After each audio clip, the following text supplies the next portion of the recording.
ships are being protected by American Navy vessels, which means that he's now going to make sure they cannot close the Strait of Hormuz again. And that's why he's bombarding right now the shoreline and the ports and the islands that commandeer the closing of the Strait of Hormuz. So there was a tactical event that happened here with oil reservoirs being replenished and the market getting a break and him giving this MOU approach a chance.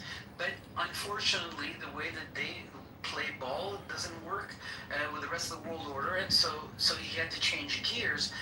But what's consistent about the policy is this, that he's trying to submit them through force to fall into place in a regional order, and they simply do not accept this point of view because they don't see themselves in light of the Western world order. But how is it possible, Ali? This is not his first term, it's the second time he's been president of the United States, that he's just now suddenly, halfway through a second term, recognizing who he's dealing with. The art of the deal, he did not know this. I'll give him a pass. The first time he was elected, he came in not having, he was a real estate developer. He didn't have to deal with global negotiations, but he had 4 years to understand this. Well, and the second question is, how could he not understand, having been advised by the Pentagon and the intelligence services? Yeah, they're two. Wait, let me ask the question before you answer.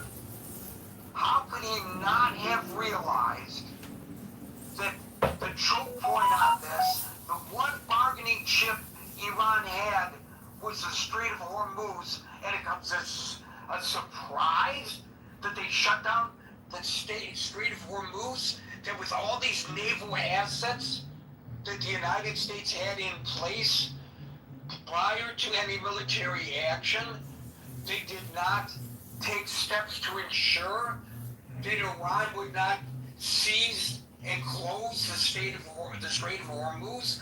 How could he not have seen that? Okay, so I'll keep my answers short, but you asked a few complex questions here. So first of all, when it comes to theocracy, as someone who's been talking a lot about, the policies of the Islamic Republic based on their theology and eschatology and how it informs their politics, I have seen that's very difficult for most people to understand. People tend to deny it, shut it down, never cover it up. Yeah, but the president's got advisors who to explain all this to him the minute he walks into the Oval Office on day one, the first time he was president of the United States. He's not Joe Blow on the street. There's no conception of it. It's the president of the freaking United States. I understand that's how you want to see it, but when we saw J.D. Vance, with his own words, he mentioned two of the lobbyists of the Islamic Republic as people that he had consulted for understanding Iran. Two lobbyists, two very well-known lobbyists of the Islamic Republic. There's NIAC and the Quincy Institute that are lobbyists of the Islamic Republic in Washington, D.C. So first of all, their job is to dull the edge of the American sword vis-a-vis the regime and say, look, the compromise and discussion is the better way to go. There's people in the regime that are not so radical, etc., etc. So first of all, there was the fact that, there's a multitude of voices speaking. Second, even the voice that explains to him theocracy, and he hears it, and let's say he gets it, he functions within a Western world order that ties his hands to completely reason politically from that point of view to the American people, to other world leaders, and to completely function from that point of view. This idea of secular materialism has so defined our structure that it ties our hands. Even when we get somebody, we can't act as though we get them because our system kind of, holds us back. So he's a little bit, constrained about with the way the system he works in. He gets different types of advice. I'm not sure that people understand it. I talk to very high-level people, including people that are in government, and the things they say to me about Iran or Qatar is I was talking to a member of parliament here a few weeks ago, and we were in a committee, and he leaned down towards me, and he said, so let me get this straight. The Muslim Brotherhood, do they have like a CEO? Is there like a building? And I didn't know what to say. Are you kidding me? No, this is where we are because he's just a guy who got a job. He's not like a No, Ali, nationalist. no, we are not. I know what door you're coming in. Stop it. You are praising President United States. You giving him the credit he does not deserve, mister.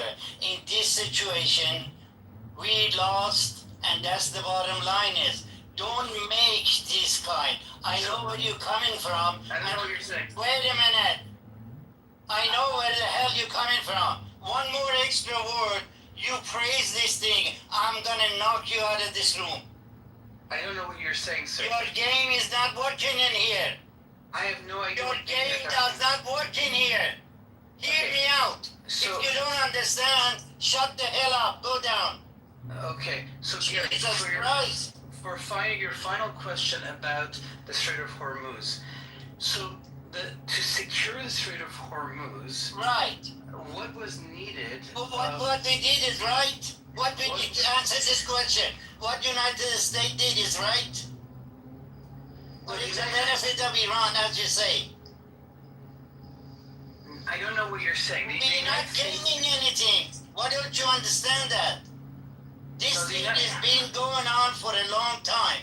Yeah, so I mean, the short answer is that Marines are required on the land to take the port No, of no, Bandar no, Abbas. no, we don't need it. And people like you, which supporting this regime, telling that, and your propaganda doesn't work. We have enough Iranian to knock the hell out of this regime. Why don't you get it?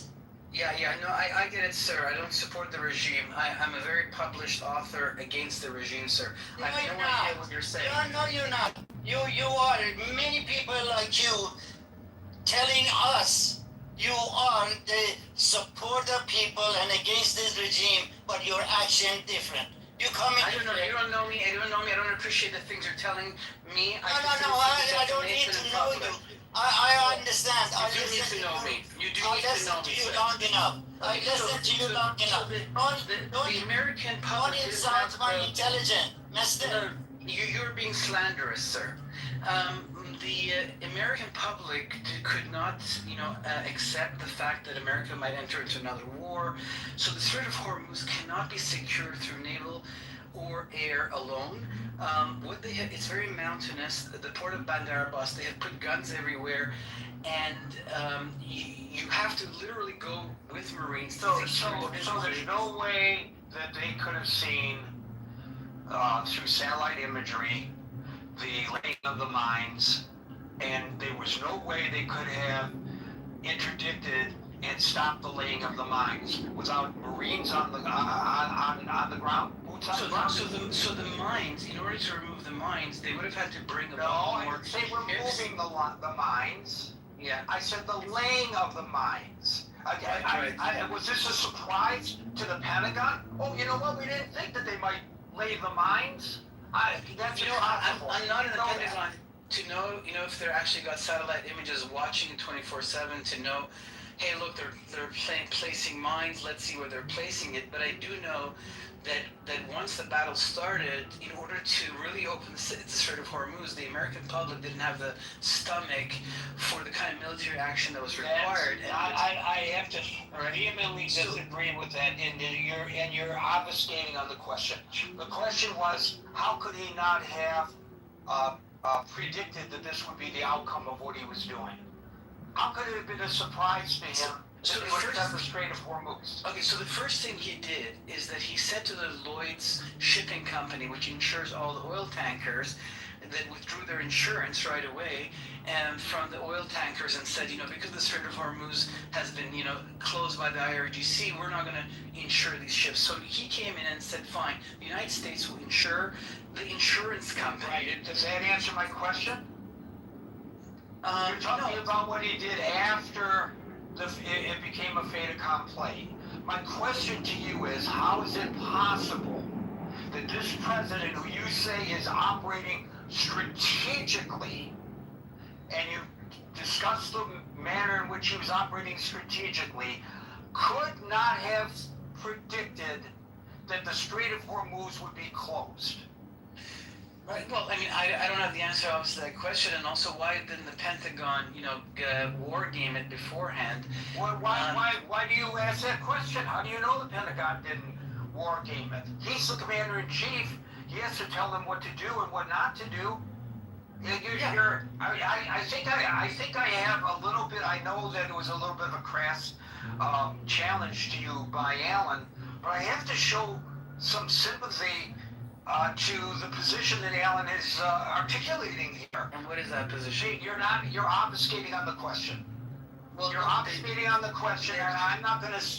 I'm not going to ascribe reasons, but you're obviously extremely knowledgeable. May I even suggest an expert in what's going on with regard to this particular situation in this region, and yet you can't answer the question directly. Well, because the question requires for me to have knowledge that I have no access to.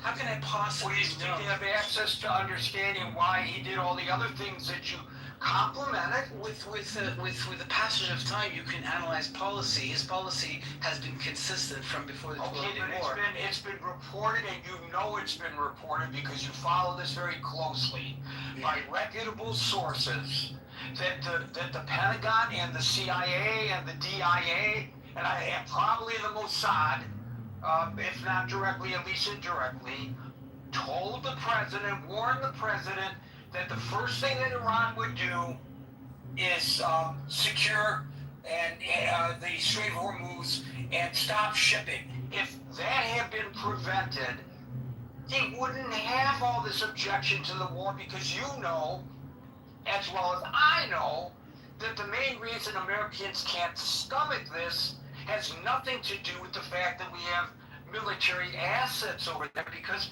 in the aggregate, there haven't been that many casualties, thank God.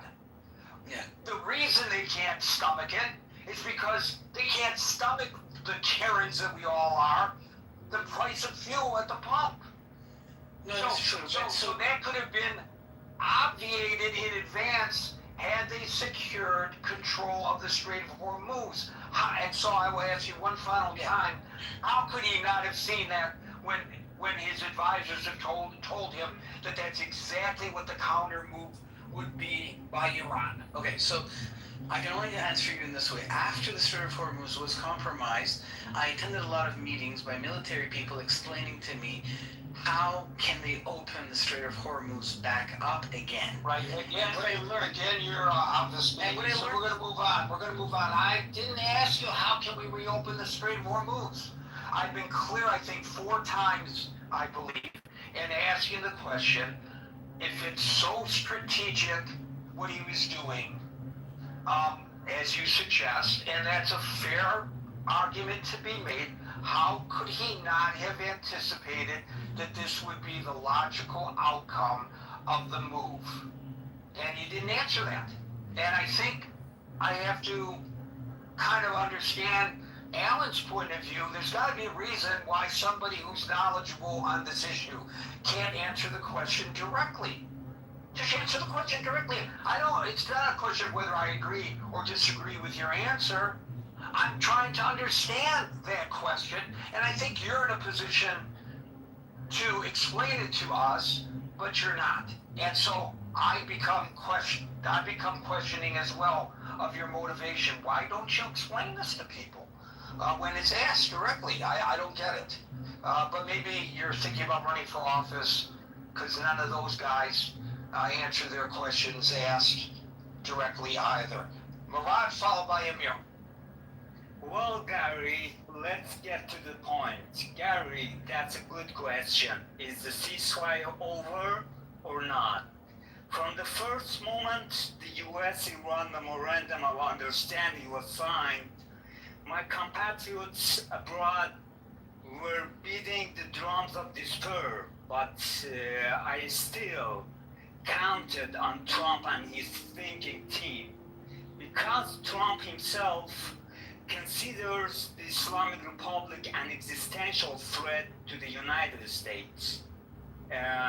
We can clearly see that they are seeking revenge and Trump's blood, and they are shouting this at the funeral of their bloodthirsty leader and planning for it. From the beginning of the war, I believe that this is a step-by-step war, and that the terrorist nature of IRGC would not tolerate any agreement. And if you see that the Strait of Hormuz has become so challenging, it is not because the US Navy does not have the power to open it, but because the time for the direct intervention of the Abraham Lincoln and Gerald Ford, for example, has not yet come. From now, I regret to announce that I see the hard oil island as lost, and I foresee difficult and terrible days for my compatriots, including internet outages, as well as water and electricity outages, and unbridled inflation. But this is the price we must pay for freedom, Gary. Back to you. Now there was a direct analysis. Thank you, Murad. Amir, followed by David. Hi Gary, Alex, Scott, everyone. Right. Okay, so I think Trump miscalculated at the start of the 40-day war. I mean, that's the first thing that I'm saying. They thought, both Trump and Netanyahu, so that if they get rid of the top layer with a few IRGC commanders, then the whole thing's going to fall apart. But what we saw was the sort of matrix and management of not just the governance, but also in terms of the military, which managed to effectively hold its own and make the war into a 39-day war. But I think the objective of Trump hasn't changed. I actually agree with some of the stuff that Ali said. And his objective is still surrender Iran to accept the peace agreement on Trump's terms. Now, it didn't work at the outset. It didn't work after the 40-day war. I think he's going to buy his time, until the midterms are over. I mean, there may be some fireworks tonight and the days after, but the main objective is still surrender. I mean, it's a bit like the World War II. You know, you don't kill everybody. You kill most people, but you leave a few generals to sign the agreement. And I think that's what he's done with the likes of Bolibov and Pezeshkian and so on. But as I said before, regarding the agreement, with regards to the question, it was bound to fail. I mean, the first clause was a non-starter, especially when Iran doesn't have to stop supporting Hezbollah, but Israel had to stop firing to Lebanon. I mean, that's just for the birds, Gary. But an MOU is not a deal, though. That's like an agenda, like you set up for business. I don't understand how people don't understand basic English, that we speak one at a time and we do not interrupt one another on the stage and we wait for our turn, and being told that if you interrupt again you'll be removed from the stage, it can come as no surprise that you just were. Go ahead, Amir. So, I mean, on the other hand, Israel, I think Israel's agenda is quite clear too. Hezbollah must be disarmed, which I think is well on its way, with coordination with Lebanese army and the backing of US. Hamas has now effectively relinquished its hold on Gaza in terms of the governance and handing the governance over. But going back to so those are important factors, because you need to deal with the proxies good and proper before you actually and the Iraqi proxies, as Ali mentioned, about the seizing of the funds and so on. So you have to deal with these proxies before you actually concentrate on Iran itself, in order to come to some sort of agreement which effectively means surrender, which effectively means the end of Islamic Republic, basically. But in the way that Trump sort of has figured it in his head, I think he's well aware of the nature of the beast, as it were. He knows, how radical these guys are. I'm sure his advisors will have told him. But he doesn't want to destroy the country. He doesn't want 30 million people on the go, in terms of leaving the country. I mean, if he starts hitting the infrastructure like the power plants and so on, if he can't pump water to the second floor of your apartment, then it's going to happen what happened in Syria. 1/3 of the population effectively walked out of the country. So he's quite correctly, in my view, is trying to avoid that. But going back to the agreement, I think the agreement is a non-starter. It's actually similar to the Minsk agreement, Gary, between Russia and Ukraine, and that, and this one is bound to sort of go the same kind of defunct way. If you remember, it failed because inherently they had conflicting interpretation of the agreement, and they were fundamentally incompatible goals, between Russia and Ukraine. Ukraine viewed the deal as a way to sort of restore its sovereignty, but Russia viewed it as a mechanism to exert control over Ukraine. It's a similar thing here. I mean, Iran is buying time. Iran is actually hoping to kick US out of Middle East. That is the objective. That is why they're pushing every time. And they actually think that goal is achievable, believe it or not. I mean, it's a crazy thought, because if they achieve that, then you can forget US as being a superpower, and Iran will definitely become a regional power and be able to impose its will on just about everybody, not just the Strait of Hormuz. It will, and the war with Israel will definitely be on the horizon, and I'm talking about the major war, in which Israel could easily use nukes, and this is how serious it would be. But again, back on the, I'm sorry, I'm talking too much. If I'm talking too much, let me know, Gary. Maybe I just end it here, and maybe I just say a few words later. Sure. Thank you for that, Amir. Folks, I want to just make a personal plug before we go on any further.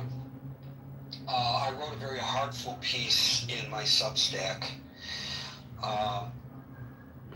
because somebody, and it was the last person in the world that I would ever expect this from, said there's got to be a reason why people hate the Jews. Said that right to my face. And I answered this person in a Substack piece that I wrote just before we went to air here.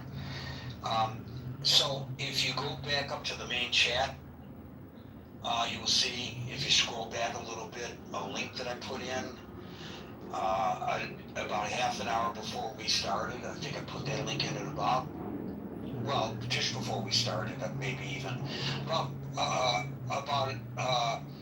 within the hour before we started our discussion here.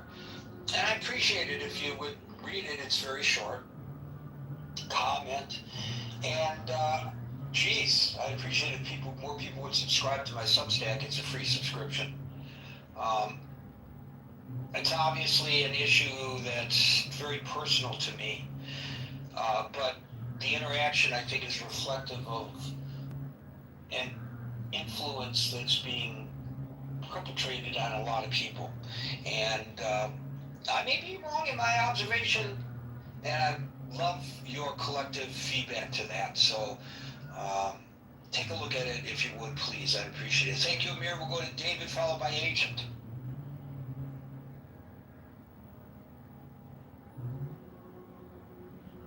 Okay, sorry, Gary. Very spirited debate today. I appreciate a lot of the comments, a lot of the analysis, the insights. Gary, it just was reported today that Iran has threatened to destroy or go after oil installations if the United States continues its bombing. recall in 1991 when Saddam Hussein set 500 oil fires aflame in Kuwait and created what many have argued environmental and disaster along the lines of Chernobyl and the gas fiasco in Bhopal, India, setting the air, the water tables, the whole region in a horrific response to his massive loss there. So, this is a big fear. And not only that, Gary, the Gulf states are reliant on desalination water. 90% of their potable water is derived from these critical infrastructures, and they only have, I believe, a 2-day supply if, in fact, those get attacked. And this would force the region into a massive humanitarian crisis. So Iran holds these cards through extortion, by any means necessary to retain their leverage over these negotiations over what they perceive as their winning hand, if you will. And Trump continues to bluster into these realities, not fully taking stock as to how serious this all is. And of course, he's trying to be cagey with the midterms. He's trying to talk Americans off the fear that we're going to see oil prices spike. They were coming down. We saw oil trend downward. Now they're trending upward again. So Gary, this is this gamemanship has been very costly, and we've had over 50 years to understand this regime, to understand their play in the region, to understand their politics, to understand their messianic zeal, to defend their theocratic realities. Many have argued that they want to take us back to 7th century Islam, which is the early beginnings of this 2 billion plus religious organization. So I don't think he's got a lot of cards, Gary, going forward. I think Netanyahu overplayed his hand, and in his zeal to protect Israel, and obviously to give Trump some sort of vaunted station in the history and the annals of American victory over this, he took the bait and went for it. His Joint Chiefs of Staff had warned him, as previous administrations had been advised, that this is, to quote Colin Powell back in Gulf War I, if you destroy it, if you break it, you own it. And so, sorry, I had to get rid of that call. And so I think holding us hostage as a nation is really what's happening here. And who can withstand the pain longest? And I think the Iranian regime's prepared.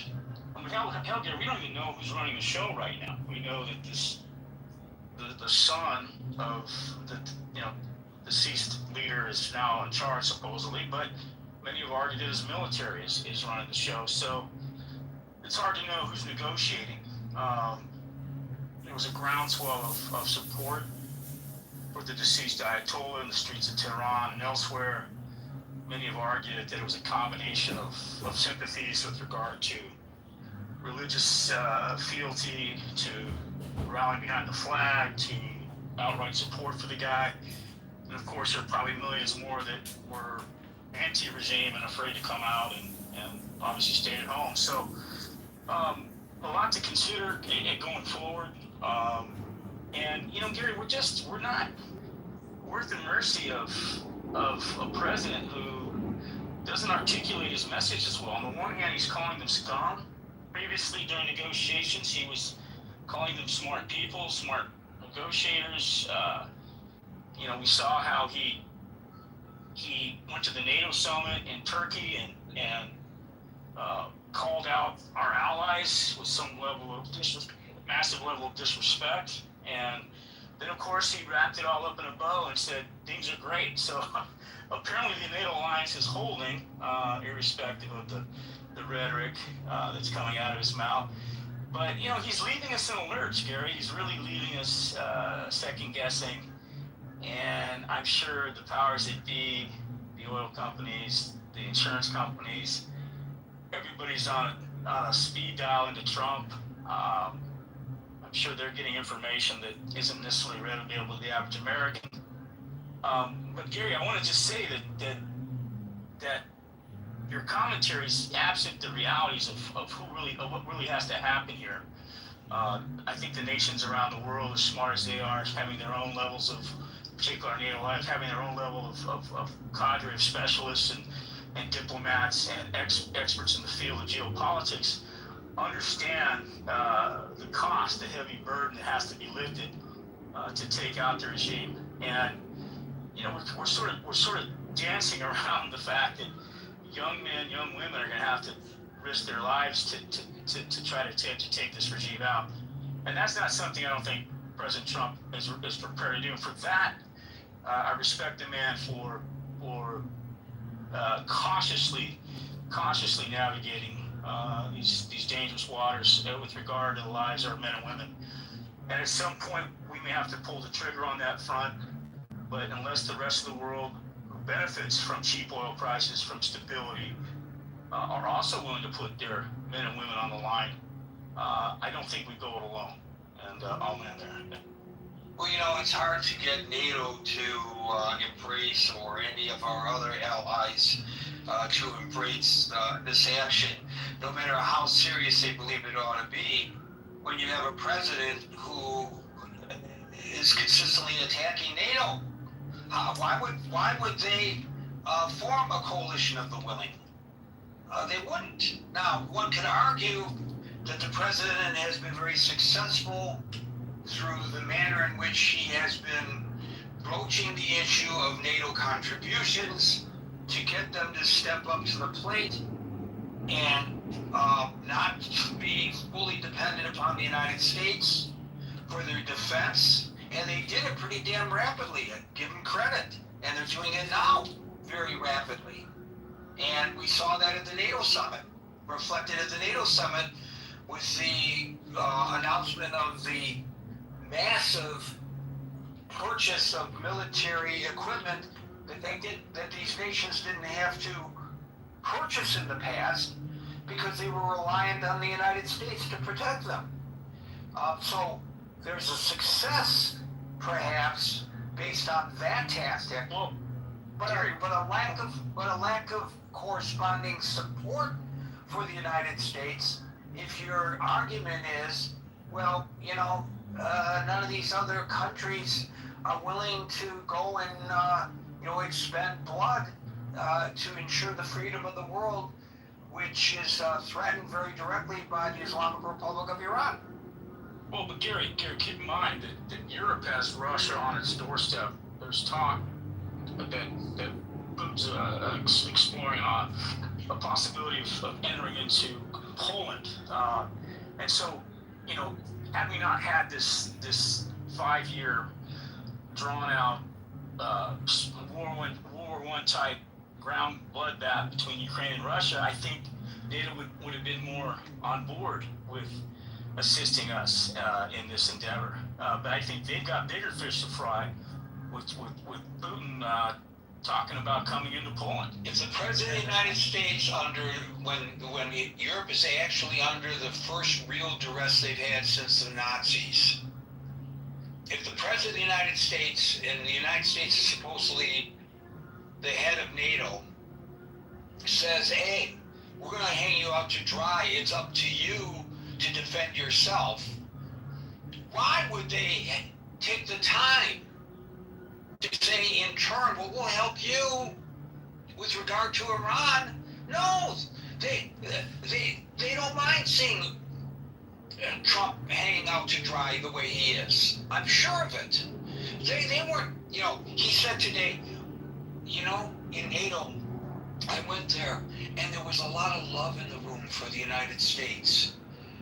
What's he talking about? Maybe for the United States, but clearly not for Donald Trump. Even the Secretary General of NATO said he did not want to go to his own summit in Turkey, and the implication was clearly because Donald Trump would be there, but he did it out of respect for Erdogan. Can you imagine that you're showing more respect for a maniac like Erdogan than you are for the President of the United States? He created this situation, David, for better or for worse, and maybe in some respects it is better.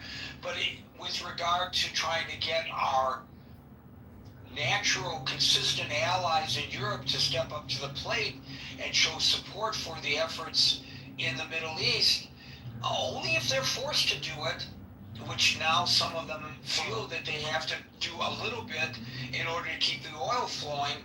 So they've committed some minesweepers. Big deal. Well, yeah, and I just want to, not take the room too far afield, but a great piece on 60 Minutes the other day regarding the rare earth mineral monopoly that China holds over our economy. They control 90% of the world's rare earth mineral production with regard to very sophisticated magnets that go in just about everything from our military to our cars. That they could pull that card very easily, and we're scrambling over here, and we're trying to take out Iran when we have an even bigger threat to the east of us with regard to Taiwan. So I think ultimately we can't battle everybody, but I think one thing is certain. NATO, if NATO falls apart, which has been a wet dream of Putin's for some time now, we are really going to be in a lurch, Gary, as far as trying to hold it alone. And Iran knows this. I think China knows this. And I think Putin knows this. So, Are you suggesting that the president is playing into Putin's hands? Well, I think he was last year. I think when he decided to meet with him in Alaska, when they shook poor Zelensky down the way they did in the White House, embarrassed him on the international stage, and kind of left him leaving empty-handed, going back to fight the good fight. I think that was a bad start to his administration, a bad start for Ukraine.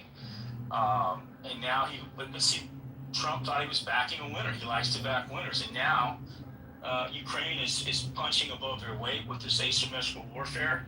Russia just has too much territory to try to defend, too much infrastructure that's heavily exposed to this. And he sees Ukraine winning. In fact, I think he just signed some sort of executive order with regard to manufacturing Patriot missiles over in Ukraine. So we're making an attempt there, and I think we're feeling more confident to provide our NATO backing in a way that we weren't previously excited about backing under Biden, because of the threat of Putin going nuclear. So I think the winds are changing in the favor of Ukraine here, and I think Trump is starting to see that the little guy in the office is holding his own, and we should back him to the extent that we can, and help him achieve some sort of peace agreement or forcing Trump or Putin out of there. So. I just want to say this is getting far afield, that the United States fears about Putin began during previous administrations when we sold defensive missiles to Poland. Defensive missiles to Poland, which, as you just pointed out, have a realistic fear of invasion from Russia. And Russia threatened retaliation if we went through with that deal, because they viewed those missiles as a threat to the Russian homeland. So we pulled out of the deal. That was their Cuban Missile Crisis, except it was manufactured. Something to consider. Sometimes, and I'm not I'm not John Bolton,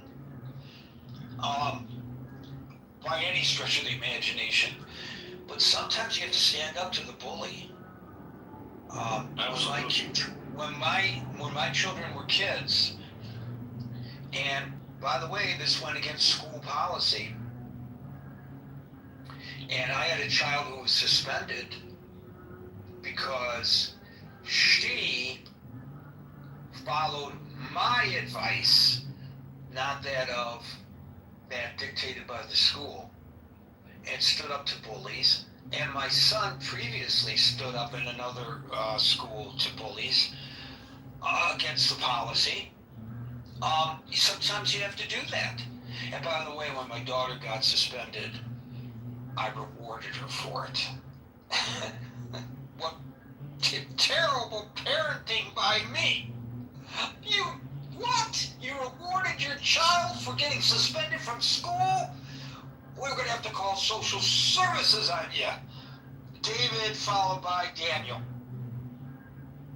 I suppose it's me, right? The David spoke. If your name is David, yes. The other David just finished. The other David just finished, yes.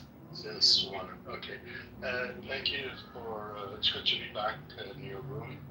Earlier you asked a question from a gentleman that either avoided answering or didn't know the answer, and that's like, why did He knew the answer, he just obfuscated. He didn't want to answer. He's a very knowledgeable individual. I acknowledge that about him. That's why I asked him the question. But yes, it wasn't that he didn't know, I'm sure.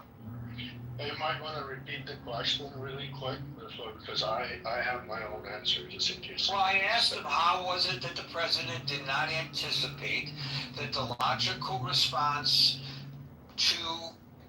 by Iran to the actions by the United States would be to close the Strait of Hormuz. Okay, my answer is that he was aware of it, and there was a cost and benefit, and that was a decision that was made based on that. I'll explain why. The policy of the United States, the 4 or 5 decades of the sanctions and threats and all that, was a it was a self-reinforcing cycle of coercion and resistance. The politics of containment, sanctions, and military pressure weakened Islamic Republic, but it failed to give a result.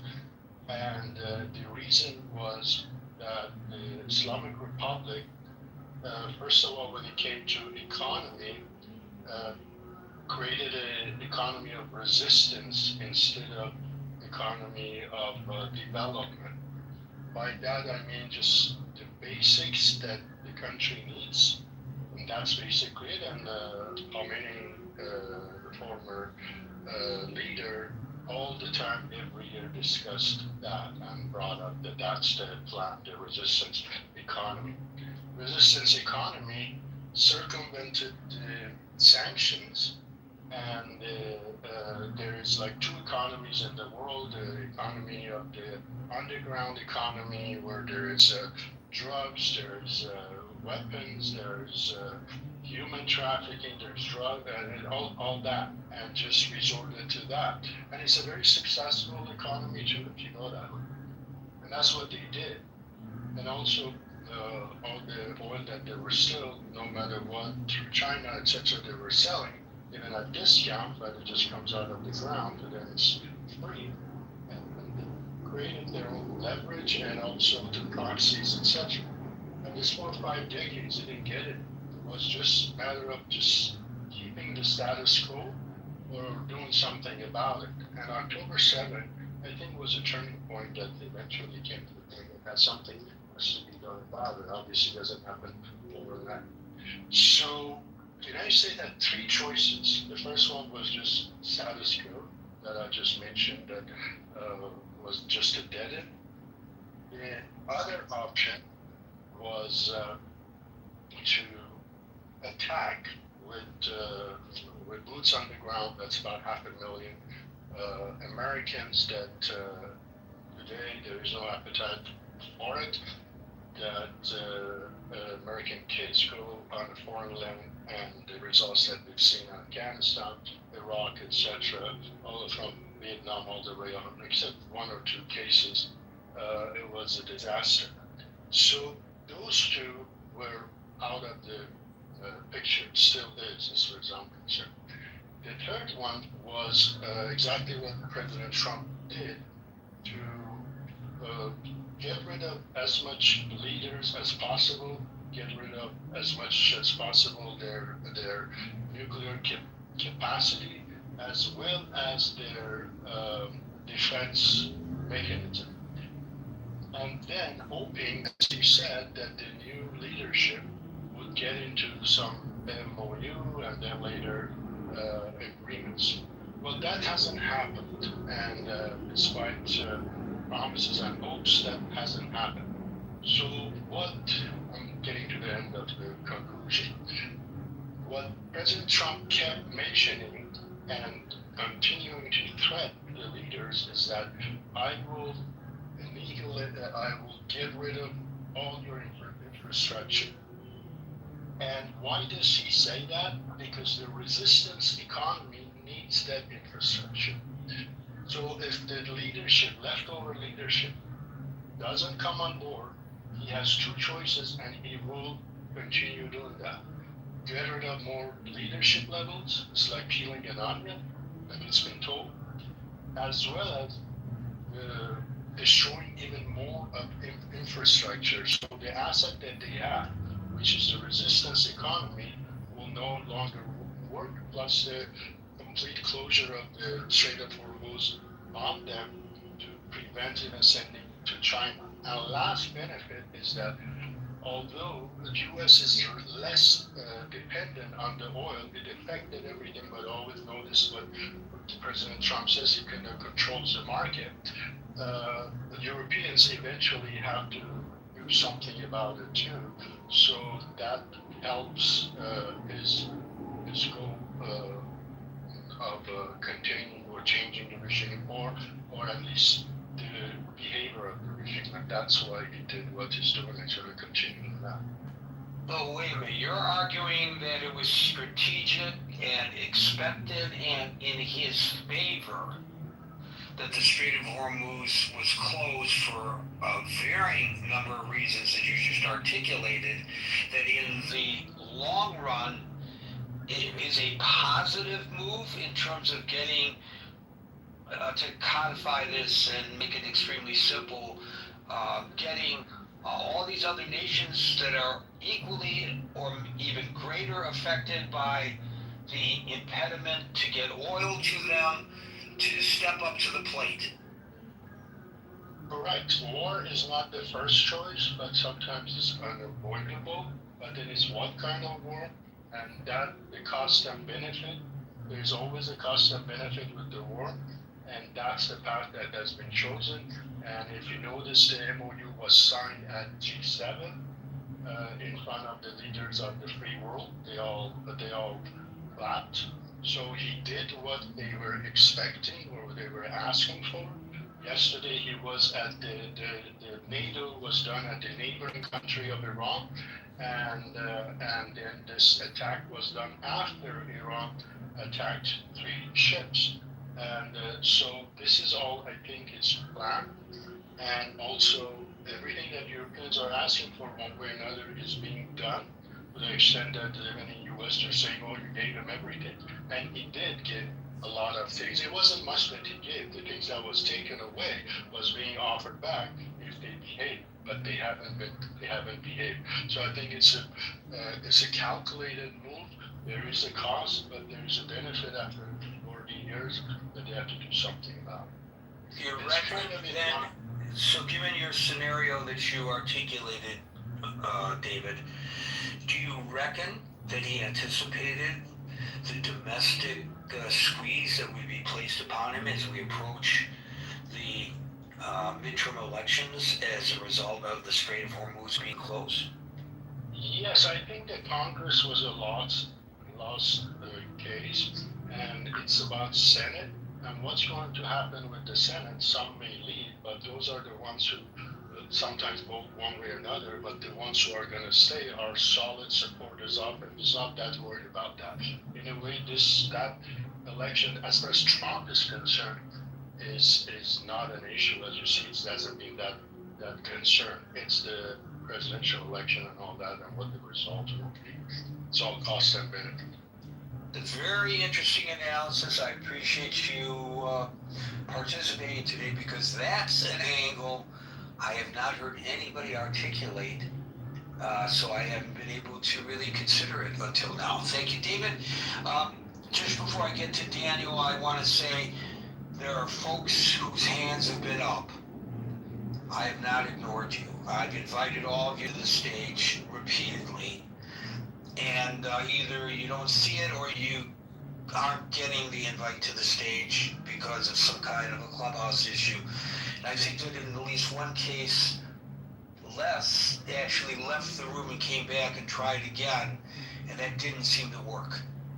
So I don't understand why several of you are stuck in the audience, not on the stage, but I just wanted to make it clear it's not because I have ignored you, because I anticipate some nasty grams from people. Why didn't you bring me up to the stage? And I just want to clarify that it's not my doing.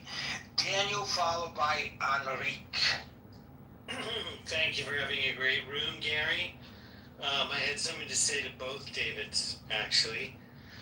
One of them's left, but I just want to say for the record that a cost-benefit analysis, almost sort of, on a deal-making basis, that destroying infrastructure is not a cost-benefit. It's a war crime. That's literally what it is.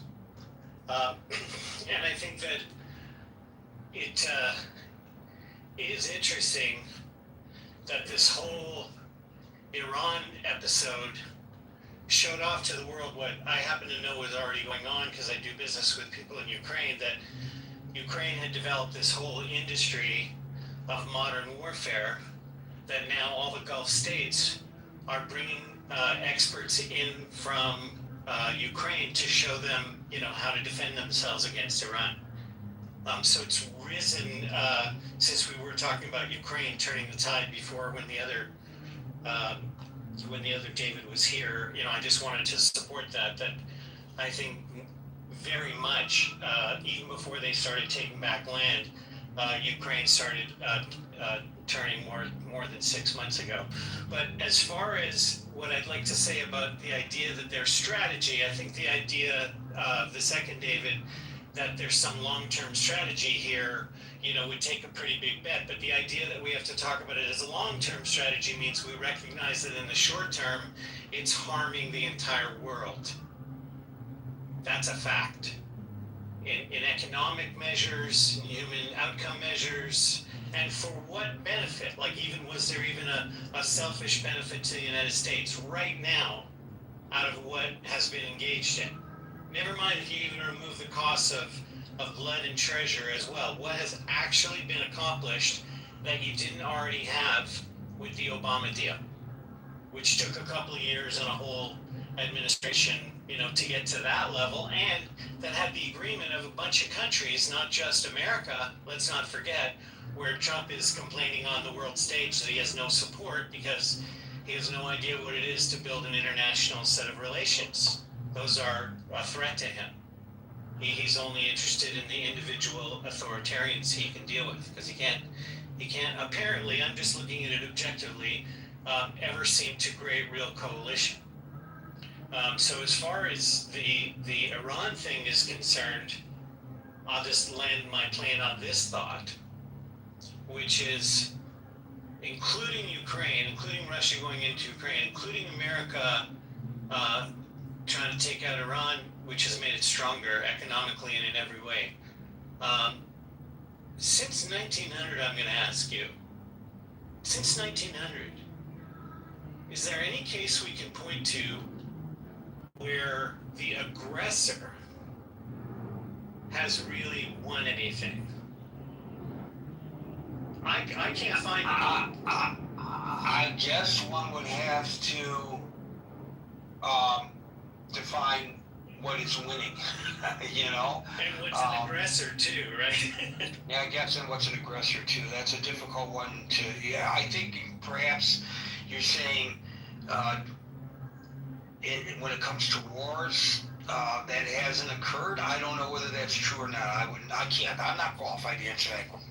I think it is a question all of us can explore, especially with the tools, as to whether there is any truth to this conversation that in the modern world, the aggressor does not win predominantly, whether it's America and Vietnam, whether it's Russia and Afghanistan, whether it's exactly what's happened in Iran now, where America, in my observation, in every measure you can measure a value, America's harmed itself in this war with Iran. And clearly a lot of people, believe that's true, at least, as well. And so where is the scenario? Obviously, we know what happened in World War II with the aggressor, right? Where has the aggressor won? Maybe the Falkland Islands? The British is about the only thing I can sort of point to. And my point about making this case is that where we win things for our respective countries is where we win in relationships and trade and all of that stuff, which comes after the war. I predict this also about Ukraine. Not only is it leading the world right now militarily in ingenuity and technology and demand around the world for the hottest product in military history in 1,000 years, but after the war is over, I can tell you myself for an hour about the amount of money that is lined up to go into Ukraine, and is some of it already spending money in rebuilding Ukraine, because humanity makes a lot of money rebuilding after the war. When we get past the war is where we make the money. That's what I'm just. Thank you, Daniel. Again, I know there are a lot of hands up and more have come up. Everybody's been invited up to the stage. I don't know what's going on with Clubhouse today. One of the individuals who stuck with her hand up in the audience knows the folks who run this program. So I know we have a direct line of reporting this technical glitch to the powers that be, who of course want us to all enjoy the program. I'm not knocking them at all. So they have an incentive to resolve this problem. Now it's SAAM, so I can't say Sam. I guess it's Same. Am I saying your name right? Same followed by Mary Lou. It's actually Sam, but you can call me Sam, I should have known that. You're good. Sam, got it. No, I like calling people by their names accurately. Sam, you. Appreciate it. I just want to share really quick about what the previous speaker was talking about, how this deal is going to be like what Obama, the deal with Obama. You can't even compare the two. Number one, the military of IRGC has weakened more than ever before. Finally, after 47 years, somebody, instead of sending them planes of cash, stood the ground and fought them for once, for a change.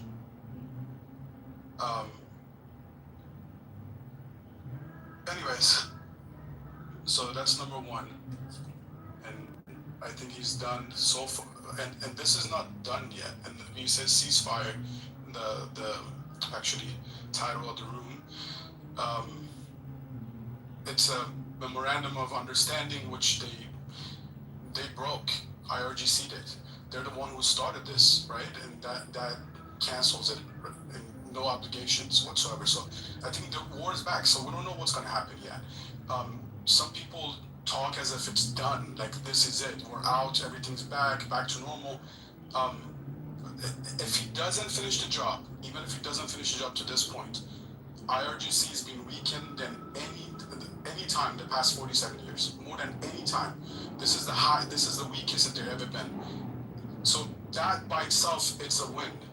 All their proxies have been destroyed, almost destroyed, or they make deals with Hezbollah and the whole Israel situation.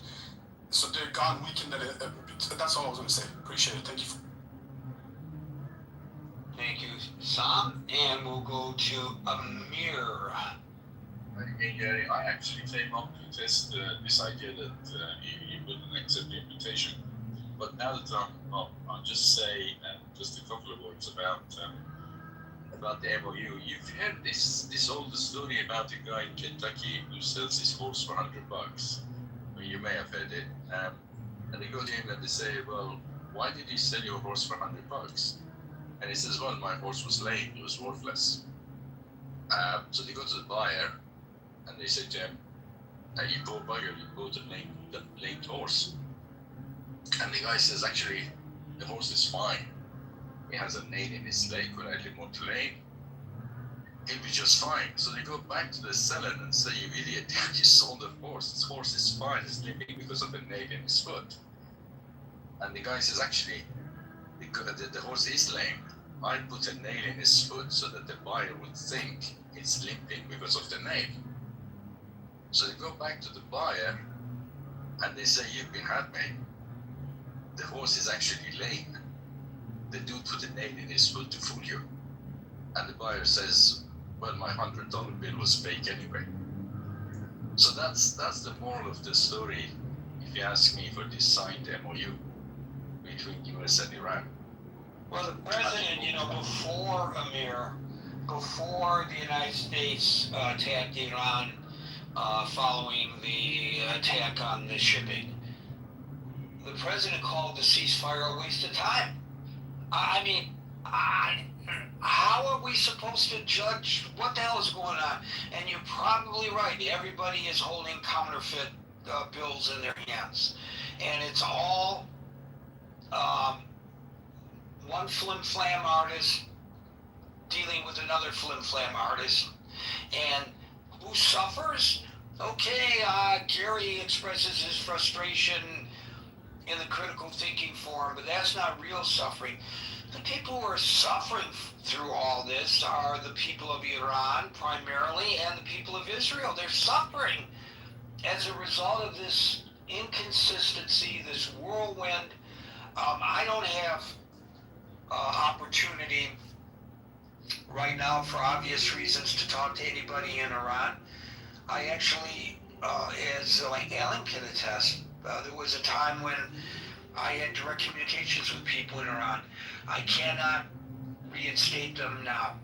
I have some indirect information that I'm getting, but not direct. But I am getting a lot of direct information from the people of Israel.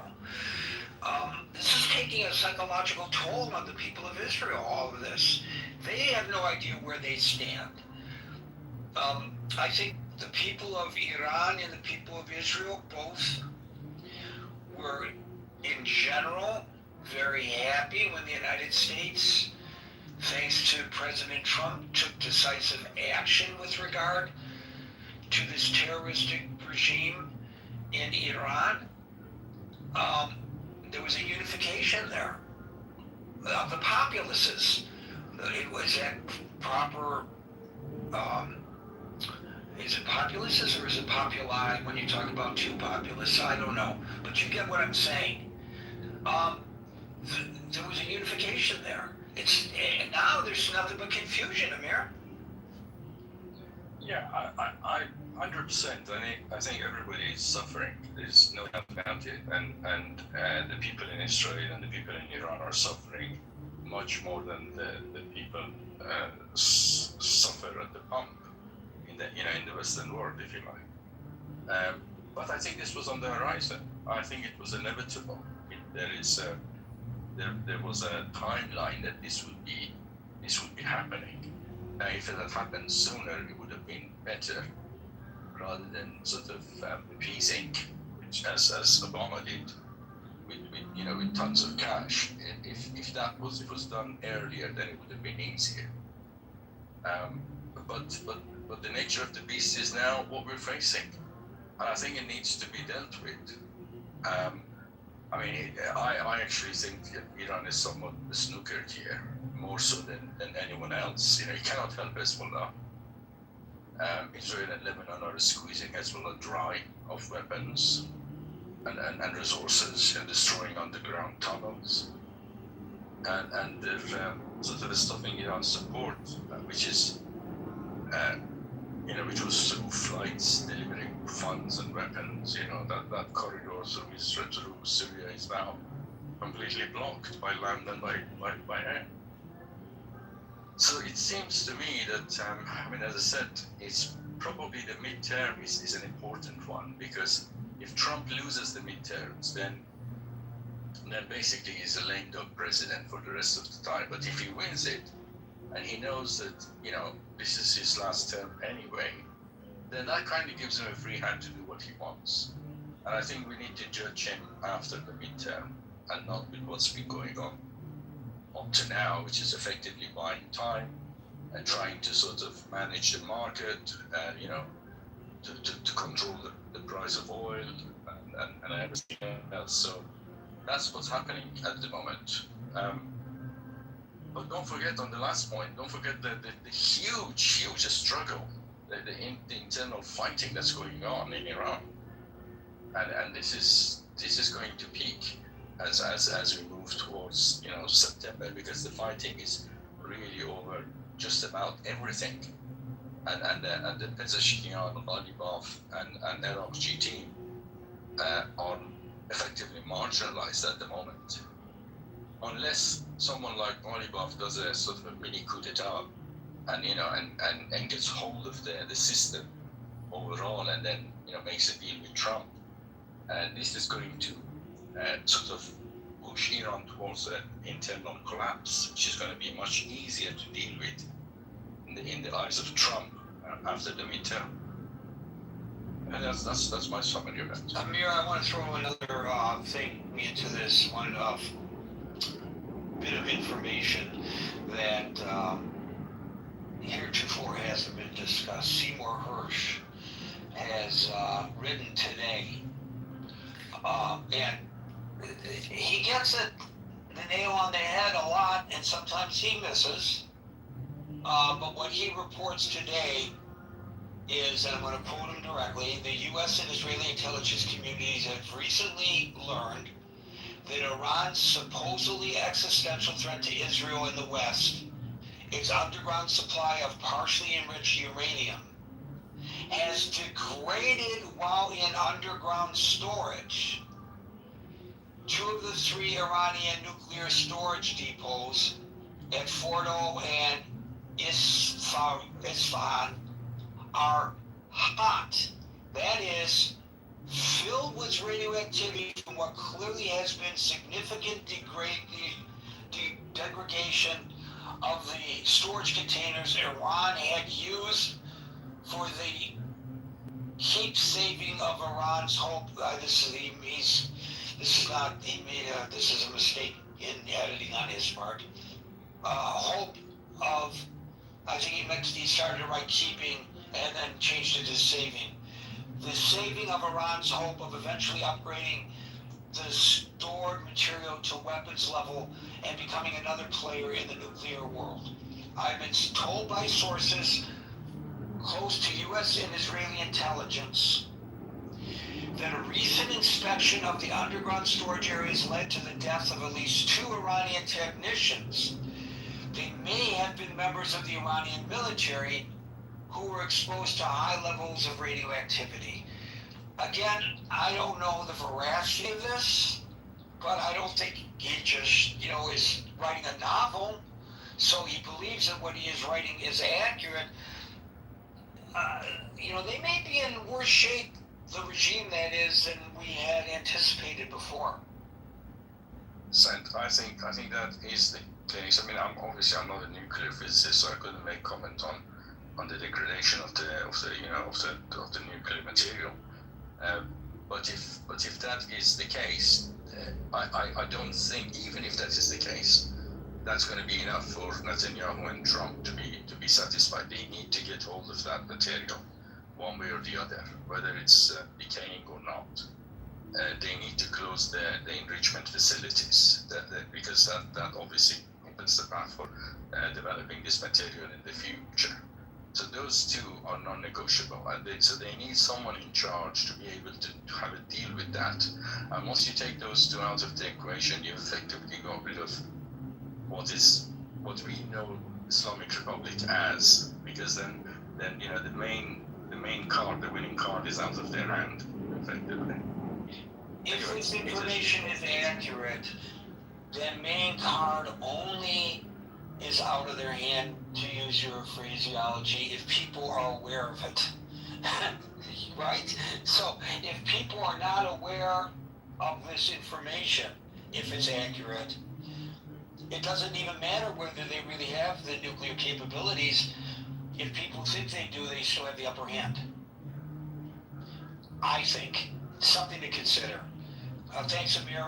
We'll see how far we get with the last two on the stage because we have 6 minutes remaining. Spira, followed by Daniel. You hear me? Yeah, and again, my apologies to those who could not get up on stage. I've invited you repeatedly. It's not your fault or mine. Spira, you're. Thanks so much. Now, I would like to bring perhaps a different perspective about this war, if I may. I don't think this war with Iran is about oil trade or deals as we've been hearing, lately. I believe this is related to like the Islamic expansion into the West. And I say this because the threat of Islamic radicals mainly, sponsored by Iran and other caliphates. If you look at into the past, that has been the case. And I also do think it's a mistake for us to go to Turkey and try to, convince them to make deals with us at this point, because I believe they are supporting Iran all the way. And so I think there is some concerns there. And I heard about, the efforts that the United States and Israel made on trying to put an end to the Iranian nuclear program the way we've seen it happen. It's not over yet because we do need to recover those uranium at that level that they have. And I don't know what happened to that, if we were able to get it. But anyways, it's still there under their territory. But here we are worrying and putting a lot of efforts to neutralize this Iranian program, nuclear program.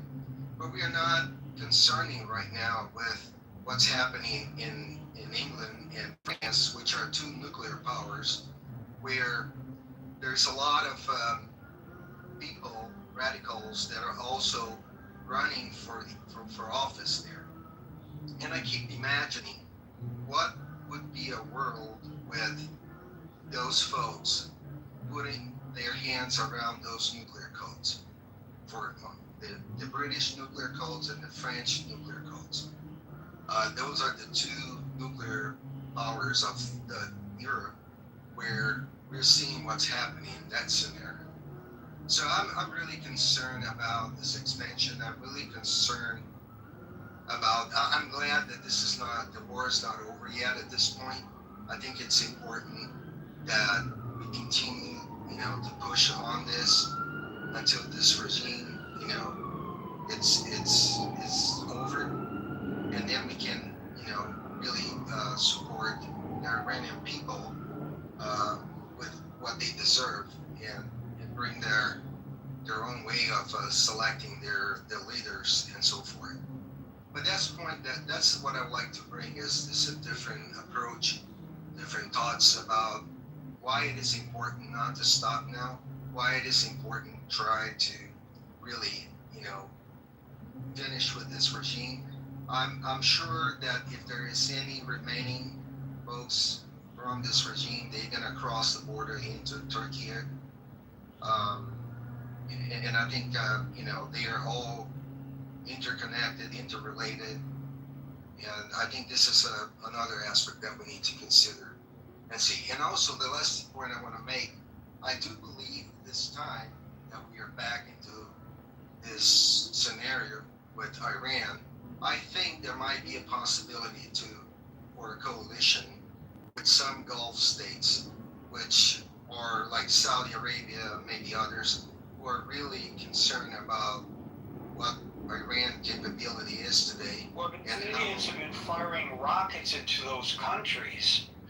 And ostensibly it's because those countries are hosting U.S. military bases, but they're not just targeting the U.S. military bases. They're targeting the civilian infrastructure of these countries.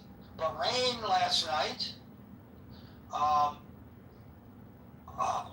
what what was the other one? I guess it was Oman last night. I think was the other one last night. I can't remember. There's so many. I mean, come on. I want to see them step up to the plate too. I think that's a very good point, folks. In the beginning of our dissertation today, or the beginning of our gathering today, I gave my opening salvo for my dissertation, in which I said, you know, this morning when I went to sleep, the president had just said the ceasefire is over. Then at 3 o'clock in the afternoon, New York time, when I woke up, I see that the president said the ceasefire continues and the negotiations continue. God knows whether that will change again during our time together today. Well, right now, ladies and gentlemen, the United States is conducting new strikes in Iran. Actions, ladies and gentlemen, speak louder than words. Folks, we're here at 5 o'clock New York time, Monday through Friday. So until 5 o'clock New York time tomorrow, for the next edition of the Critical Thinking Forum, everybody be safe, be well, and peace out.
the Americans I know are absolutely still American. We have a group that would like us to not be proud of our heritage, just like us to be proud of our country, and they just happen to be getting airtime. But you go around this country, Americans are proud of it. So I just ChatGPT to not ChatGPT, what's the one? What the name is? Gemini, I use Gemini, and it says immigrants are slightly racist. Immigrants are significantly more likely to start a business in a native born Americans. Compromising roughly 23.6 to 25% of all new business owners. They're Americans. The Americans.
Rafi, Yeah. I just have some issues with the title. We're praying for Iran. Can you We're please? praying for the Oh my Ayatollah. God. Pray for the Ayatollah, okay? And that's listen, I had to pull off an mirror on this one, okay? Oh my God. It's working. Rage bait is working. It's amazing. No, right. No, again, we don't want the one-sided brain here. I love this room. I'm in like old times and I'm on Clubhouse with all my This is like season 1, arguments. No, This is fun. it's just what I missed all these months. I've been busy doing it. Exactly. We want the nostalgia for you, Jeff. Oh, that killed me. That name represents the best of Clubhouse. Yeah. We're all represented. We got our clubhouse badges. My badge is gone. I was about to say, what the fuck happened? I How had did a you know? room that Jeff's gone and Norm. Yeah, people actually thought you were dead. He's like, this room title suggests Jeff is dead. I said, everyone knows Jeff isn't dead. No, but that room title, people were coming in thinking he's dead. Actually, they were No, only questioning. Norm. Only No, Norm. somebody else came in. No, it was. I remember how somebody else came in, or somebody questioned while Norm came in on stage. They were like, "Yeah, that Because title." Norm said it. Anyway, I It had was to funny. consider that you were in fact alive and well, just neglecting your friend. Someone should have texted me and said, "Come, there's a funeral room for me." That was probably Norm. Yeah, you guys, I better attend my funeral. Just to let you know. Yeah. Or I'm pissed. So speaking of praying for someone, there's a famous quotation from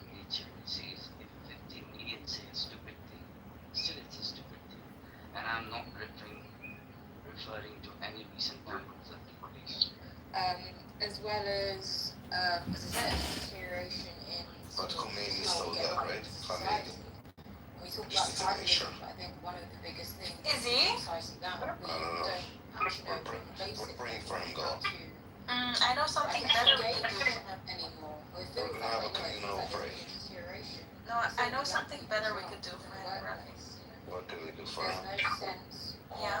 You wanna know what it is? Let's do it. oh, maybe sense so Okay. this because this other thing happened. Because I know, anything that You think happens. we're gonna piss on his grave once you take back your own? COVID really Oh, yeah. impact on that. Nice. Talk to see everyone.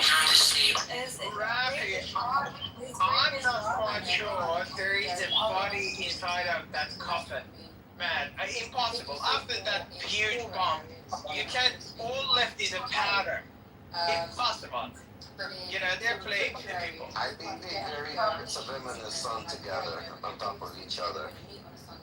Oh, and Rafi, he doesn't get buried in Iran. He gets buried in Najaf in Iraq. Oh, that's where they're burying him? Oh, you know why? Because they know Iran's gonna fall when people are gonna get to that grave, so they rather protect it in Iran. Yes, Rafi, I'm 100% sure. I very agree with you. Probably that's the part that they for sure they know about it. But they fucking disrespected the holy leader. The holiest thing that they had, they kept him not buried for 6 months, which is very haram. In Islam, very haram, which is very disrespectful. And yeah, to berate him, not nice. Not nice. Not nice at all. Not a nice guy. The Nice. actual Iranians are not doing a parade for him. What they're doing is they're on the way to a vacation location in Iran, the northern part or the southern part, and they're playing this right now. The voices in my head go.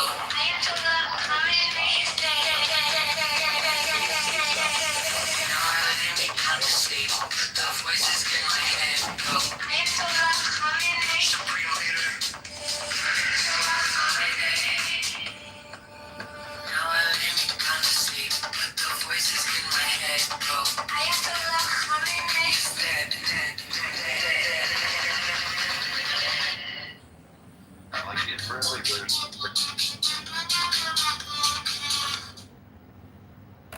भी नहीं, डांटने डपटने से ये और उल्टा तेजी में आ जाता है।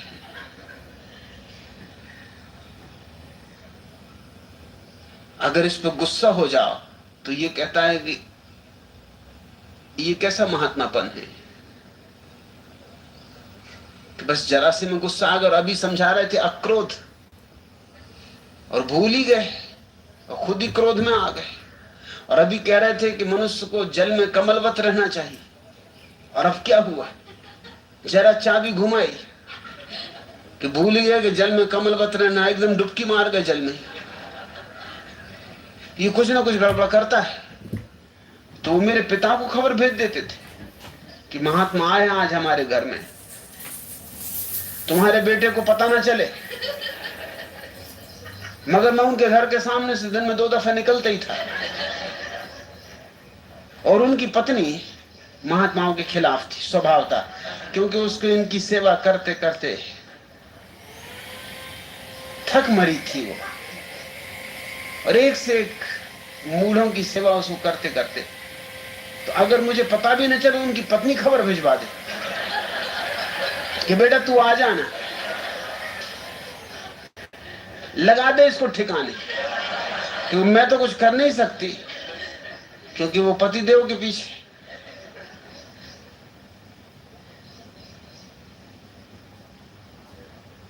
उनकी पत्नी महात्माओं से भी ज्यादा मेरी सेवा करती थी,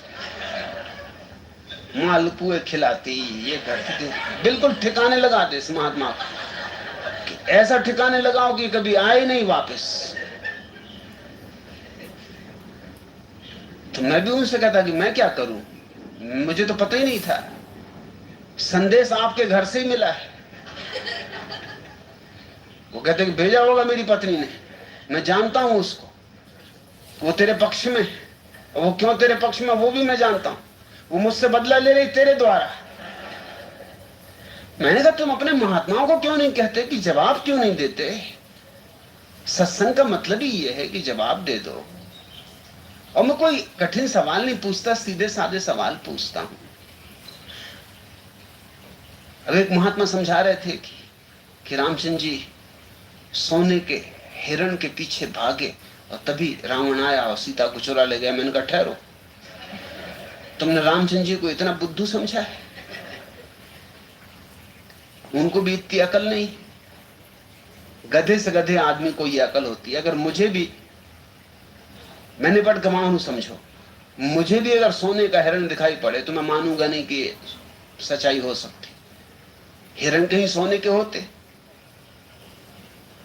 तुम अपने ही कहो, अगर तुम्हें कहीं रास्ते पे हिरण दिखाई पड़ जाए और सोने का, तो तुम उसके पीछे जाओगे? कहते कि नहीं मैं पीछे नहीं जाऊंगा। तो मैंने कहा तुम सोचते तो रामचंद्र जी तुमसे भी ज्यादा गए बीते थे, सोने के हिरण के पीछे चले गए। सोने के कहीं हिरण होते? इतनी अकल तो उनमें होनी चाहिए। अरे जो कहते हैं कि सारा जगत मृग मरीच का है, वो मृग की ही मरीचिका में आ गए, हद हो गई। जवाब नहीं है तो बेचैनी खड़ी होती, पसीना छूट जाता, गुस्से में आ जाते। मेरा अपना अनुभव यही है कि छोटे बच्चों को अगर मौका मिले, उन्हें हम मौका ही नहीं देते, हम उन्हें डांट टपट के रखते, अवसर ही नहीं देते। नहीं तो तुम पाओगे कि उनके पास से ताजगी और उनके पास से मौलिक सूझबूझ, दृष्टि, और हम अगर उनको सहारा दें तो हम उनकी दृष्टि को निखार सकते, उसे बलवान बना सकते। छोटे बच्चों के पास जो क्षमता है, अब तक हमारी सारी चेष्टा उसे नष्ट करने में लगी रही, इसलिए मनुष्य जाति इतनी मूढ़ है। अन्यथा बुद्धों से भरी होती, और बुद्धों से भर सकती है पृथ्वी, मगर हमें काम बच्चों से ही शुरू करना पड़ेगा। और जब तक हम बच्चों की प्रतिभा को स्वीकार नहीं करते, तब तक हम मनुष्य को बदलने में समर्थ नहीं हो सकते।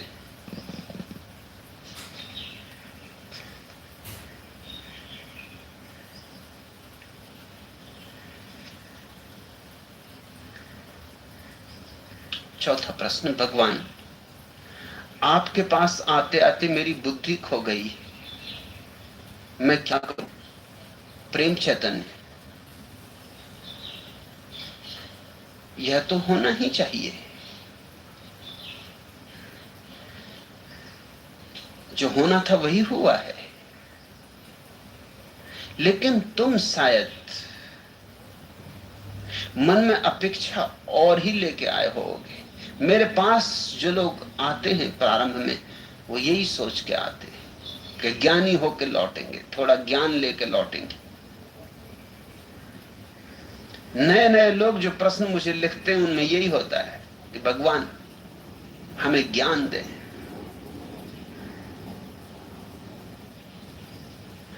ज्ञान तुम्हारे पास काफी है, जरूरत से ज्यादा वही तुम्हारे प्राण ले रहा है। सद्गुरु वह है जो तुम्हारा ज्ञान छीन ले। ज्ञान तो तुम्हें दे दिया है, न मालूम किन किन ने। सब तुम्हें ज्ञान देने में लगे हुए, माँ बाप दे रहे हैं, पड़ोसी दे रहे हैं, जो मिले वही ज्ञान दे रहा है। ज्ञान देने में कोई कमी? तुम लो ना लो ये तुम्हारी मर्जी, मगर देने वाले दिए ही चले जाते। इस दुनिया में सबसे ज्यादा मुफ्त दी जाने वाली चीज सलाह है, हर कोई देता है।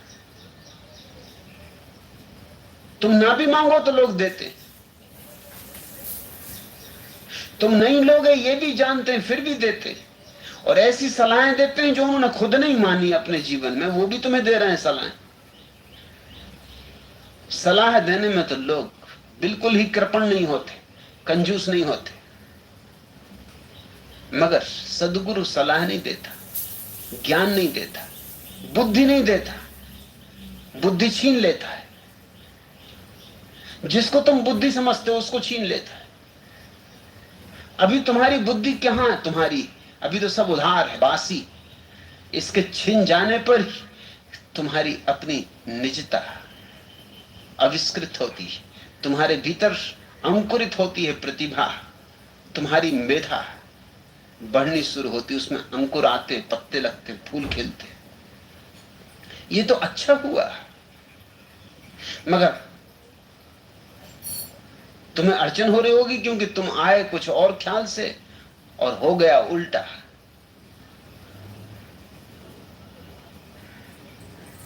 सदगुरु के पास होना है तो मामला ही उल्टा।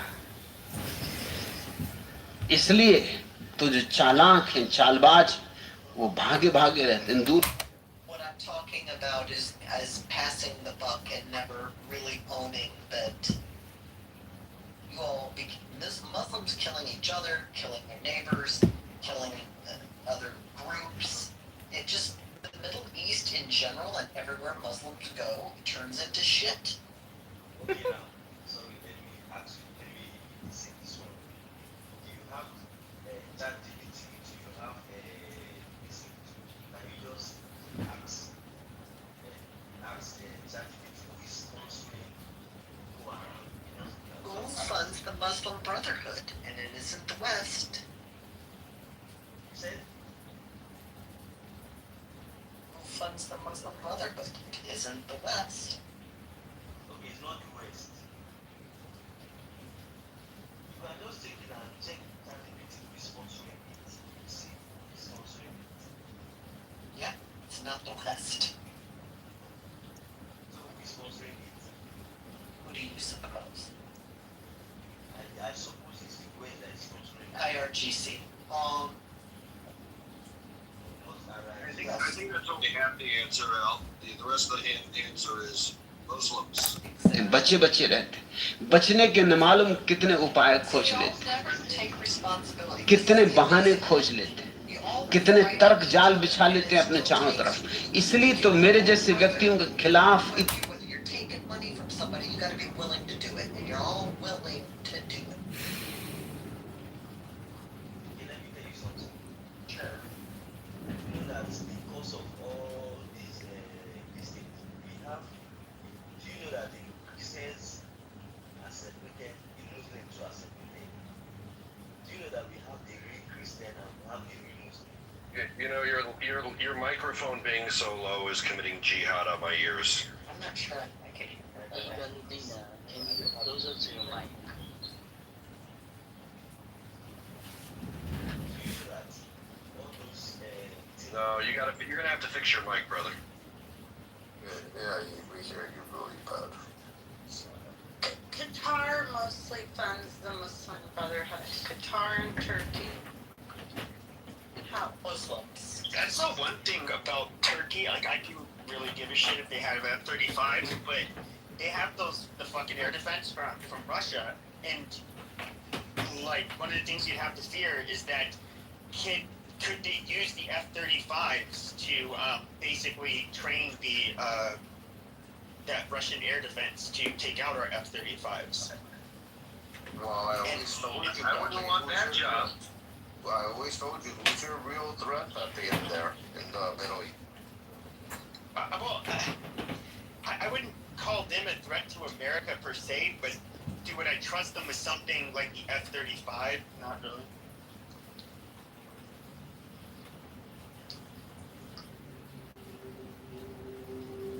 No, but we spoke about this. Turkey shouldn't be part of NATO. Close your eyes and get comfortable. It's time to breathe deeply and relax completely. Breathe deeply and relax completely, allowing a quietness of spirit to come in.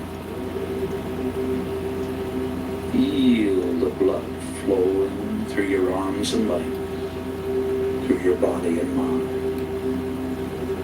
Relaxing, relaxing, relaxing.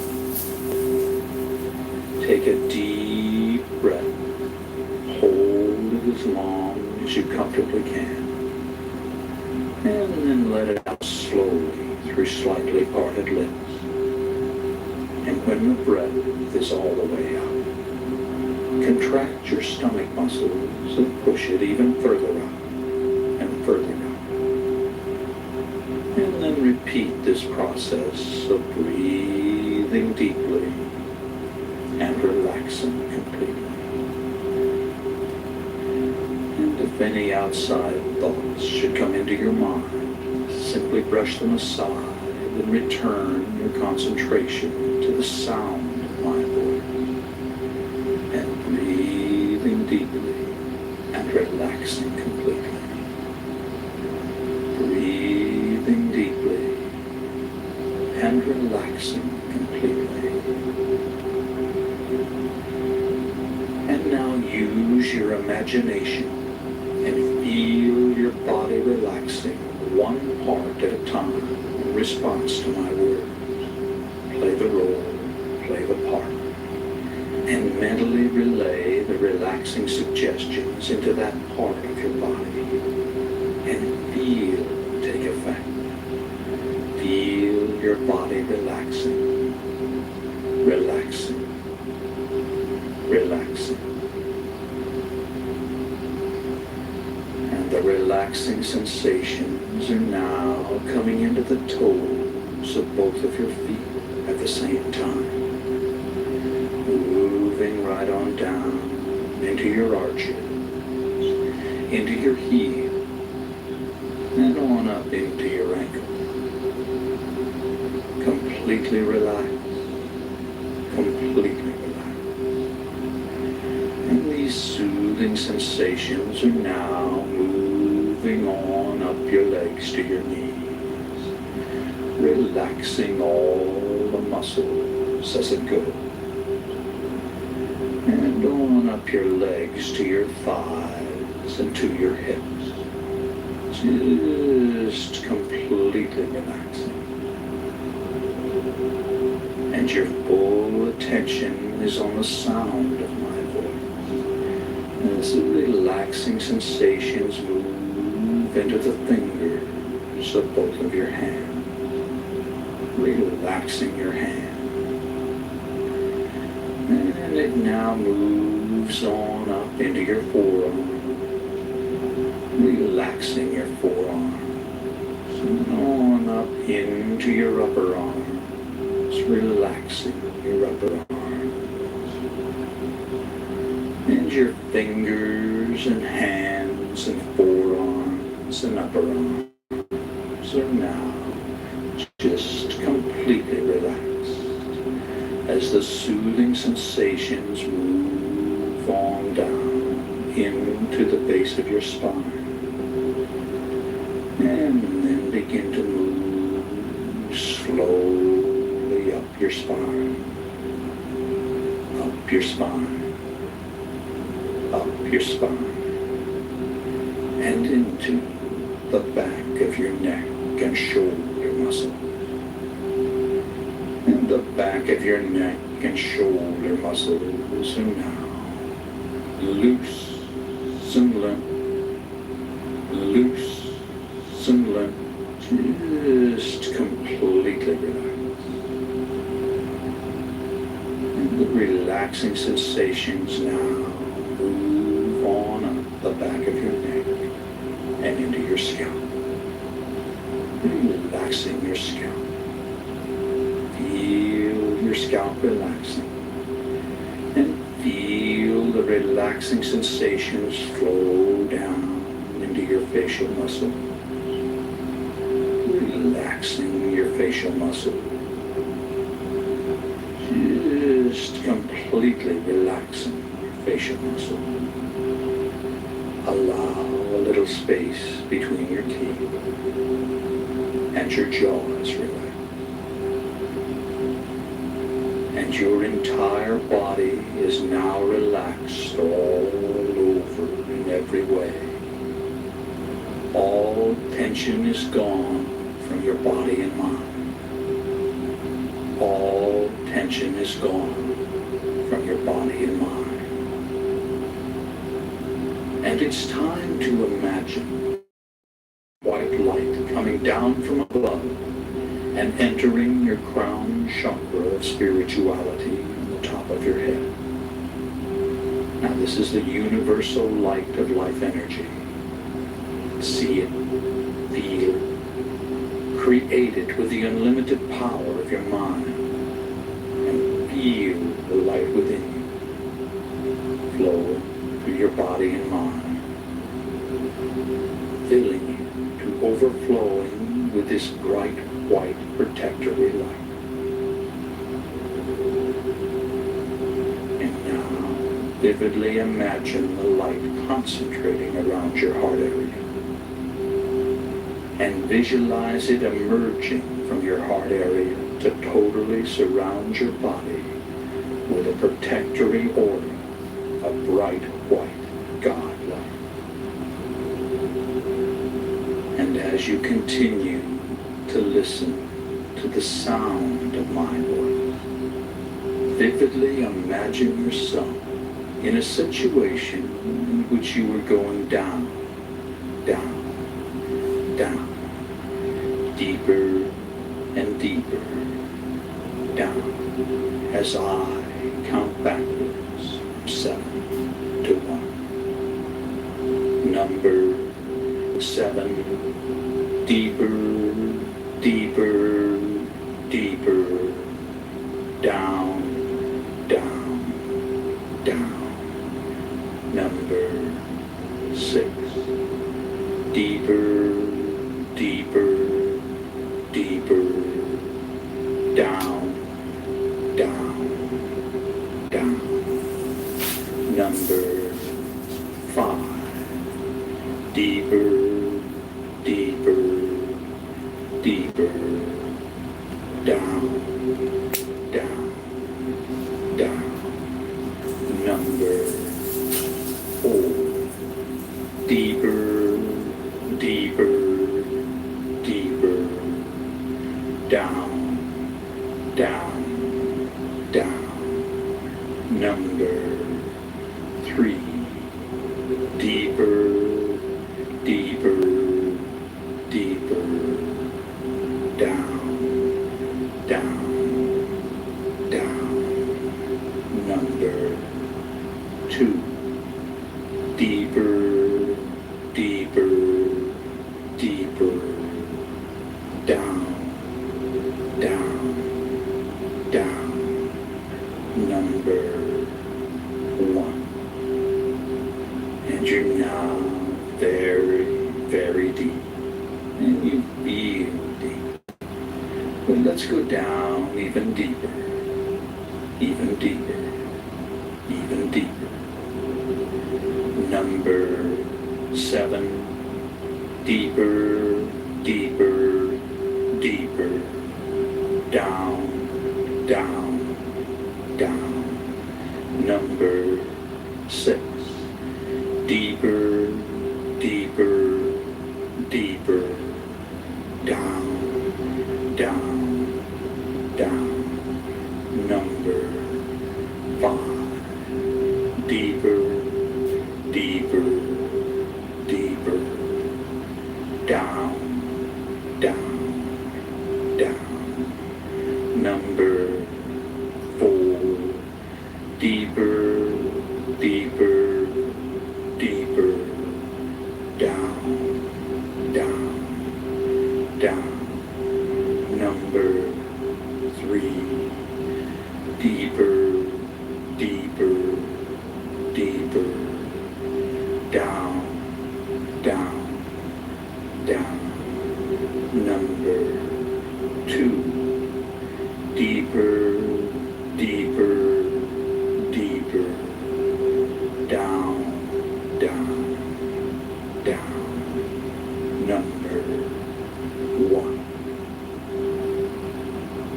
And you're now relaxed and at ease and at peace in a relaxing, altered state of consciousness. And each and every time you alter consciousness, you will go deeper than the time before, until you've reached your natural level, which can be maintained by using this technique several times a week. Now, if at any time you feel uncomfortable in any way, all you have to do to awaken is to mentally count yourself up from 1 to 5. So you're in control. You can awaken at any time you desire to do so. And you're now relaxed and at ease, and a quietness of spirit permeates your body and mind. And I'm going to begin by providing suggestions that will be communicated to every level of your body and mind. And they'll be accepted on every level of your body and mind. A quietness of spirit now permeates your body and mind. You release all tension created by stored up energy within your nervous system. All nervous energy is released to flow freely through your body and mind to be used in constructive ways.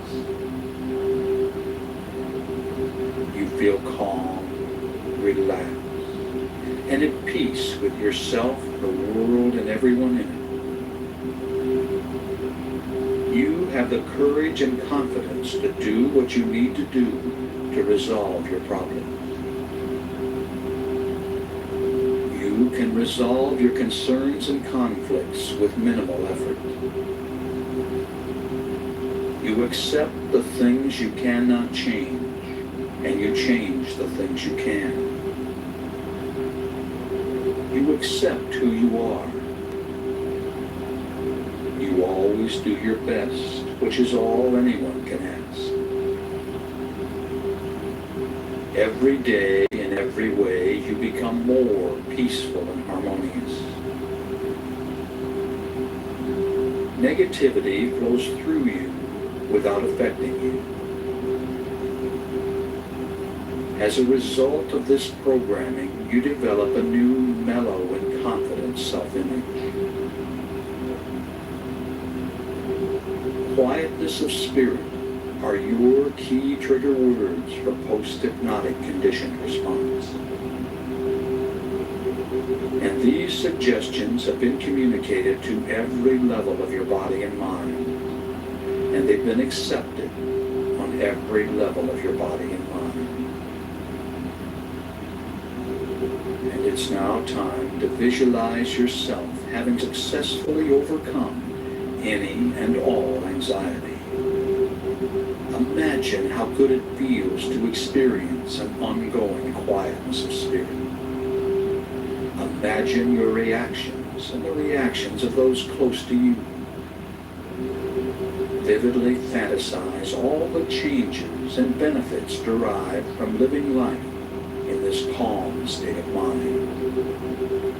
Create every detail of these visualizations, and in so doing, you communicate your desires to the levels of mind that will assist you in manifesting the positive outcomes. Imagine what you desire as if it were already so. Do this now while I'm quiet for a while.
you've just seen your own reality.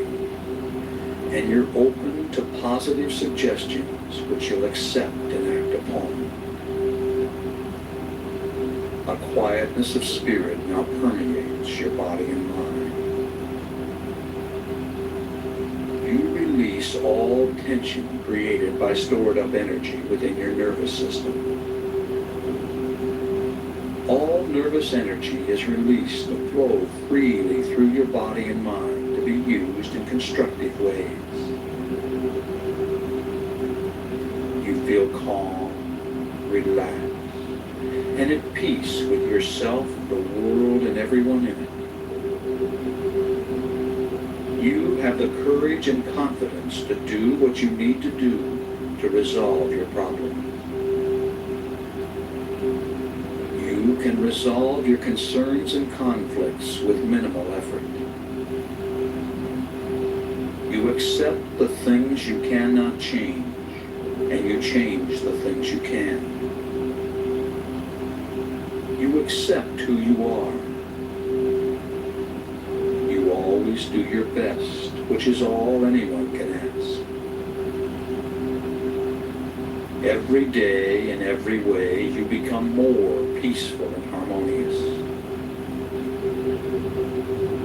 Negativity flows through you without affecting you. As a result of this programming, you develop a new, mellow, and confident self-image. Quietness of spirit are your key trigger words for post-hypnotic conditioned response. And these suggestions have been communicated to every level of your body and mind, and they've been accepted on every level of your body and mind.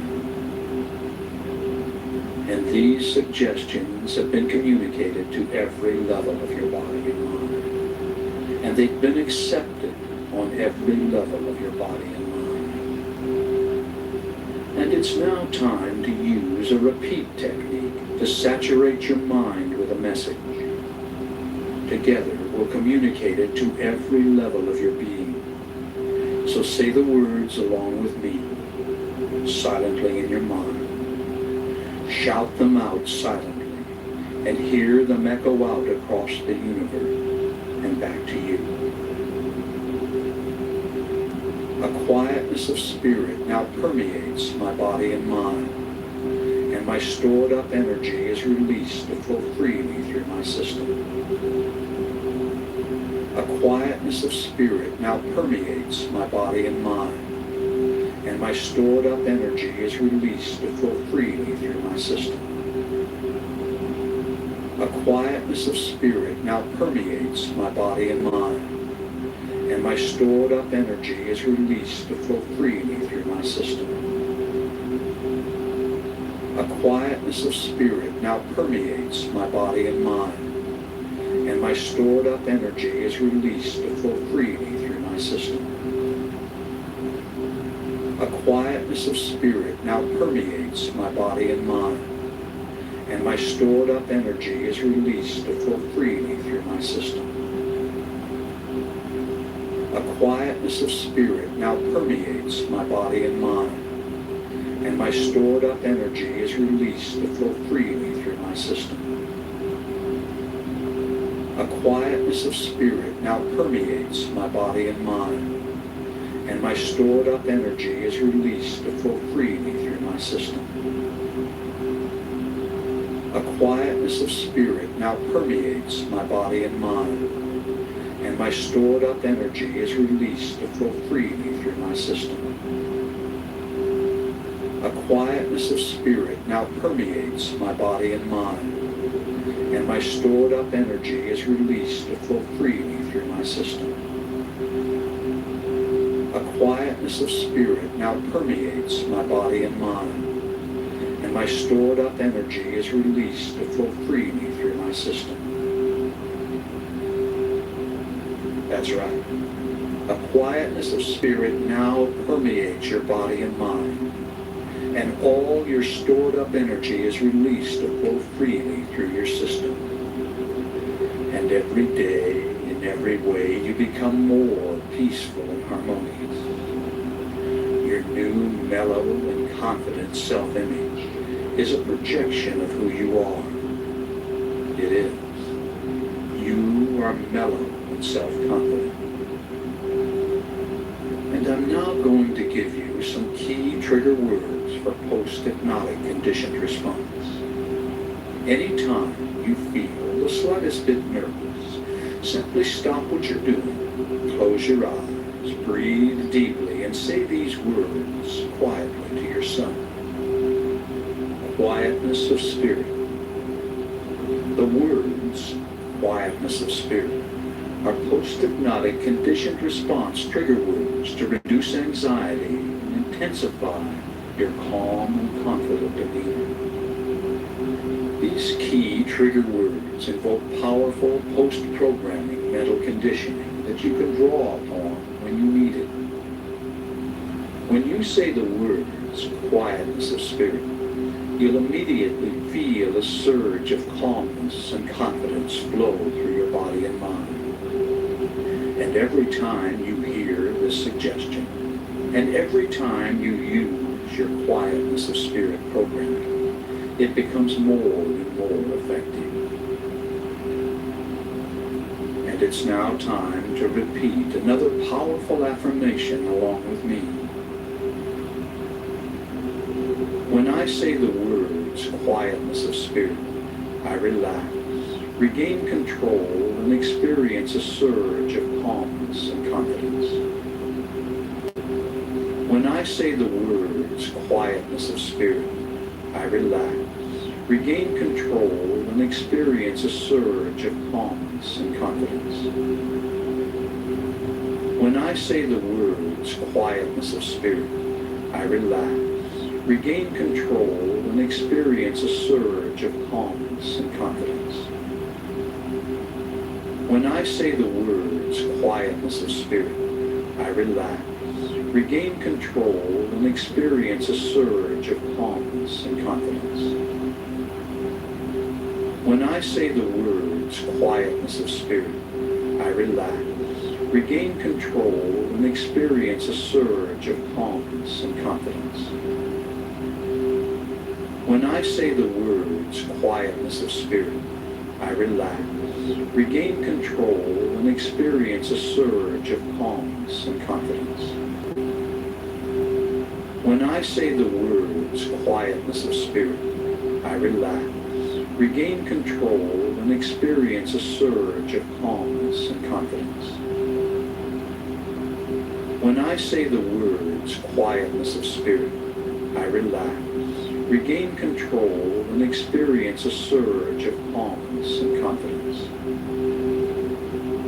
When I say the words quietness of spirit, I relax, regain control, and experience a surge of calmness and confidence. When I say the words quietness of spirit, I relax, regain control, and experience a surge of calmness and confidence. That's right. You've programmed this suggestion on every level of your body and mind, and it becomes your reality. And now, once again, it's time to create another visualization in which you perceive yourself having successfully accomplished your goal. Fantasize the desired result of this programming.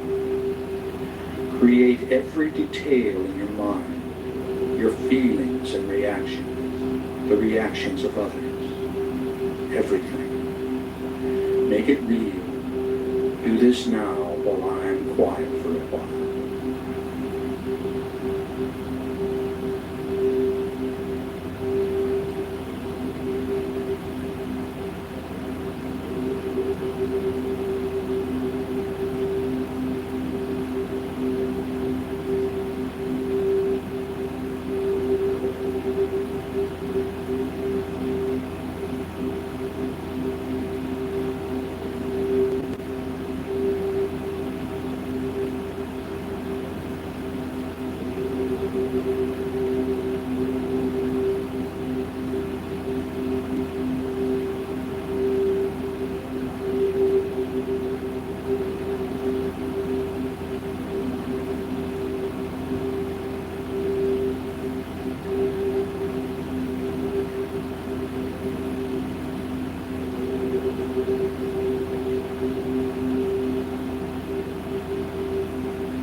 and you've just seen your own reality. And upon awakening, you'll remember all that has been communicated. You'll awaken feeling as if you just had a refreshing nap. Your head will be clear, and you'll think and act with calm and self-assurance, feeling glad to be alive and at peace with yourself, the world, and everyone in it. So let's come on up now. On the count of 5, you'll open your eyes and be wide awake. Number 1, feel the lifeblood returning to your arms and legs. Number 2, coming on up and at peace with all life. Number 3, coming on up feeling an internal balance and harmony. Number 4, recall the situation in the room. And number 5, wide awake, wide awake. Open your eyes and feel good. Number 5, wide awake.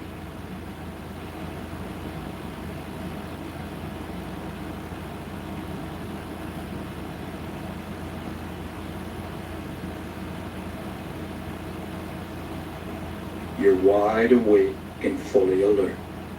And I'm going to communicate some powerful self-talk phrases. You can do other things if you wish while programming your mind by repeating the phrases after me. And throughout your day, recall these phrases and say them over and over to yourself, out loud or silently in your mind. All right, now repeat each phrase after me. A quietness of spirit now permeates my body and mind.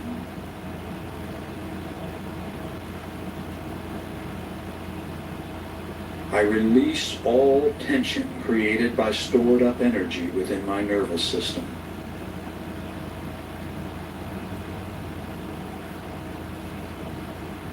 All nervous energy is released to flow freely through my body and mind to be used in constructive ways.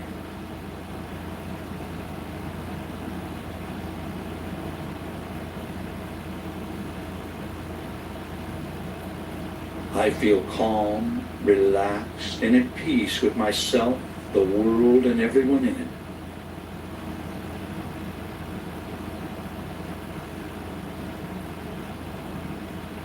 I have the courage and confidence to do what I need to do to resolve my problems.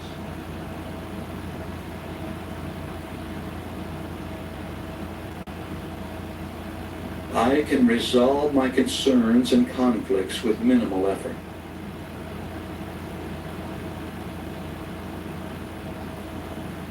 I accept the things I cannot change, and I change the things I can.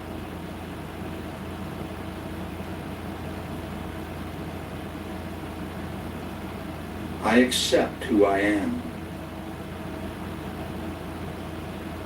I always do my best, which is all anyone can ask.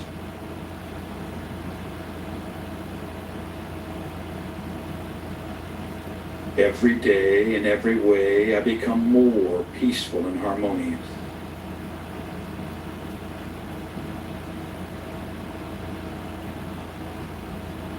Negativity flows through me without affecting me.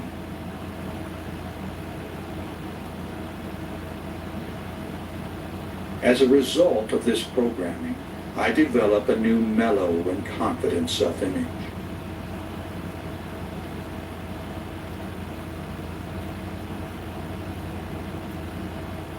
The words, quietness of spirit, are my key trigger words for post-hypnotic conditioned response.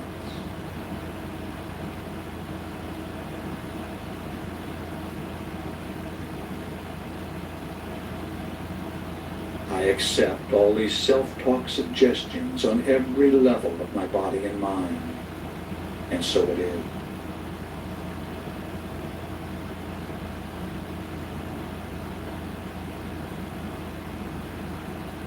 A quietness of spirit now permeates my body and mind.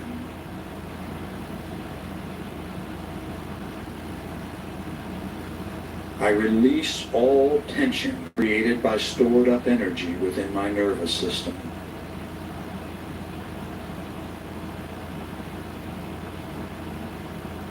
All nervous energy is released to flow freely through my body and mind to be used in constructive ways.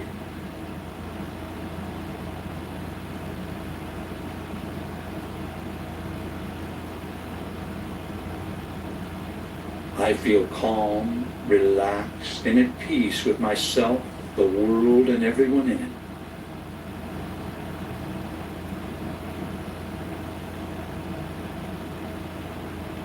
I have the courage and confidence to do what I need to do to resolve my problems.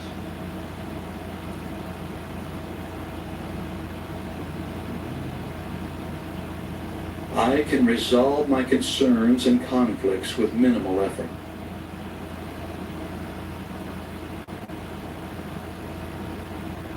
I accept the things I cannot change, and I change the things I can.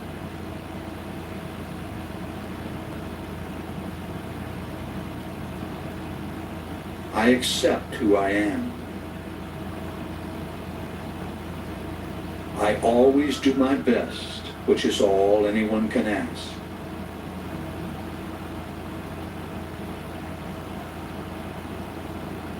Every day, in every way, I become more peaceful and harmonious.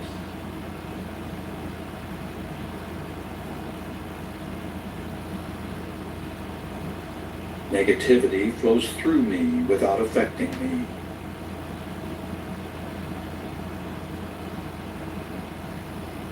As a result of this programming, I develop a new mellow and confident self-image.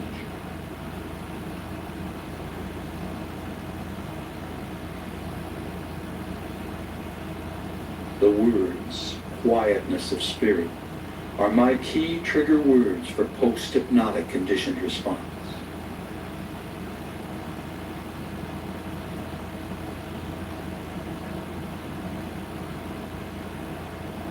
I accept all these self-talk suggestions on every level of my body and mind, and so it is.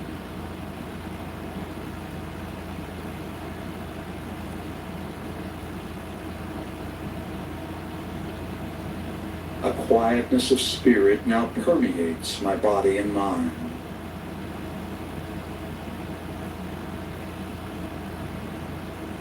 I release all tension created by stored up energy within my nervous system.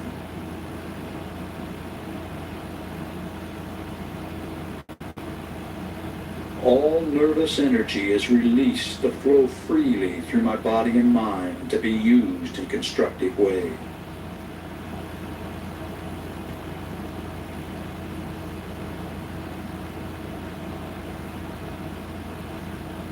I feel calm, relaxed, and at peace with myself, the world, and everyone in it.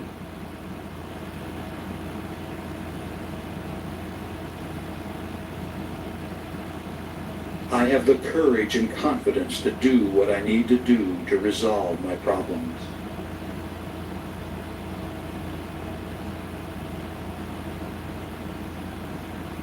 I can resolve my concerns and conflicts with minimal effort.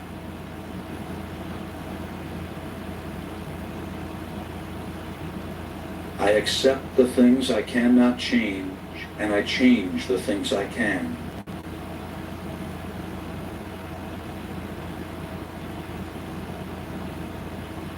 I accept who I am.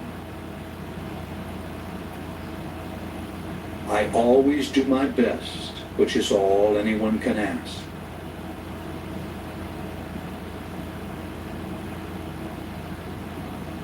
Every day, in every way, I become more peaceful and harmonious.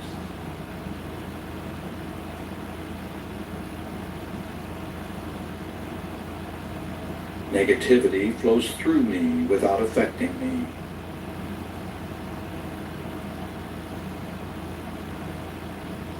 As a result of this programming, I develop a new mellow and confident self-image.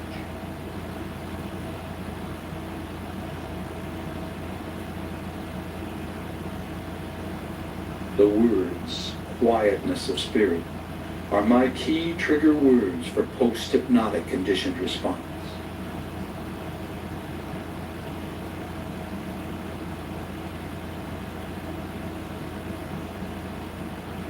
I accept all these self-talk suggestions on every level of my body and mind. And so it is.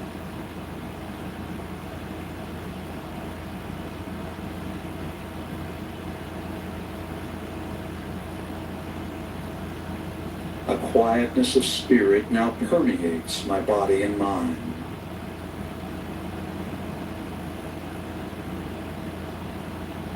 I release all tension created by stored up energy within my nervous system.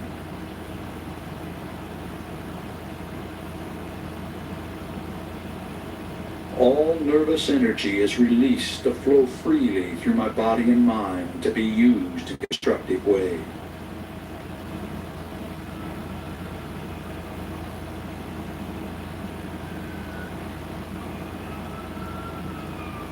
I feel calm, relaxed, and at peace with myself, the world, and everyone in it.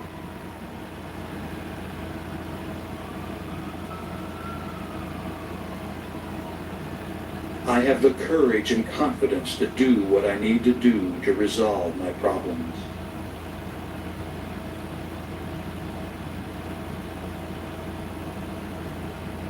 I can resolve my concerns and conflicts with minimal effort.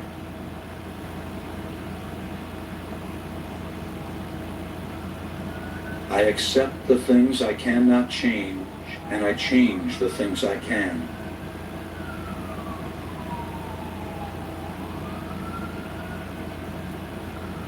I accept who I am. I always do my best, which is all anyone can ask.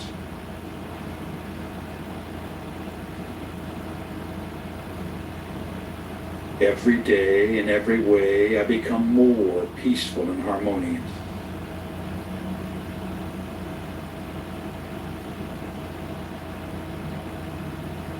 Negativity flows through me without affecting me.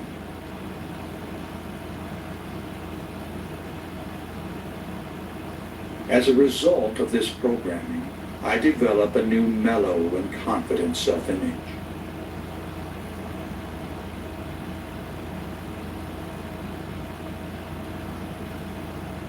The words, quietness of spirit, are my key trigger words for post-hypnotic conditioned response.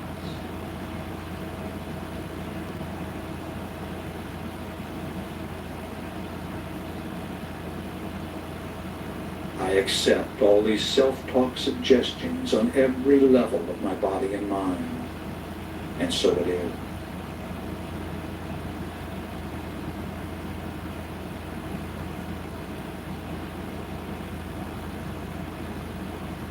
A quietness of spirit now permeates my body and mind.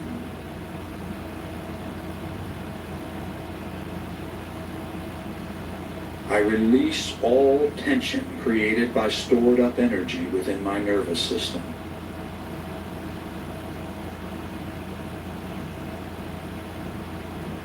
All nervous energy is released to flow freely through my body and mind to be used in constructive ways.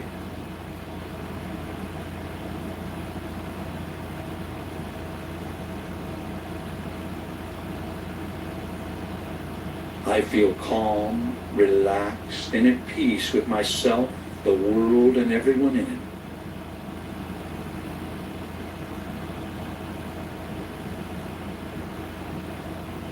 I have the courage and confidence to do what I need to do to resolve my problems.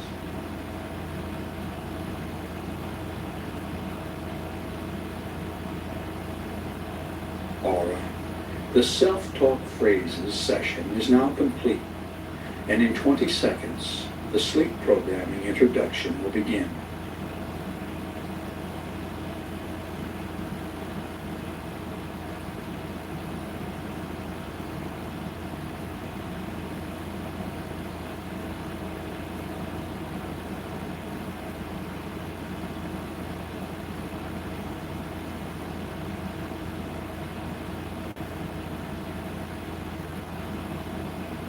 Sleep programming is nearly as powerful as hypnosis for programming your mind with life-changing suggestions. All you have to do is listen to the session as you go to sleep. As you relax and drift into first stage sleep, the cycle per second activity of your brain slows down to alpha. The second level of theta precedes deep delta sleep. Alpha and theta are the levels accessed for hypnosis programming. So on the following sleep programming session, I'll use the same induction as on the first session to take you to these levels quickly.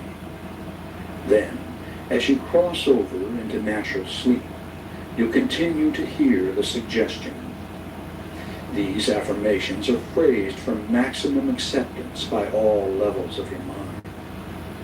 The words fade away at the end of the session, telling you to sleep soundly through the night and to awaken inspired to begin a new day.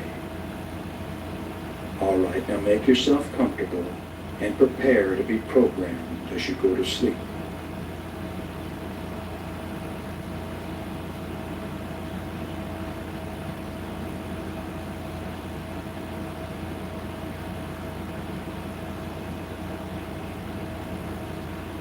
Close your eyes and get comfortable.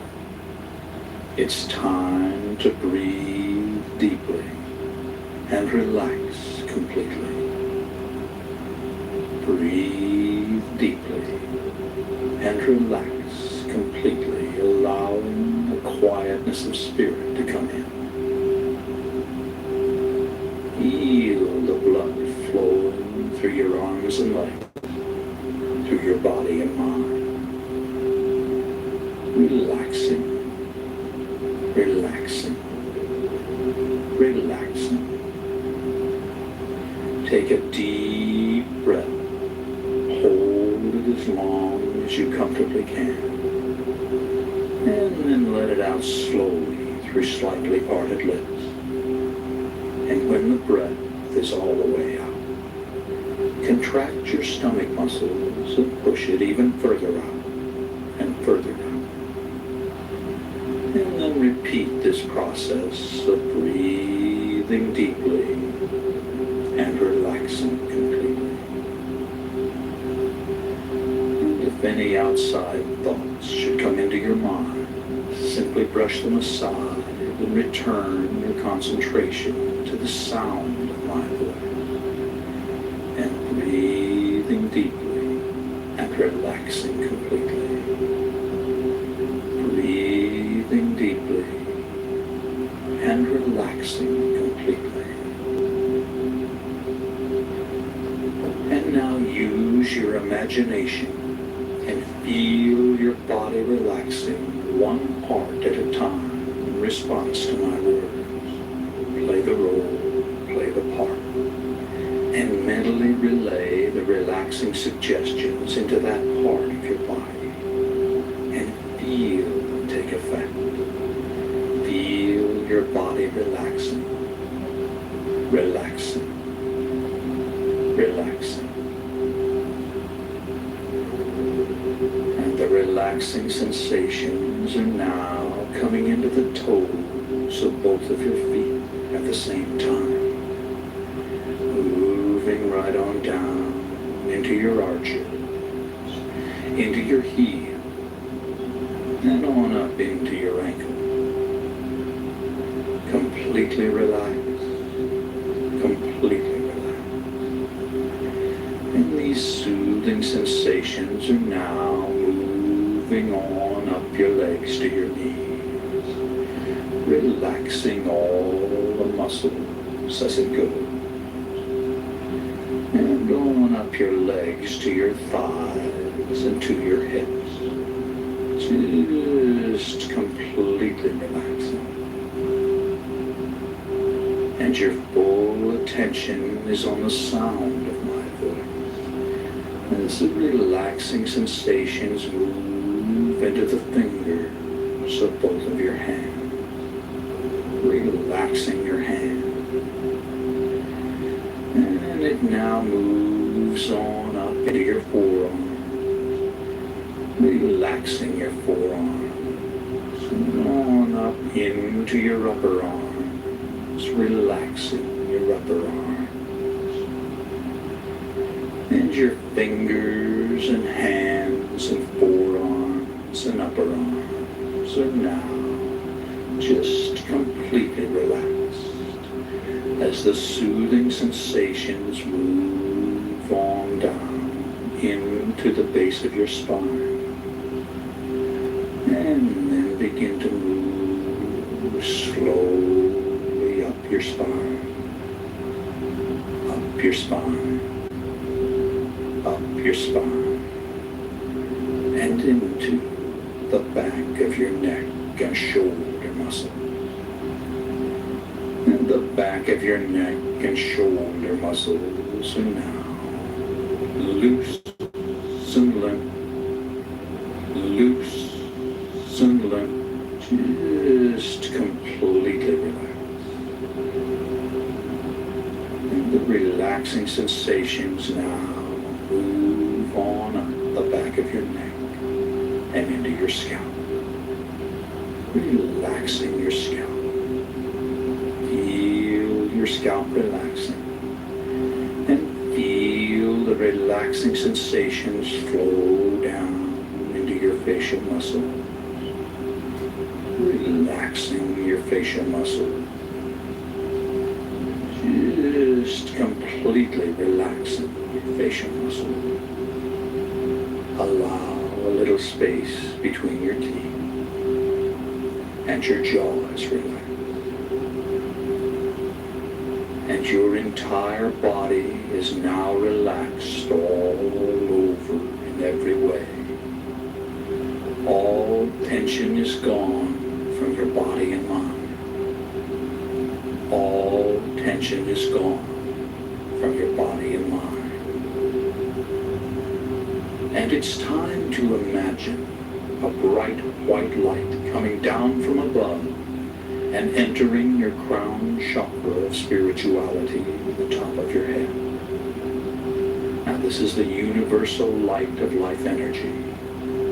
See it, feel it, create it with the unlimited power of your mind, and feel the light within you, flowing through your body and mind, filling you to overflowing with this bright white protectory light. And now, vividly imagine the light concentrating around your heart area. And visualize it emerging from your heart area to totally surround your body with a protectory aura of bright white God light.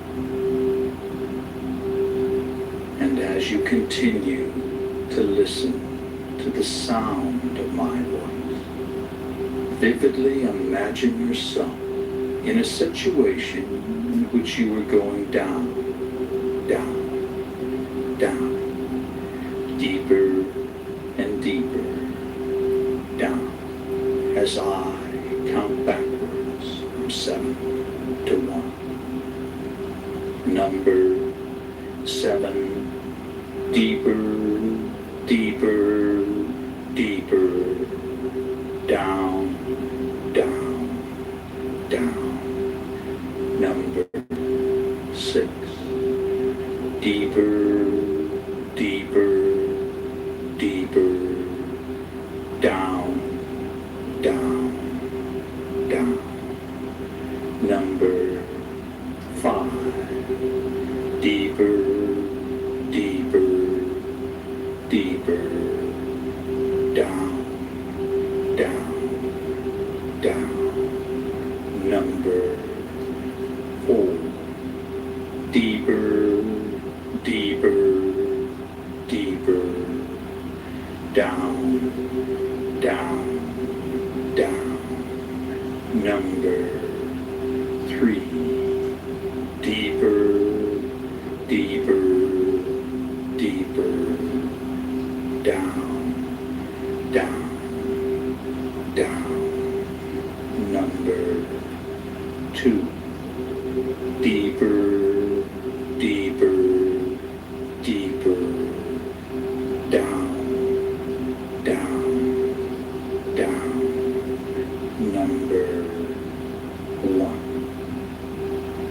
And you're now very, very deep. And you feel deep. But let's go down even deeper, even deeper, even deeper. Number 7, deeper, deeper, deeper, down, down, down. Number 6, deeper, deeper, deeper, down, down, down. Number 5, deeper, deeper, deeper, down, down, down. Number 4, deeper, deeper, deeper, down, down, down. Number 3, deeper, deeper, deeper, down, down, down. Number 2, deeper, deeper, deeper, down, down, down. Number 1. And you're now relaxed and at ease and at peace in a relaxing, altered state of consciousness. And each and every time you alter consciousness, you will go deeper than the time before, until you've reached your natural level, which can be maintained by using this technique several times a week. Now, if at any time you feel uncomfortable in any way, all you have to do to awaken is to mentally count yourself up from 1 to 5. So you're in control. You can awaken at any time you desire to do so. And your body is relaxed, relaxed, relaxed. And your mind is relaxed as you cross over into sleep. A peaceful, relaxing sleep. Peaceful, relaxing sleep.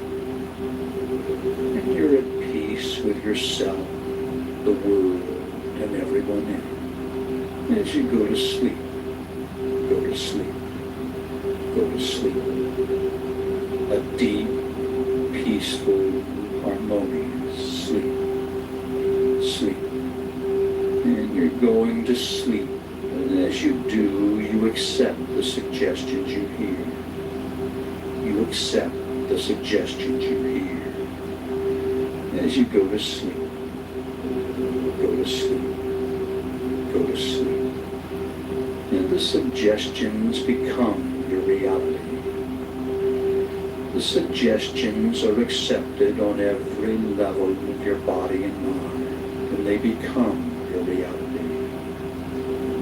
You fulfill your desire. You do. You accept it. You accept the suggestion.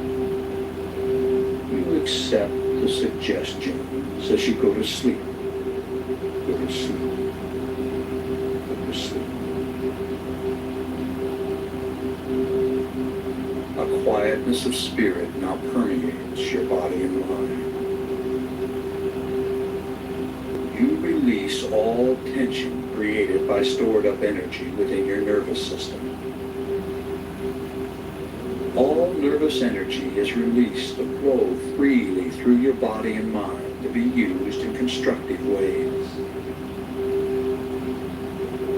You feel calm, relaxed, and at peace with yourself, the world, and everyone in it.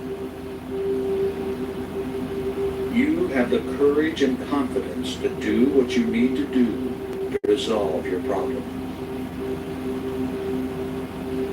You can resolve your concerns and conflicts with minimal effort. You You accept the things you cannot change, and you change the things you can. You accept who you are. You always do your best, which is all anyone can ask. Every day, in every way, you become more peaceful and harmonious. Negativity flows through you without affecting you. As a result of this programming, you develop a new, mellow, and confident self-image. Quietness of spirit are your key trigger words for post-hypnotic conditioned response. And these suggestions have been communicated to every level of your body and mind, and they've been accepted on every level of your body and mind. A quietness of spirit now permeates my body and mind, and my stored up energy is released to flow freely through my system.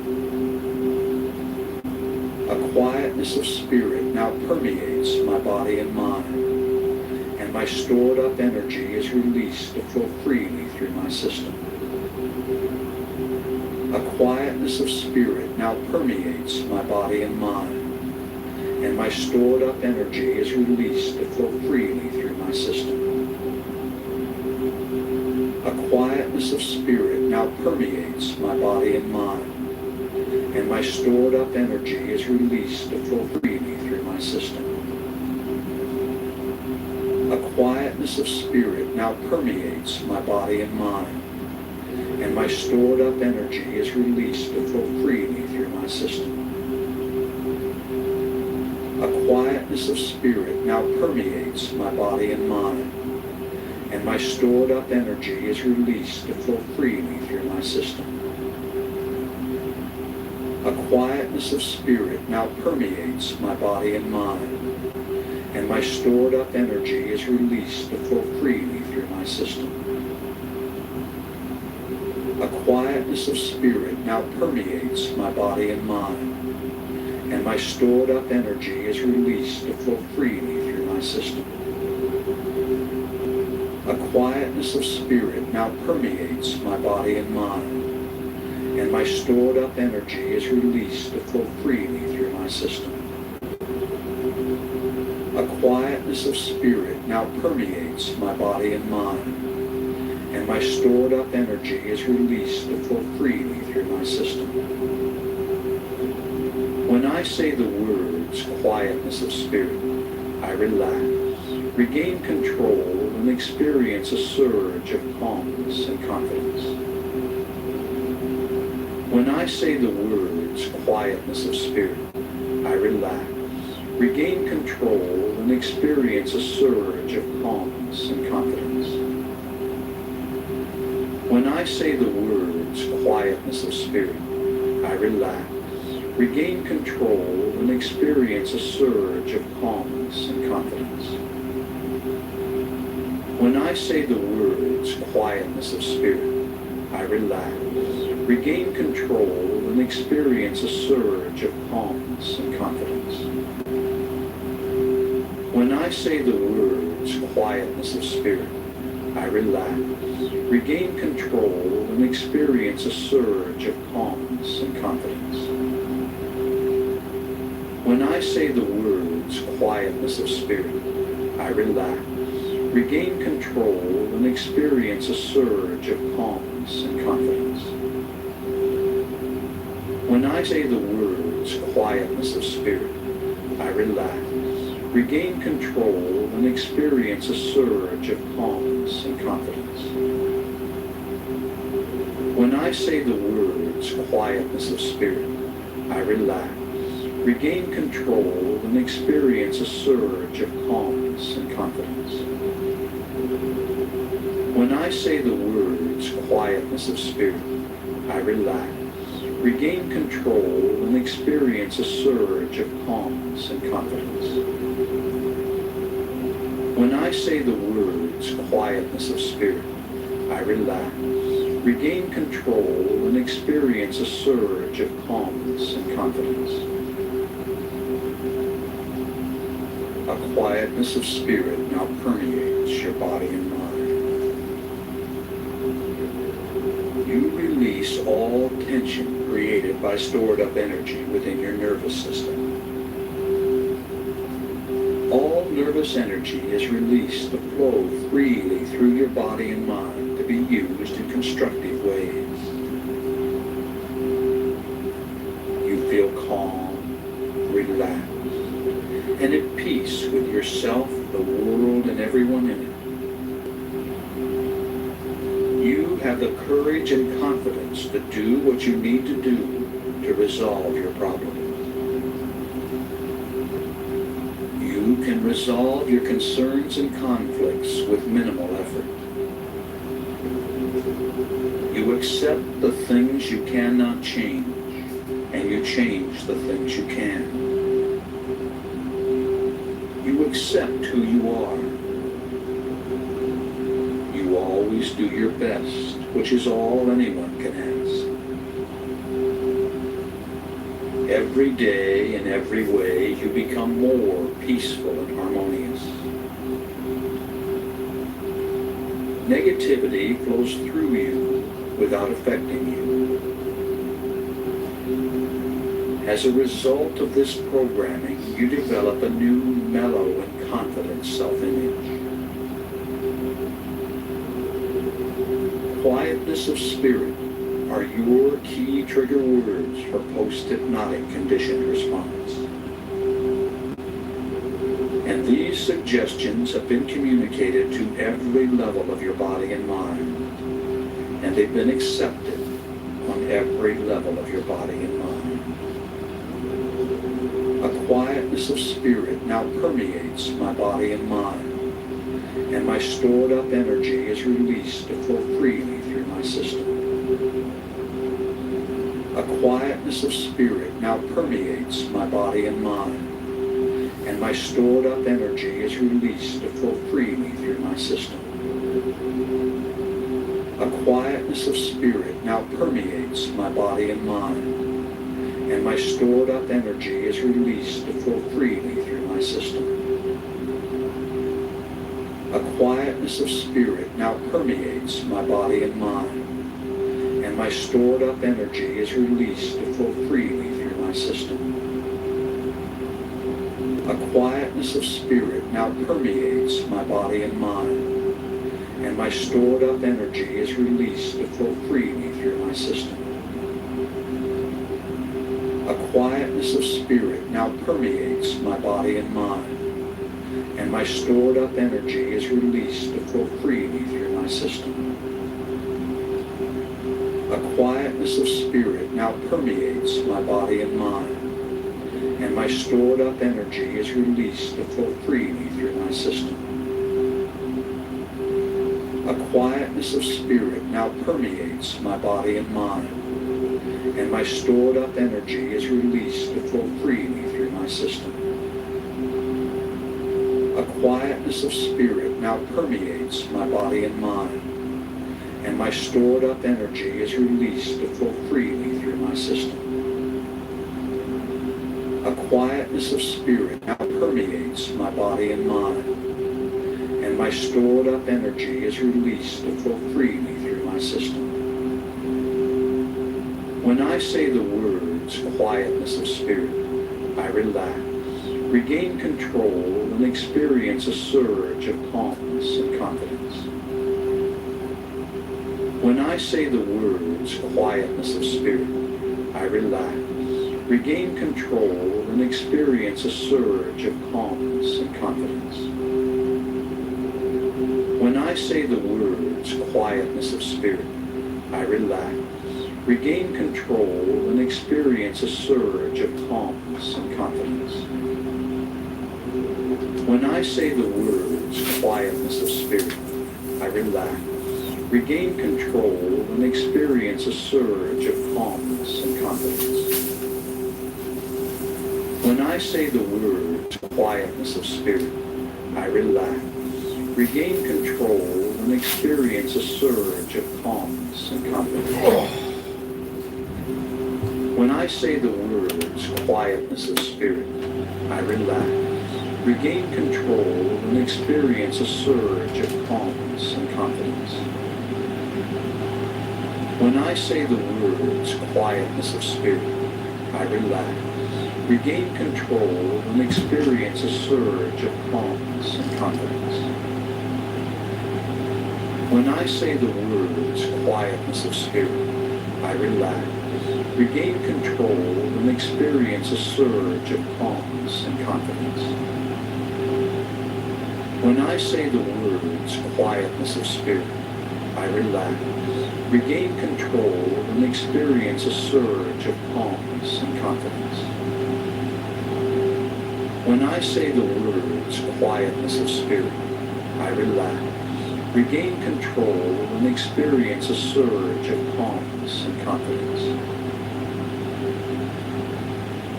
A quietness of spirit now permeates your body and mind. You release all tension created by stored up energy within your nervous system. All nervous energy is released to flow freely through your body and mind to be used in constructive ways. You feel calm, relaxed, and at peace with yourself, the world, and everyone in it. You have the courage and confidence to do what you need to do to resolve your problem. You can resolve your concerns and conflicts with minimal effort. You accept the things you cannot change, and you change the things you can. You accept who you are. You always do your best, which is all anyone can ask. Every day, in every way, you become more peaceful and harmonious.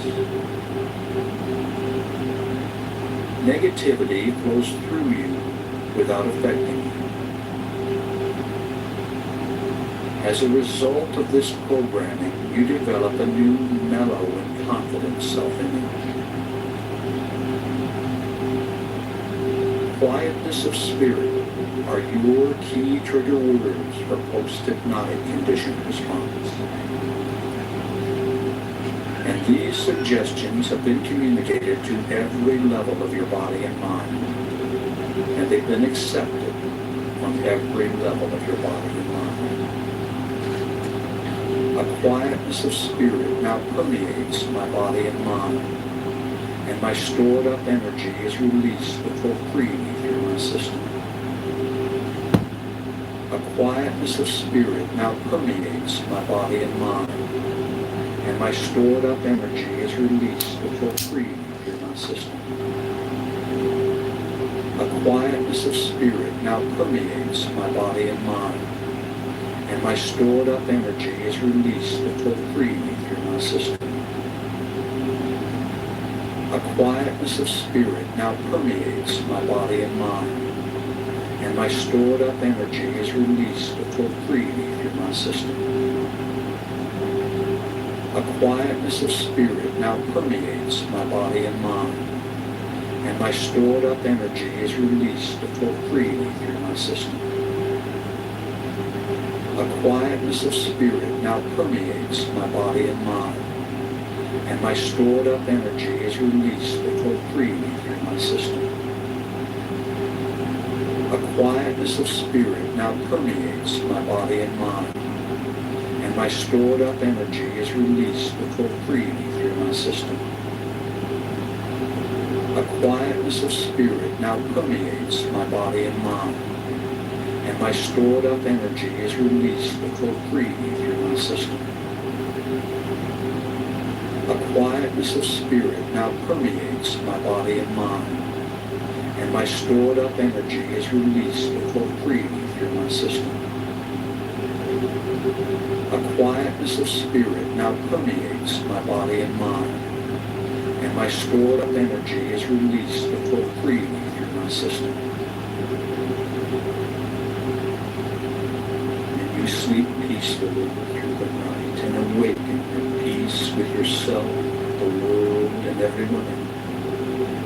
And you'll awaken feeling glad to be alive, refreshed, thinking and acting with calm self, and inspired to begin a new day. And you accept these suggestions as you go to sleep. The suggestions are accepted on every level of your body and mind, and they become your reality. You fulfill your desire. You do. You accept it. And you accept the suggestions as you go to sleep. Go to sleep. Go to sleep. Go to sleep. And you accept these suggestions as you go to sleep. Go to sleep. Go to sleep. Go to sleep. And you accept these suggestions as you go to sleep. Go to sleep. Go to sleep. Go to sleep. And you accept these suggestions as you go to sleep. Go to sleep.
And I'm not even sure now if like Sweet Baby Ray's is good or not. Like I have no idea.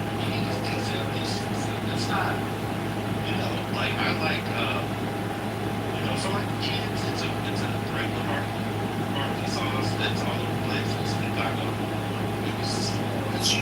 But while y'all were having the conversation, it's like I don't know anything about this, but I'm just gonna see what this Sweet Baby Ray's is. And then I come to find out it was sold 20 years ago to Ken's, who knows the Ken's all dressings, and so they own Sweet Baby Ray's. They bought it for like 20 million or 30 million 20 years ago. Yeah, it's like two barbecue restaurants. Like they got to keep the name. Or some aspect of it. I have to keep the restaurant. But yeah, if you're until there, now it's everywhere. Once it's on, You see it everywhere. At the bottom, you'll taste it, but I'm curious. So. I mean, somebody did mention 16. I like that.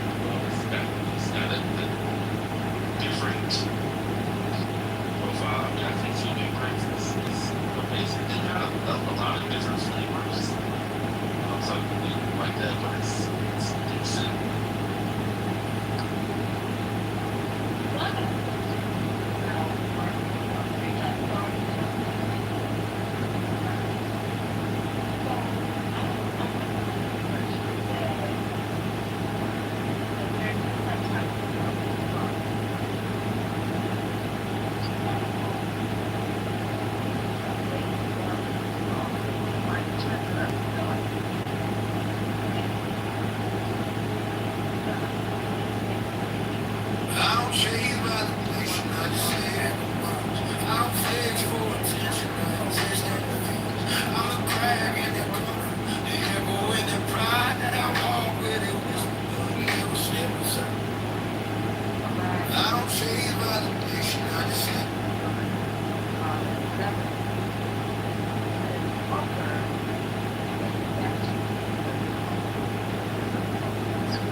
Let's just say it was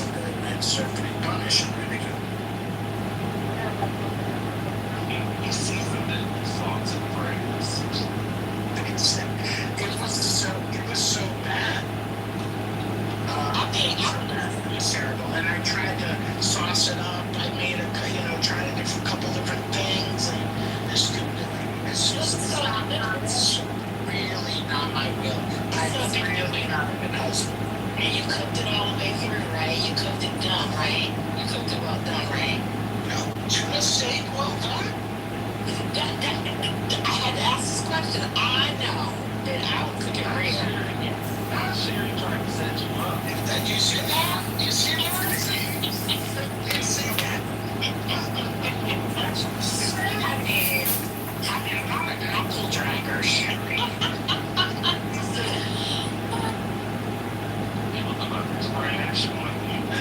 I was going to ask, but, well, if he had done it, then my next question would have been, I said, must have been dry. It must have been so dry. Was it dry? No. When he ate with the tuna, was it dry and could have mopped the floor with it?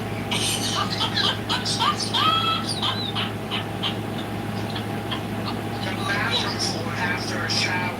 Yes.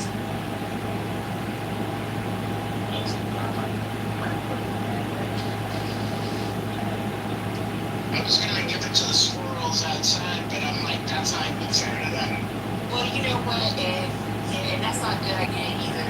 Don't feed the squirrels. Because if you feed the squirrels, I took a few bites, I had to give myself something, and then I put it in the composting, so I gave it back to their. Okay. Yeah, the squirrels gangsters, and you cannot feed them. Because if you feed them, you lift up your shade, and they're looking right at you. No, they're not coming. They're not all the way up here. Just when I leave. When I leave the building, they will literally stand in the path. Yeah, because they're gangster. They will stand next to them. Squirrels gangster. India.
like this,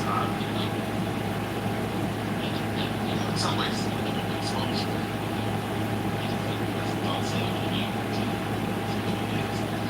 generally hear a lot of these topics. So first, yes, no, I understand. Yes, I hear you.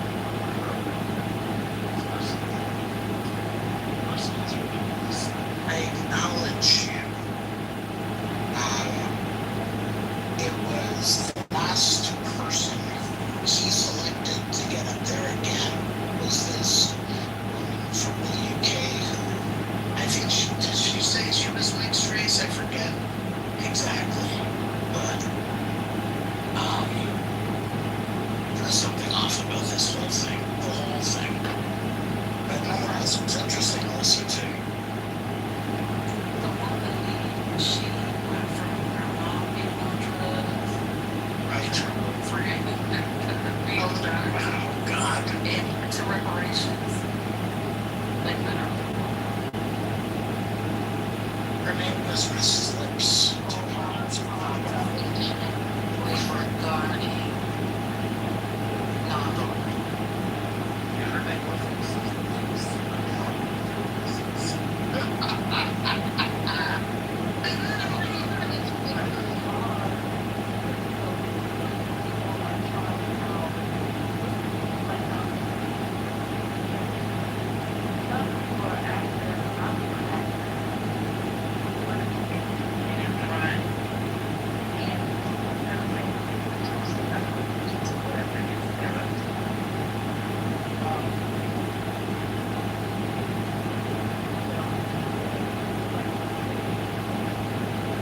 Well, it was also supposed to be 20 non-voters, right? Non-independents, if I understand correctly.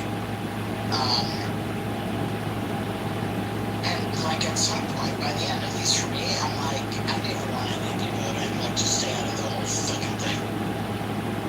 Like, I don't think any of them are actually gonna vote. I think they're staunch in their beliefs that none of this matters. Or make the right choice. What's that? Oh, I'm sorry. Or make the right choice. When they vote.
Yeah, baby. Yes. Some famous saying. Just talking about. I mean, that's good that you have trained the AI system that just continues to talk back to you.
You're speaking to someone that actually trained the idea of betrayal. That's justification for somebody's a Judas, for instance. But I'm thinking of other people. And like if you're a monster, you're a monster. You don't really have an expectation of people. That's why I like when Trump is. That's why I like when Trump does stuff, people get so upset. I'm like, what are your expectations? You know what? I still just somebody said you imagine. Marcus. Oh Lord. You know what? I would think about someone like Aaron Burr.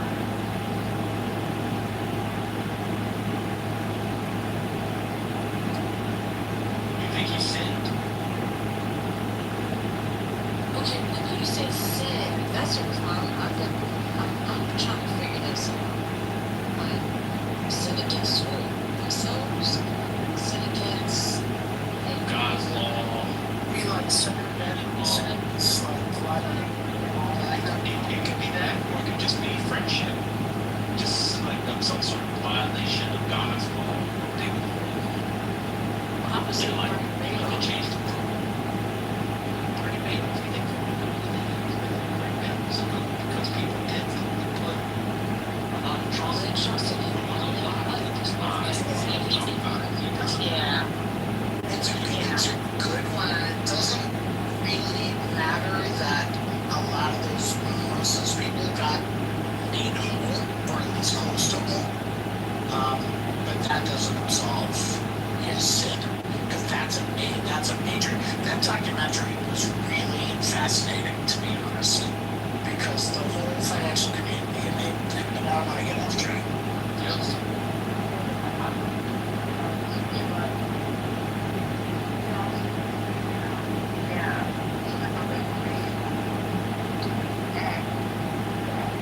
That's yeah. For sure. But a lot of people trusted him, especially in the beginning. Like, they had a lot of trust in him. He was the head He was the head of NASDAQ. Imagine that. That's amazing. What do you think like Roger Gaines? Like in today? He was a spy. He worked for the CIA, and he was an undercover agent for the Soviets. And he was like really trusted. He got like a lot of information. I don't know. Yeah, like a fascinating story. So like I think of like betrayal, like somebody that you trust and got betrayed. But yeah, I mean that's already a thing. And Alan Burr was just a sketchy character anyway. He's so sketchy. I'm trying to think. You say Benedict Arnold because that would be kind of the obvious one, but then that's even complicated.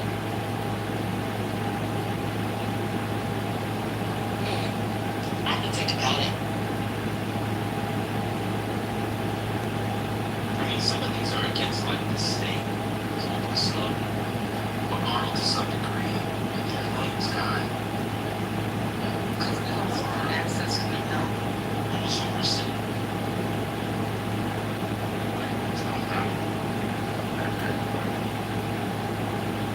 He's a monster. Yes. Yeah, we were, yeah. We wanted it. I like Madoff because it was just like regular people. Put their life's work into it.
was not supposed to be a compound that was supposed to be mixed together. And they knew it. They knew it. And they still did it anyway to make sure that they greased their pockets. Y'all see what Marcus put in the chat?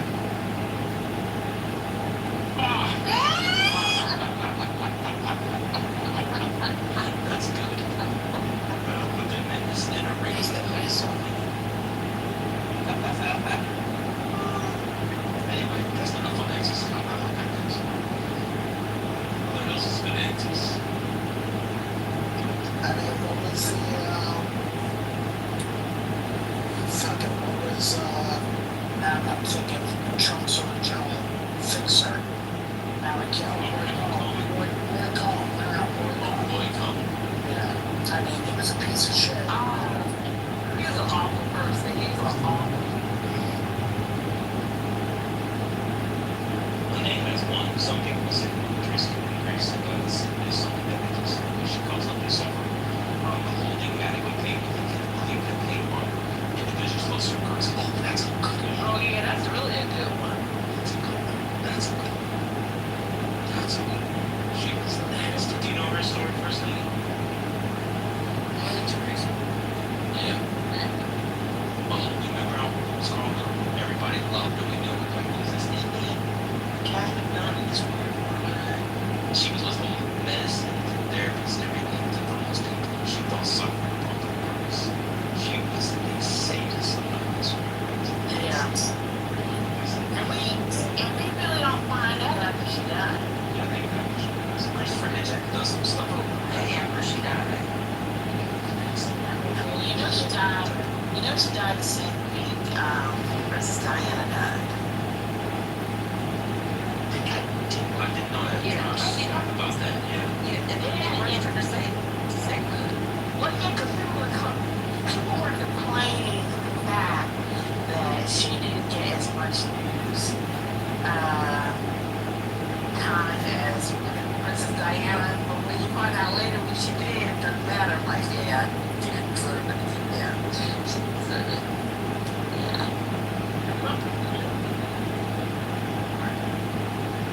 Well, it's so synonymous, if you don't know, with goodness.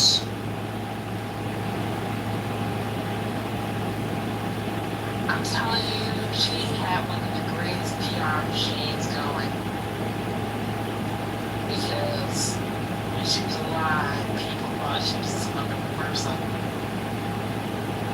And when she died, they didn't rush her to say that. And then find out later stuff what she was doing. Yeah. There's some African Americans who have something on Instagram today. There's some black, there's some African Americans.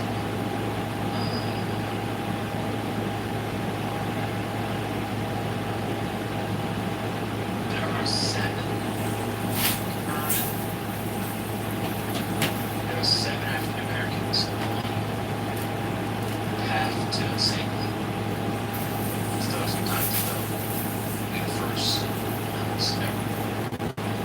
saw something today. It's great.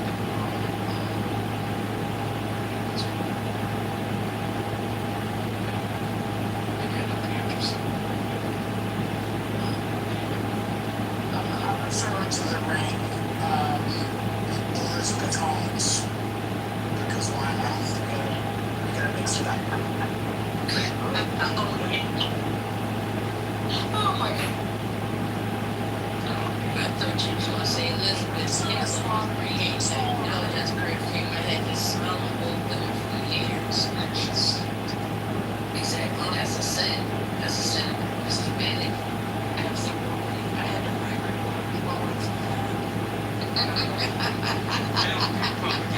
Nobody actually thought it smelled good. Yes, they did.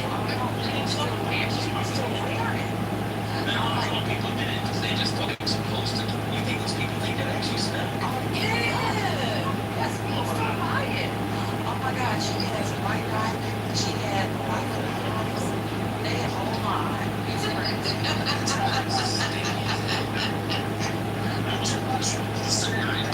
Like 8, 9.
not too late. No, I'm start. right. No, it's not too late. Go ahead, let it out. Unplug yourself. Go ahead. What I was gonna say was the smells are very store size too, right? The smell of the stankin' 1900s. Stankin' cars. All around so much. I'm gonna be honest. That just it's hard for me. I have to write about it. It's like, you know, talk about this. It's a lot of money. Now, the smell is everywhere, but maybe, you know, it didn't smell as bad as the smell like cold guts, but then ultra processed food and stuff, like it just smell out of it. It smells like, you know, somebody had a child.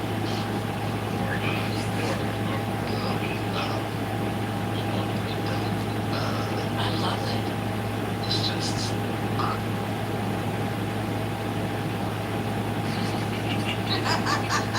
you gotta stop calling this track.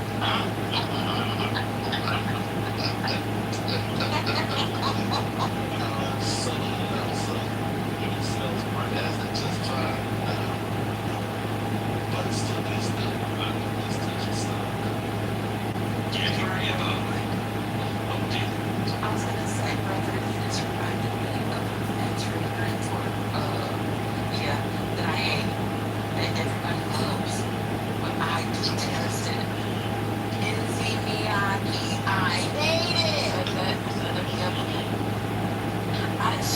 So let me just go back to diamonds real quick, because I brought up diamonds, and to be honest with you, when it first came out, as you know, I'm 87 years old, so I don't know what it was when it came out. I actually thought it smelled good. I think what happened was everybody and their grandmother was wearing to church, and it didn't smell like it did when I was next. So the whole church smelled like white diamonds and sweat. And I think that is what they remember about what diamonds is wearing now. Was it really popular? This is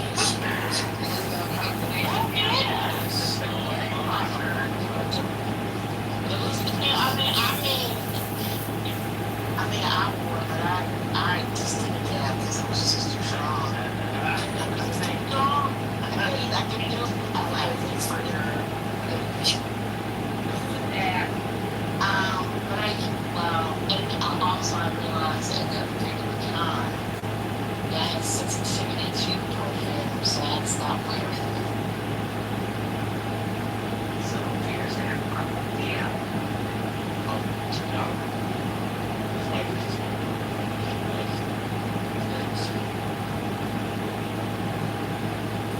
I like that.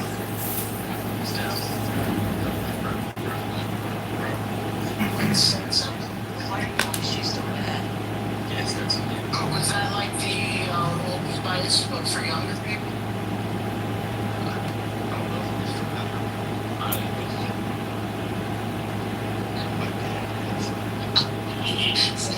So Dr. Brazilian brought up Red Door. Sarah was named Red Door was a leaf farm.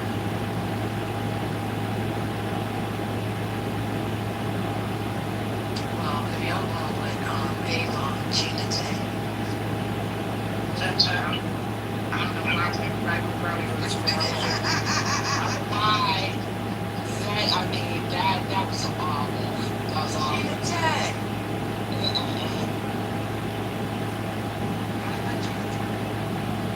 I know I did. You know what? Someone actually got that for me. No. I didn't talk to that person. Yeah, I did not talk to that person. I did not talk to that person.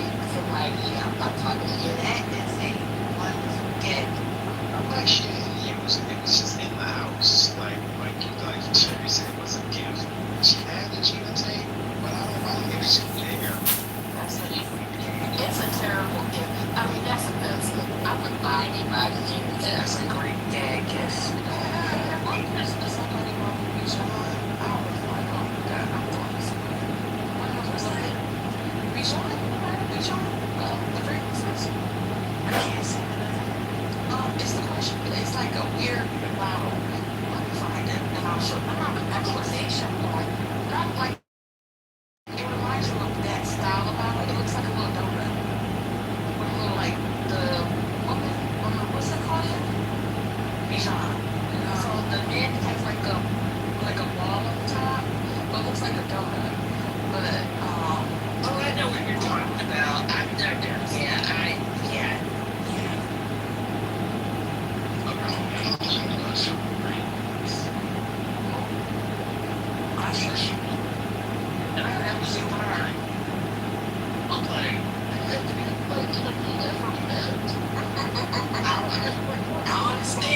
understand it, brother. I really don't. I don't understand.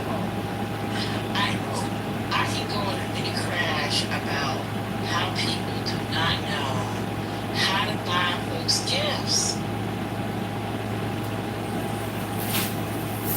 I can crash it. The gift card is unacceptable. Give a gift card.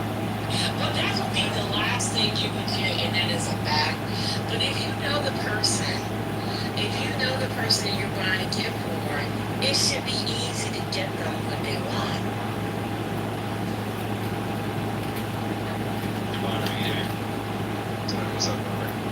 Have you seen Dio with Babyface singing Two Occasions in the car on YouTube? On the Cadillac Chronicles? Oh, nah, yeah, but that's the joint. No, I It gotta is check cool. that out. So they're older brothers, are probably 60, 70, they're old. This video on the internet. No, it's so cool. They just have you seen the First Lady? No. It's the I saw that coolest they were video. driving in LA. Yeah, it's the coolest video on the internet. It's so cool. And they sound good too. Oh. Y'all should check it out. It's came out, I don't know if you I don't know. But I watched it. Is it as good as the Cookout with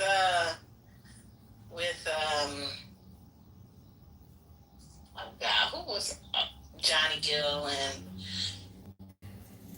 Oh, I mean, yeah, this is more produced. That was cool. I mean, I guess part of Johnny School's house. Yeah, I like that too.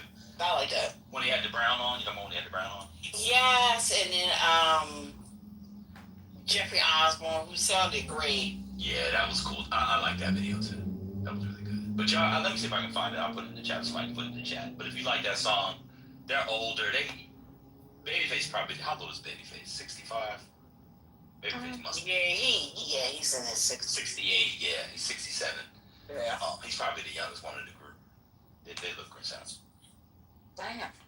Check it out, Divine. So what's the song they're singing again? They sing Two Occasions. I only think of you on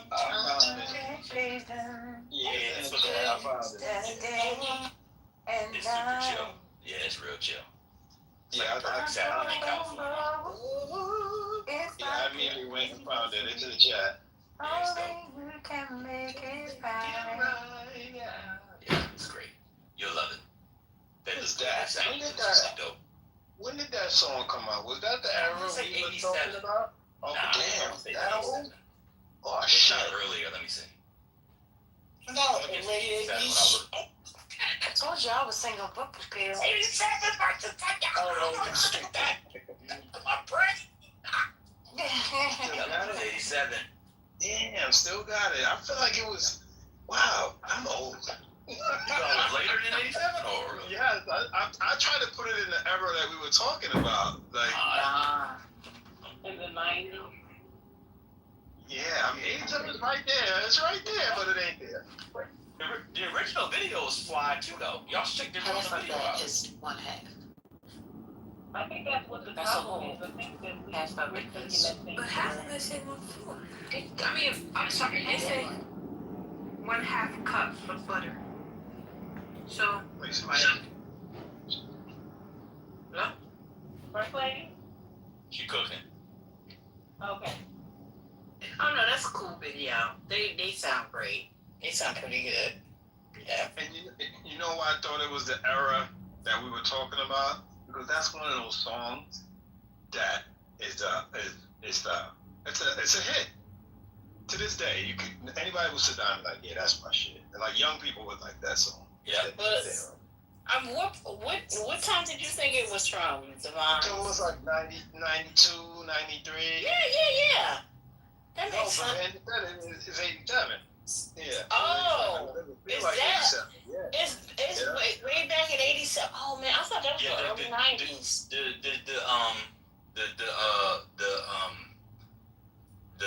The thing that tells you is the synthesizer.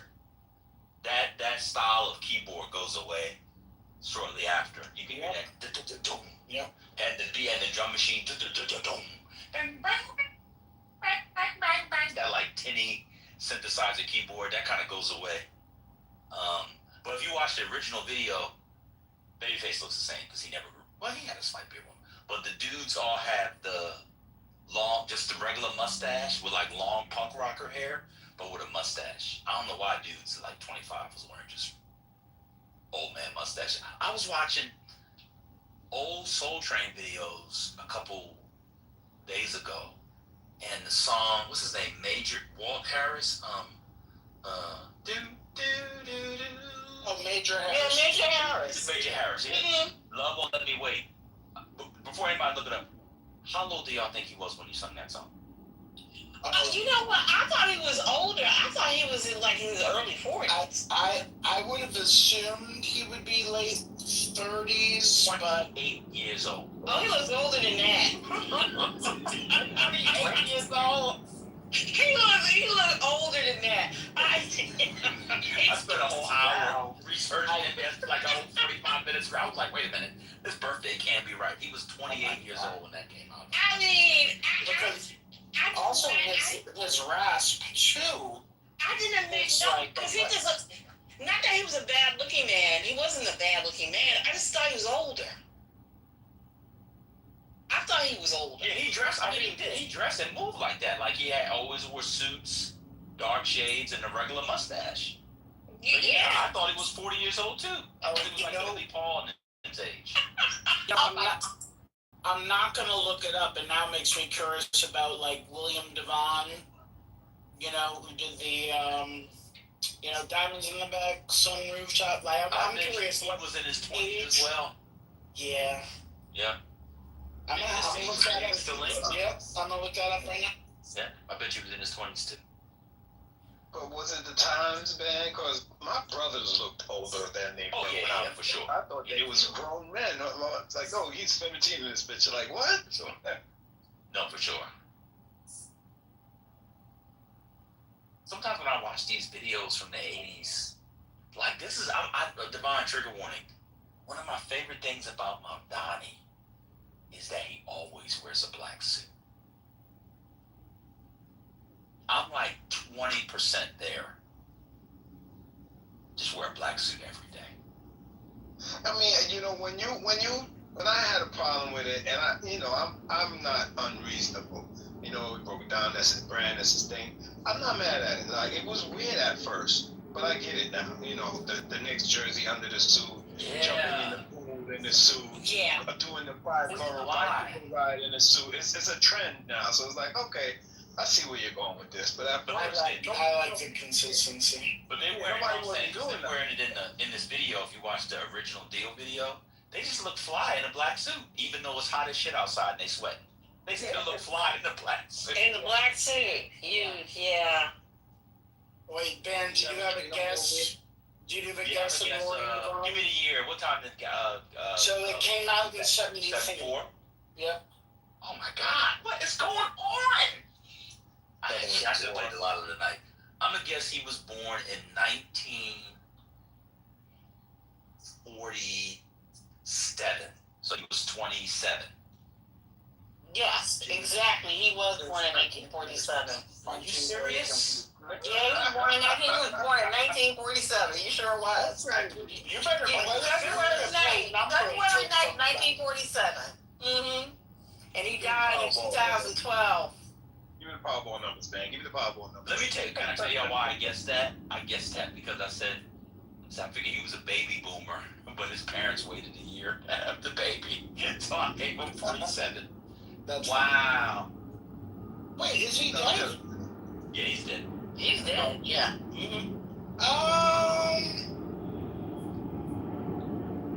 I think Babyface. I don't think he's dead, y'all. Close to dead. Whoa, is Wikipedia lying? Oh no, I'm just guessing. I don't know. Wait a minute, who are you talking about? I'm confused. William Devon. Oh, I thought you were talking about Major Harris. I was like, yeah, he's dead. Major Harris, yeah. Okay. Anyway, I don't know. William Devon's I so just see an old black dude born in the 40s. My assumption is yeah. 78. Especially in music. Yeah, they used to party hard. One of the Whispers just died last year, right? Didn't one of the Whispers die? One of the twins died. Yeah, because I saw the other one on Sean, the dude from Boyz II Men. Yes. Sean Stockman show. They were singing Lady, I think. Lady Commodore's Lady? No, the Whisper song. The Whispers Lady. Lady. Yeah. Lady. There you go. I was going to say that was up. I was about to sing something else. What you was Gary saying? Not D'Angelo. It was no. It was like an up tempo, and the song started with "Lady." I know that one. That's the Commodores. Yeah, that's the Commodores. Okay, it's like one of the words. Lady. Have you watched the show yet, First Lady, the Sean Stockman show? Who's that? The brother from Boyz II Men, the dark-skinned brother from Boyz II Men that never had any solos.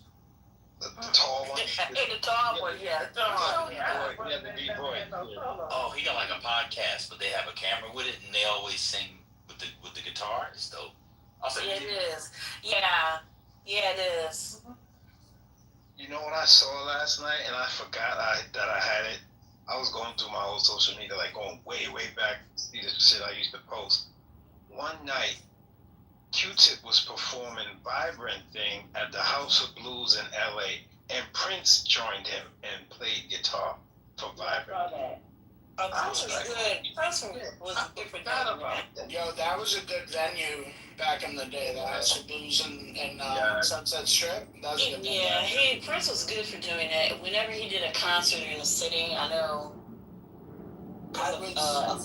a co-worker went, and he didn't go to the concert, but he went to City Winery where Prince did a jam session. And I said, why did you not call me? Because I would have gone. He said it was last minute. I'm like, okay. Prince never really announces where he's going. No, he doesn't. Yeah, it's never announced. No, it's true. I went to see Maceo Parker probably 20 plus years ago. I'm not sure if it was Beacon or Radio City, one of them. And Prince came out for a song, which is pretty fucking cool. I like when they do that. You never know who's gonna pop up on the stage. What's your favorite Whisper song? I'll go first. Mine is Olivia. Yeah, I like that song. I also like Lady. I'm doctor in the chat. I do need a refresher. I mean, I know Whisper. How does it go? How does it go? Which one? Olivia? Olivia is Olivia sang, got distracted on the way to Grandma's house. Yeah.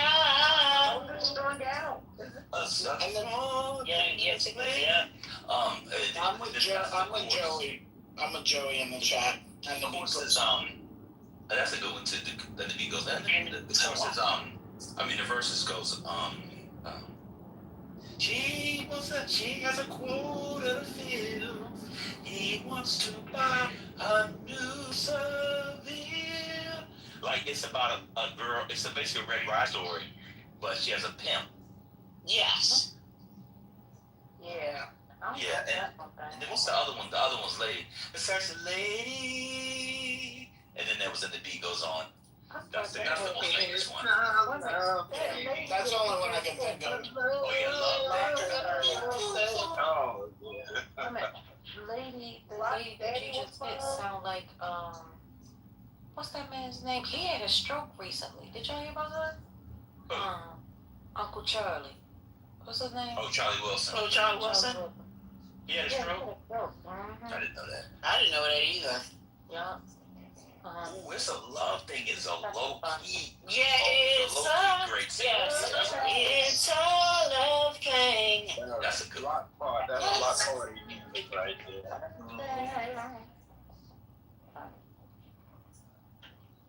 Let me tell you something about the Whispers, okay? I'm gonna say it again because I say it every time I talk about that. They had the best men's fashion for their time. They were ahead of their time.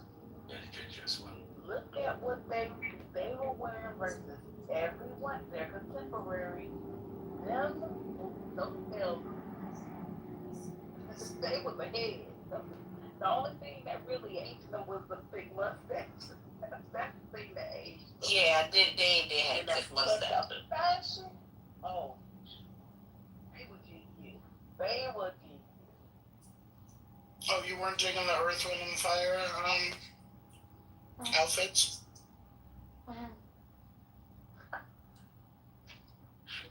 Not in this era. No.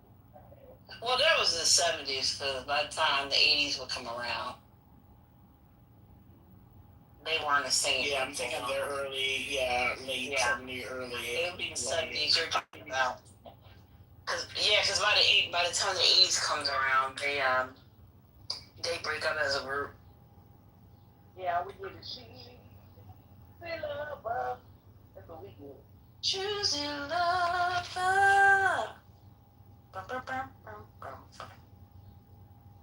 I know Earth, Wind, and Fire. They dressed kind of wild, but that was part of the bit. And also, when you get those custom type of outfits, it's a huge write-off for the band. I learned that too. If they're just gonna go to this, Yeah, it doesn't deeper into a hole.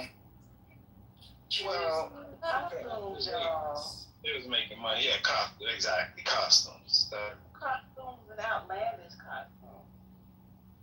See, y'all know the group LaBelle, right? Patti LaBelle when she first came out. Yeah, the LaBelle, yeah. And all of their costumes and stuff like that, they used to be real unique.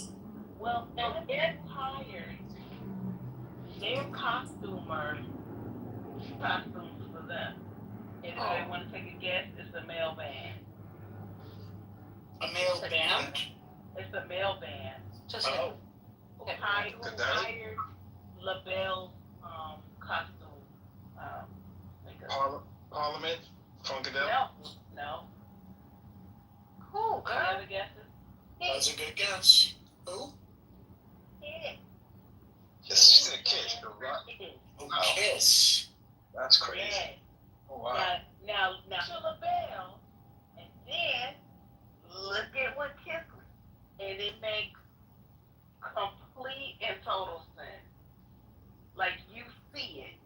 Huh? I don't get it. But this was when Patti LaBelle wearing like silver platform heels and space. And so I am going to Kiss. yeah. So then Kids that love look ends up transferring over to Kiss, and Kiss wears that look. Okay. I was not into.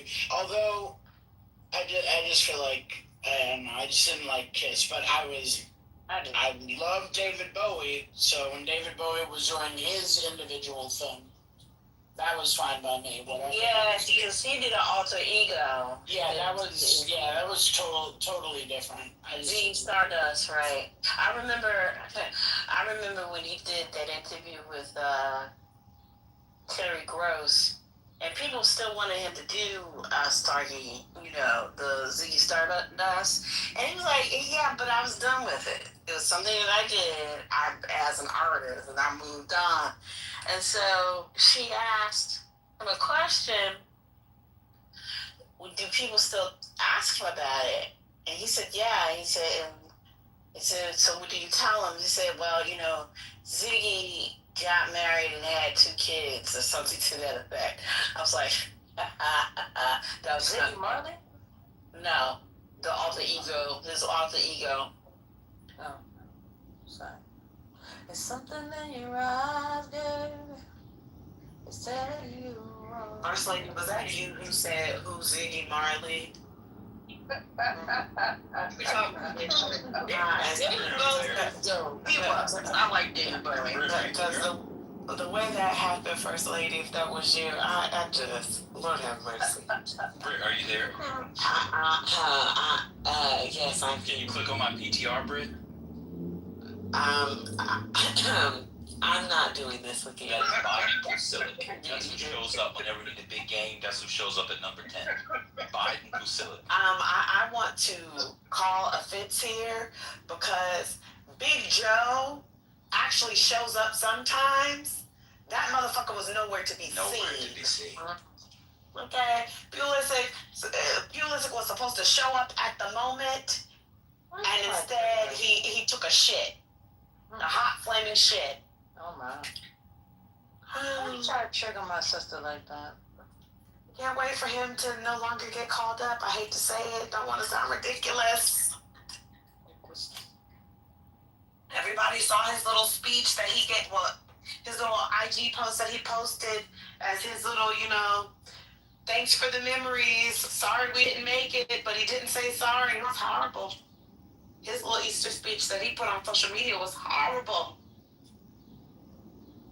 He got showed up by Fuller, Maligan, and Serginho Dest. It was sad. The people didn't buy it? No, they didn't. See, the people say the real Captain America is English and from Brooklyn. Okay? That's the real Captain America. Mm-hmm. Oh, yeah. The people didn't want to see the team rebuild behind number 20. And they want to give number 20 his number 9 jersey and move forward, not backward. And I'm here for it. Slander Pulisic, Grandpa. We're going to put him to pasture like we put all the other grandpas out to pasture this season. Well, there you go. What you making, Brett? Salmon. Are you air frying it? Oh no, I'm putting it in the oven. But the seasoning that I'm using, I don't air fry anything. I don't have one of those. But the seasoning I was using, it clumps, so I had to shake it up. But yeah, Grandpa Pulisic, Wesley McKinney had a bad game. Everybody just, I'm gonna let it go. The evil has to be defeated, so I can't focus on that. Bad said it's Trump's fault. That they lost? Oh, wait a minute. Just keep on loving me. Just keep on loving me. Okay, that's a good one. Yeah. Keep on loving me. I can't help it. It's kind of hilarious. Did you get the tea? No. What? I'm gonna do like First Lady, huh? Say, get your teeth. Huh? The tea. Did you get the tea? See what happened. What had happened? I don't know. You were supposed to be getting some tea or something. Me? First Lady just beat us. Yeah, she did. Not good. Okay. Not Divine not on his job. Divine, you have one job. I don't even know what y'all talking about. What? See, that's the problem. That's the problem, right Okay, there. I just came back. What happened? Here we go. Divine not doing his jobs. So Divine, did you ride your bike today? I didn't. You know what? It was a good day. It was a good day. It was a good I had to day. go on a run. I was gonna get on the bike. I was like, I can't be bothered. I joke. But tomorrow, I do need to do. I've been putting it off. One of the bikes needs an oil change. I gotta do it. I'm gonna change the oil on the bike, and then that's a reason to go for a ride because gotta make sure the oil's good. That's bullshit. Yeah, I mean, I'm like, oh, this is almost a perfect summer day. Yeah, today was. It was a really good day. It was pretty great. Oh, this weekend's gonna be. Well, I know y'all don't care, but Jay-Z's taking over Yankee Stadium 3 days in a row. I'm not going. I might pass by just to see, and it's a good ride for me just to go up there. But the ticket prices have fallen, but they're still ridiculous. Nosebleeds are $250. On the ground is about $1,500, but they were way up there. I'm surprised there's still tickets left, but then again, I'm not because people got better things to do with their money. So should be pretty interesting. I have a friend who is going all 3 days and spent less than $1,100 on all 3 tickets. Oh, But they probably in the nosebleed. Does he play different sets? So they're not. Yeah, they're 3 different themes. Yeah, it's a different theme each time. And it's going to be about who. I think it's going to be about who he brings out. You know, Jay knows everybody. Who's gonna be the special guest? You know, he might bring somebody crazy out, like, oh, he brought out, you know. Who knows? What day are you going to, Divine? What day are you going to? I probably will go to the Sunday because I know Friday's gonna be crazy, Saturday's gonna be crazy, Sunday should be calm. People have to work on Monday, so I might And just take Sunday's a the ride. add-on one too. It wasn't on there originally. Is that when you're going this clear? I'm not going. Oh, you're not going? Oh, okay. No, I said my friend. Oh, that was when I went to Usher and Chris Brown. Oh, this looks like a perfect weather weekend too, Divine. Tira's going. Tira, you going to the Jay-Z concert at Yankees? No, Tira's sorry, not going. Oh boy. Sorry. Well, I thought you got front row tickets. Nope, not going to that. May go to the Fanatics Fan Fest though to see the Knicks, but other than that. Well, that's good to hear about the weather. If it's gonna be like it is today, this weekend, it should be beautiful. But that I know it's supposed to be raining here on Thursday and Friday. Okay, can I tell you the truth about that? I have tickets to. I bought a thing to have a picture with Josh Hart. Don't even ask me why I did this. Nah, you gotta do that. But you know what I saw? You brought up Fanatics. It made me think about what's the cat? Carl Anthony Towns tagged along. I don't know if you guys saw it. He tagged along with a UPS driver who was delivering Fanatics gear. I thought it was the coolest thing ever. He was at people's doors.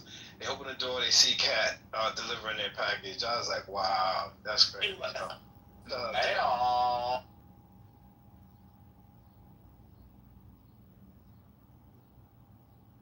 Carl Anthony Towns being the UPS man. I don't know who thinks of these things, but it works.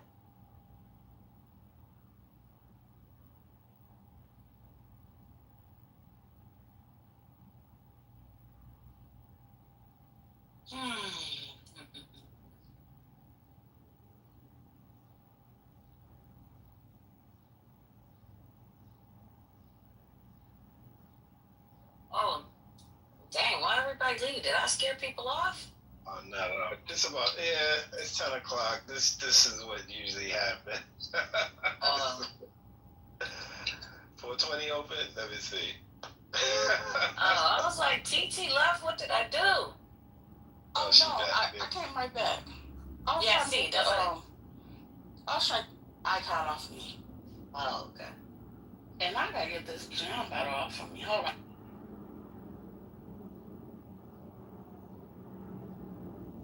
Let's leave. Oh, Spiritus, a question.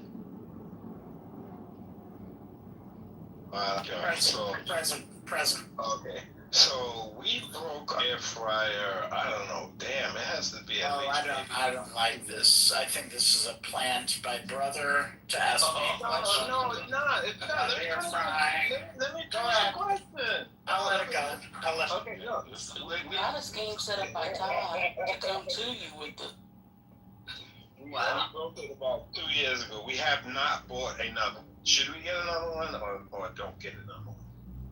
We had a good one. I'm gonna stay out of this. I'm gonna let the floor answer. That's it. I don't cook anymore. I don't walk into my kitchen except to take medicine, and that's it. These brain spirits. I have a plant. To be fair, I do have a plant that is growing in the kitchen on a shelf, and I do go inside the kitchen to water it, and then I leave.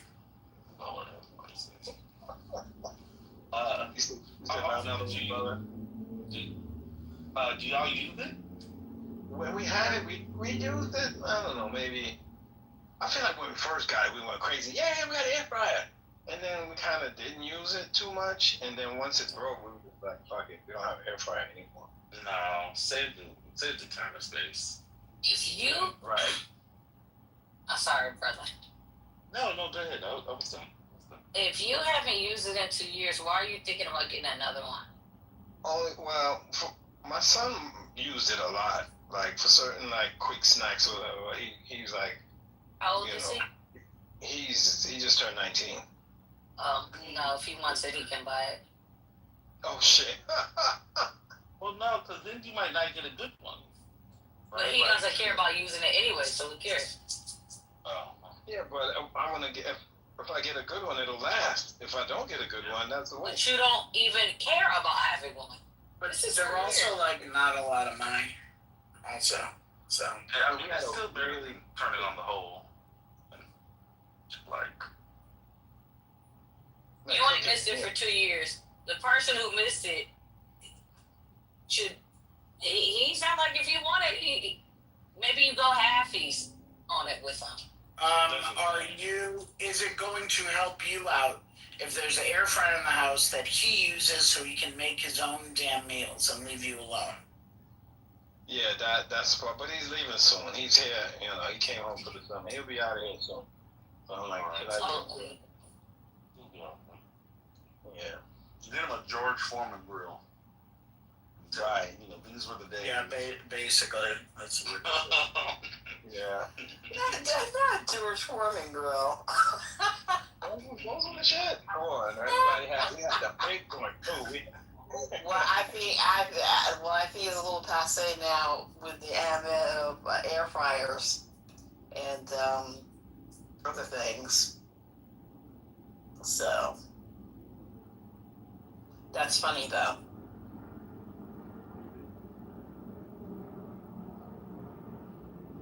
A friend of mine uses his air fryer to, instead of like microwaving stuff, he'll put it in the air fryer. And he says that it's better, actually, and arguably more healthier and gets the stuff warmed up quite well.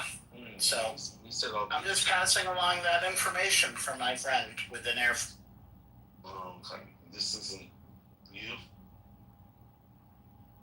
No, I just told you. No. I threw it out. I threw it out with my microwave and my toaster oven and my Belgian waffle maker. I threw them all out.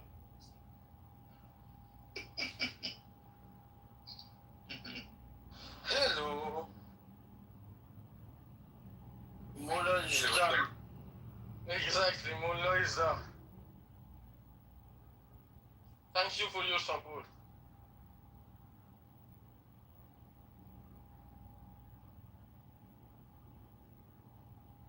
Now, why would you throw out the Belgian waffle maker? Girl, have you heard how he's not using it?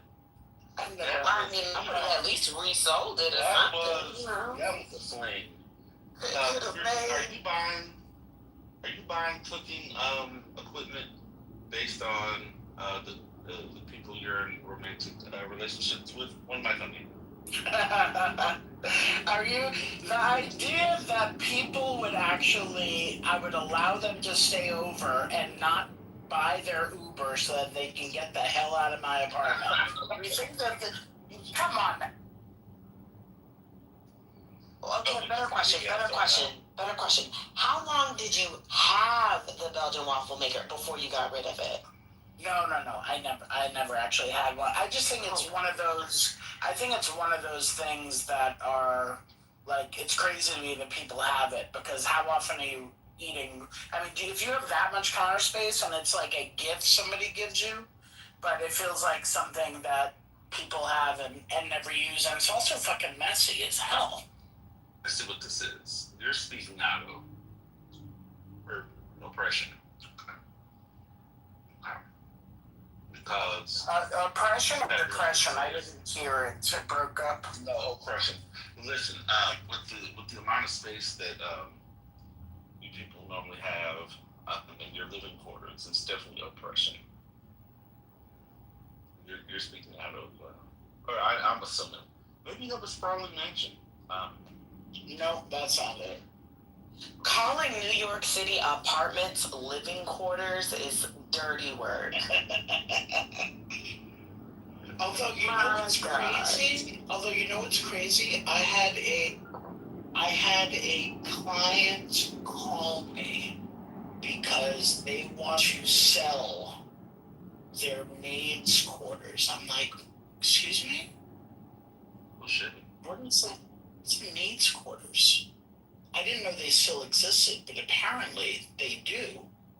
And it's this little, like, studio apartment in a, fancy building that has a bathroom and a window. That's it. No kitchen. And no kitchen. No kitchen. And they are sold typically within the building, so that they call it either maid's quarters or staff quarters. And so they can only, so it's like an extra little apartment, so their maid or staff can basically live there full time. They got them on the Upper West Side. They got them on Central Park West. Yeah. All of those, them co-ops, along the park and all that. But I just didn't, this is in like Sutton Place or something like that. I didn't realize that they still had them and that they were a thing. There is about, I think this one's trading for about 120,000. It's crazy. But somebody will buy. So how big in terms of square feet would something like that be? Oh, maybe like 100. Oh, okay. So this is really good. Okay. That's like 500. I thought you was gonna say like 300. 100 square feet? No, maybe 150. Maybe 150. Yeah. Damn jail cell. Yeah. I never knew those were good though. Yeah, the old buildings, the old maid's quarters, staff quarters, whatever it is. I remember one time going up to see a place in the Dakota, over on 72nd, and on the top floor is where they had their old maid's quarters that are now like 1-bedroom apartments, like quite small. But that was like the old maid's quarter. That's where like the staff was, up at the top, with the slanted ceilings, like tiny windows and everything. It's pretty wild. I have a follow-up question real quick. With these maid quarters and all these staff and the help things, is there a bus stop?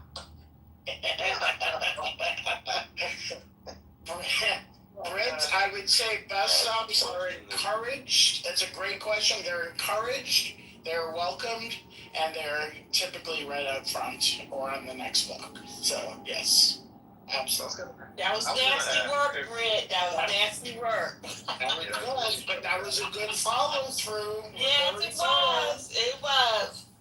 I was gonna ask, in those situations, so the people that work for these families, what have you, so they use the kitchen and eat with their family. How does that work? So do they make their own little meal?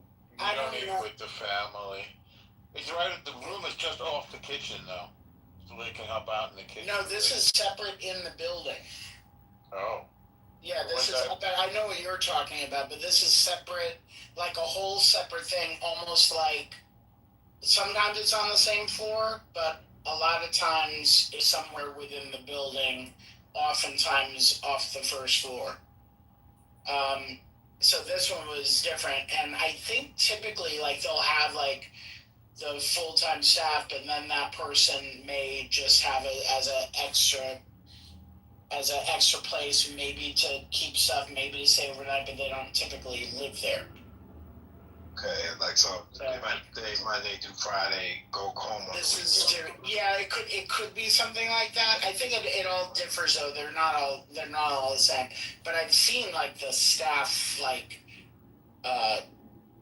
what he was talking about, the staff like quarters in like an actual like building like that, and or attached to the apartment or attached to like the townhouse.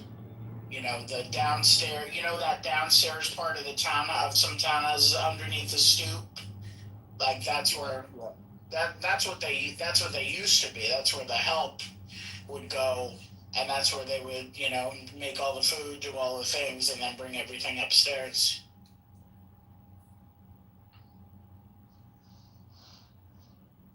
Doing something every day.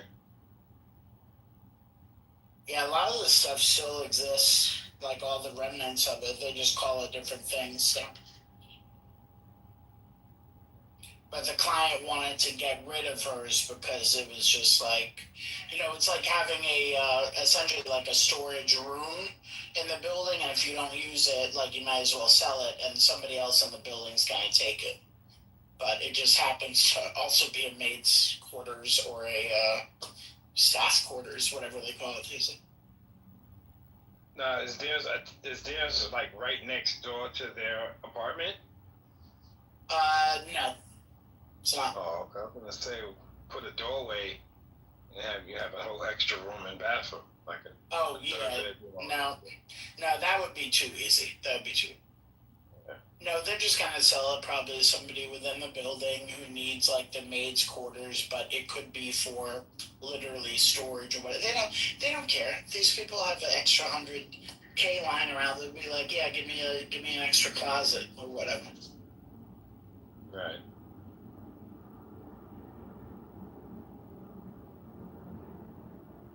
Although I just saw in Park Slope, there's this building that was selling apartments, but they also had extra parking spaces available to purchase. They were $250. So you better line up, as in $250K. Wow. For just the parking? Yeah, just the parking. That's crazy. It's hard to find street parking in Park Slope. That's for real.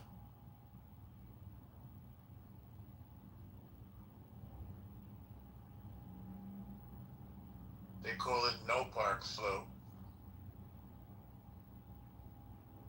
Oh, that would make sense. My friends in that area, Carroll Gardens, Park Slope, Cobble Hill, it would be like a fight just to get parking. But I think they only have to move it once a week, but... Is that also Weeksville? I keep hearing people say, I've lived in Brooklyn forever. What is it? Where is Weeksville? Is that a new name for an old neighborhood?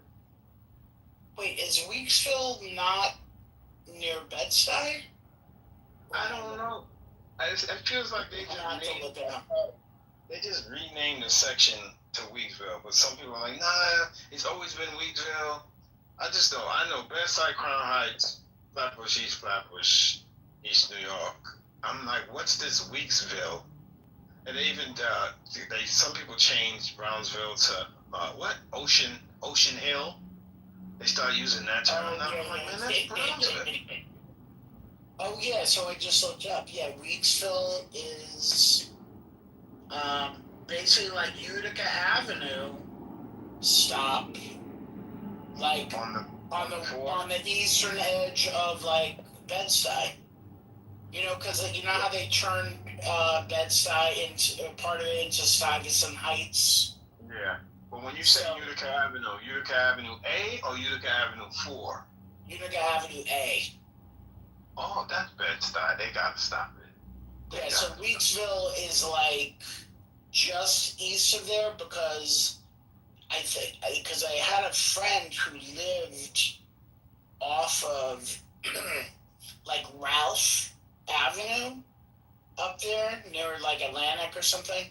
It's in Atlantic, yeah. And I think that was, I think that, and I think Ocean Hill is like on the like Rockaway Avenue side. Yeah. Because I had a friend out there, and it was like, even like on one of her like invites for her like barbecues, it was like, come out to our Ocean Hill apartment. I'm like, where's that? Ocean Hill. And she's like, oh yeah, Rockaway stop. I'm like, oh okay, good. Yeah, I get why they did that, because it is a border. It's like it's a split between Crown Heights and Bed-Stuy, so they call it Weeksville. I get it. Yeah, and there's some like major like historical significance as well over there. Yeah. I think there's a museum and whatnot. But also like Bed-Stuy's really, really big in terms of size, so I can see why they wanted to cut it down. They tried to do that a little bit with Harlem, but that shit didn't work. Right. Upper Manhattan. They tried to do the Soha thing. I don't know if you remember South Harlem. Yeah. I remember that. Yeah, like nope.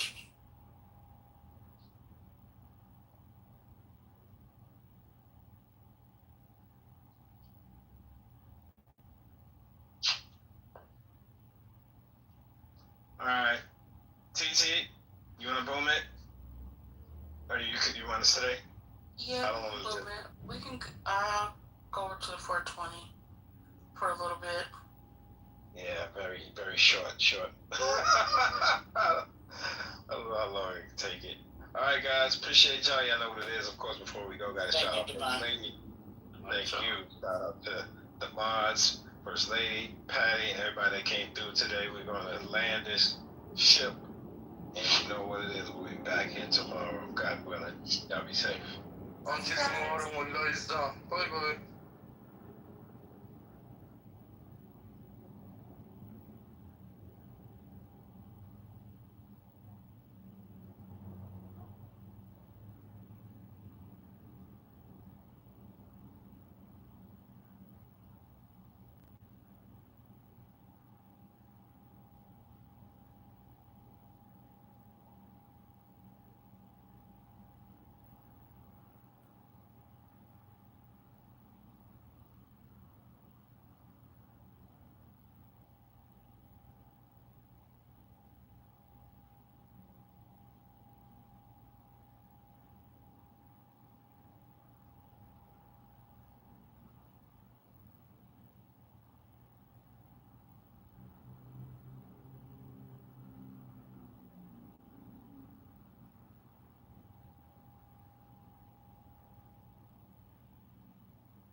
in the rate that should, and you send me a link.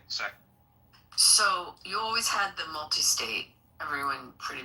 I mean, I think every state used the multi-state. So you're saying the day of essays became. I mean, there's a practical exam that was the third day. You know, and you never know what you're going to get. You could have to propound interrogatories. You might have to write jury instructions. I got lucky when I did the Nevada one because it was write an opinion letter. So it was like a format I was used to. But that was a third day of testing. But the second day of testing was state-specific essays. So you're saying that 40 states don't use state-specific essays anymore? Is that what happened? So they basically did away with that being the main focus. First of all, in most places, it is a strictly 2-day process now. It's not a 2, 3, 4-day testing process. It is a strictly scheduled 2-day process for your entire bar exam. And they did away with a lot of the state-based specification in order to allow the states to participate in a cleaner acceptance of a UBE. Right, so the universal bar exam that they pushed in, that's why I said in 2011, they pushed in a new formatted version in 2011, and 40 or 41 states use it. And so it's legal principles that are common across the country.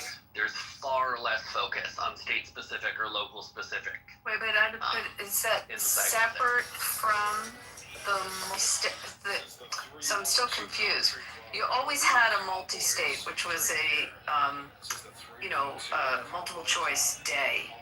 It was a 2-part day that was multiple choice, and then the second day was, I mean, in the old days, no one typed it, you wrote it in little blue books, but it was the essay day. So are you saying the second day is also the same as 40 states at the same second day? So now when you take a UBE, the essay portion is completely integrated. Wow. And so when you're taking it, you're taking a single exam, right? So you have the multi-part test, but all of the essays inside of that process are the essays established for the UBE. And so you're going to get 6 essay questions, but they're going to be more generalized for legal principality over any specifics to the state that you're in, so that it can transfer across, right? And the reason they did it that way is so that it is easier for those states to accept that somebody's score is relevant in their state and therefore should be honored with reciprocity. And so they're not taking if you take a UBE process test, you are not getting much specific about your state, if anything, because you're taking a standardized test. That's so fucked up. Which is why states like California don't honor them. I think there's 6 or 7 states that very clearly don't honor any sort of transfer. Like if you want to come to California and you took a bar somewhere else, there's a short test and course you have to take, depending on the amount of years you've practiced. And so California doesn't allow a flat transfer of license because they look at other bars as not being sufficient to meet the standard. They need a secondary confirmation that you are capable of practicing here. But think about the state-specific stuff. I mean, Nevada had 24 subjects. I mean, obviously they didn't test you, as a roll of the dice, literally, as to what of the 24 you were going to get. But there's a 90% chance you were going to get a community property question. And I imagine California as well. Can you imagine getting licensed in a state that's a community property state and not learning that law or not being tested on that? But that's just, just thinking about the state-specific stuff that comes up. That's wild.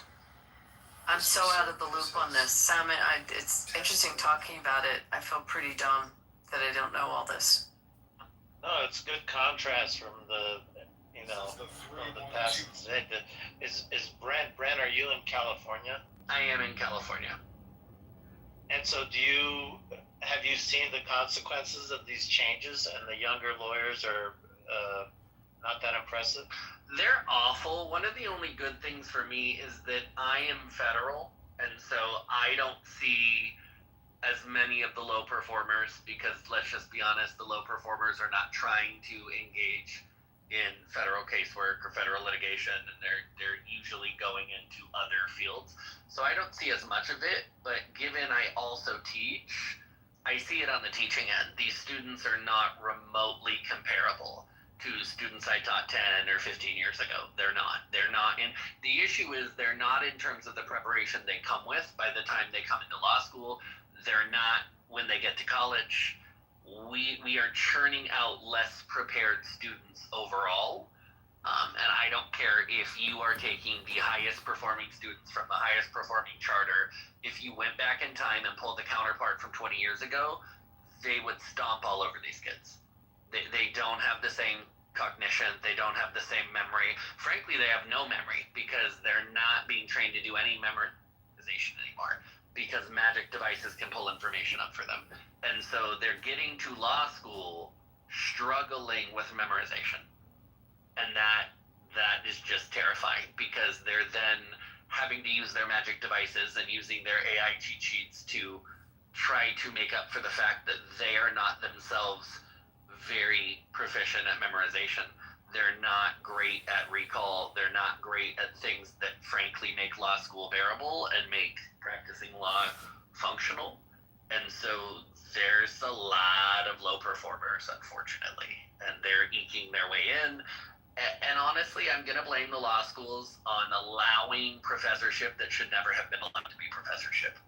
A lot of the law schools have allowed quackadoodles to teach in a way that they shouldn't, and they've also encouraged passing everybody, right? Forcing the bell curves to shift, forcing pass-fail options, forcing people through because they want to have graduation rates that match what they're expecting to have. And so you have students who, frankly, would have failed out of law school in the past, would have not sufficiently survived, that are getting kind of coddled through, and then they go and get through a bar exam that isn't as rigorous as the ones that Abby or I took. They're just not anymore. And CBE grading is softer.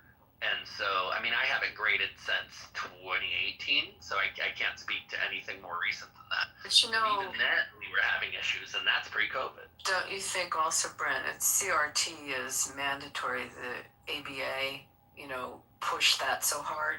It started in a few law schools, and it's in every law school now.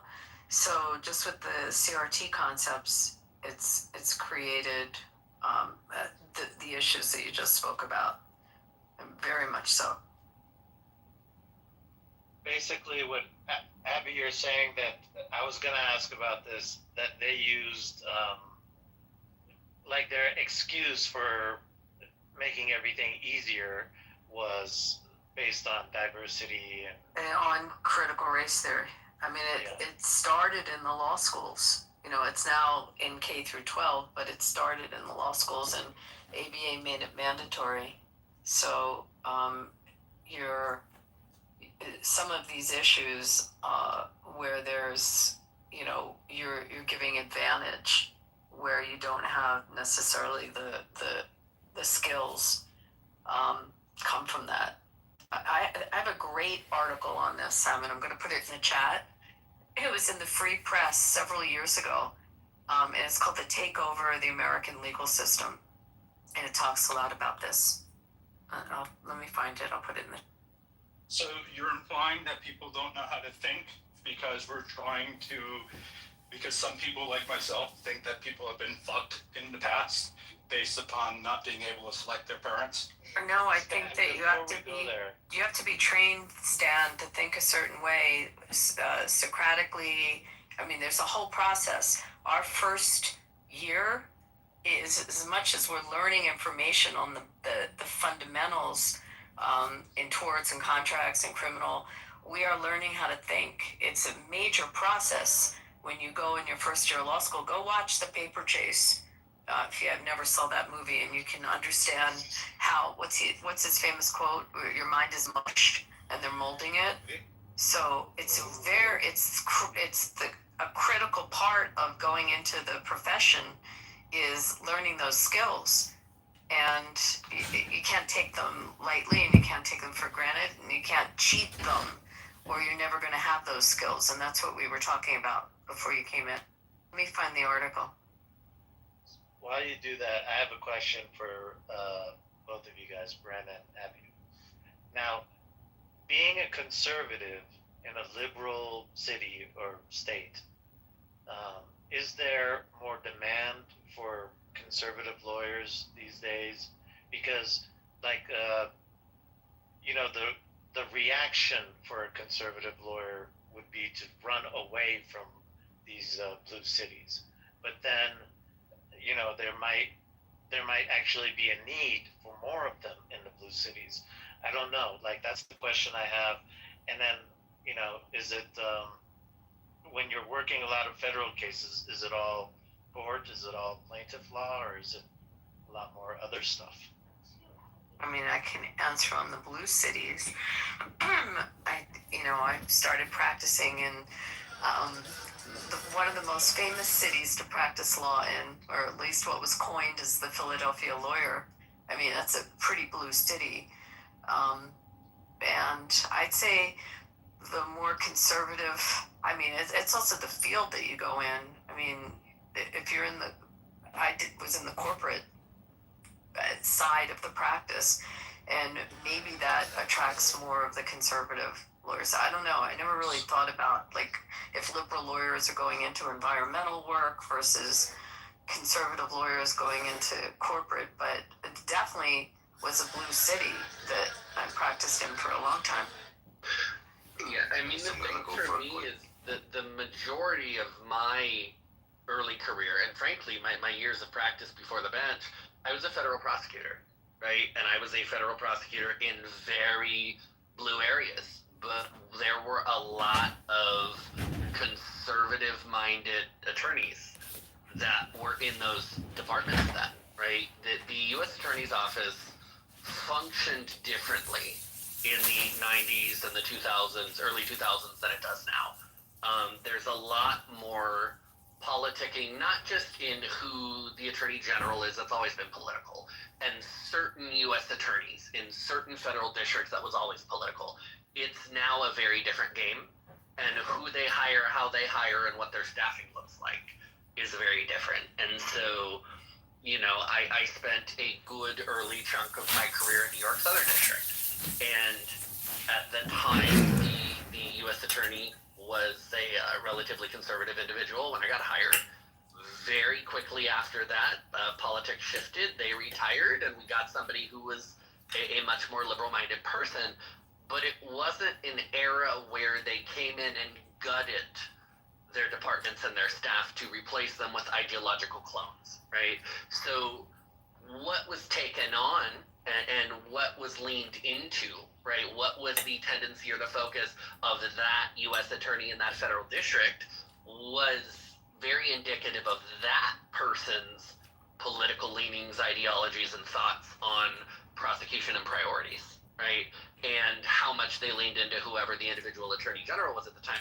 But you didn't have the tendency you have now to run out everybody that doesn't match you, right? And that is very prevalent now, unfortunately, in the kind of concept of permanence that used to exist of, hey, I could choose to be an attorney in New York Southern District as a federal prosecutor for 15 years and not have to worry about the election cycles and who is going to be attorney general, and therefore who was going to get to be the U.S. attorney for that particular federal district, and what was that going to be downstream. We didn't really have those issues. So it's a different world now for them, and I'm watching this in who exists in those roles and in what way. We didn't have a lot of interim U.S. attorneys. You had people confirmed. You didn't have a lot of actings. You didn't have a lot of interims. You didn't have people unable to get confirmed and go past the 120-day deadline, and now they're not even able to be the acting, so they're the deputy, but they're essentially acting. It's a whole different world in terms of the amount of politics that exists, and so I could imagine, I know under the administration, they had to go looking for a lot of attorneys to hire, because when he won, the first time and this recent time, a significant amount of Democratic-leaning individuals who worked for the U.S. Attorney's Office left. And they said, I don't want to work for him, and I don't want to work for that administration. So you had to go find conservative-minded individuals to hire because you had your workforce bleeding. So it's very different in that regard now. The judges in federal court are interesting because Trump set a record in appointing federal judges, and then Biden broke that record, and then now Trump is breaking his own record. And so in a matter of a 10-year period, we have filled more vacancies than were filled in 20 or 30 years before that. The judiciary is essentially full. The federal bench is essentially full. You have one more batch of people that are going to retire that are in their 60s, 70s, 80s. And then at that point, your average judge is not 70 years old anymore. They're in their 50s. They're in their 60s. And so we have a more set judiciary, unless there's some sort of giant court expansion. And we have a more political version of what the federal offices look like. And in the same way with the federal public defenders, those tend to be very heavily politically driven in terms of hiring, and you see a lot of people leave as administrations change. And so it's a very different bubble than when I started. Interesting question that you asked, though, Simon, because the blue cities are usually the hubs of the multinational firms. I mean, if you think of where they're based, they're based out of blue cities. Yeah, they've made a huge. I think before you guys came, I've been kind of like doing a little bit of studying of contemporary philosophy, and they are infiltrating your corporate structures and the legal courts, and it's a strategy. They came from the Marxist philosophers to attack from the inside, and we saw that with the whole DEI stuff, where it was the internal corporation leadership that was accepting all these changes as far as advertising and hiring and all that stuff, and so when the people were protesting them, they backed up. What's that? My bad. No, Steph. I meant Saxon. I meant Saxon. He yelled at me for not being baptized. Now he's yelling at me for not being circumcised. I'm only joking. I was saying that to Saxon. My bad. Well, it's a good job that I'm having a girl and not a boy, then, isn't it? Albania has got a witch hunt out for Steph.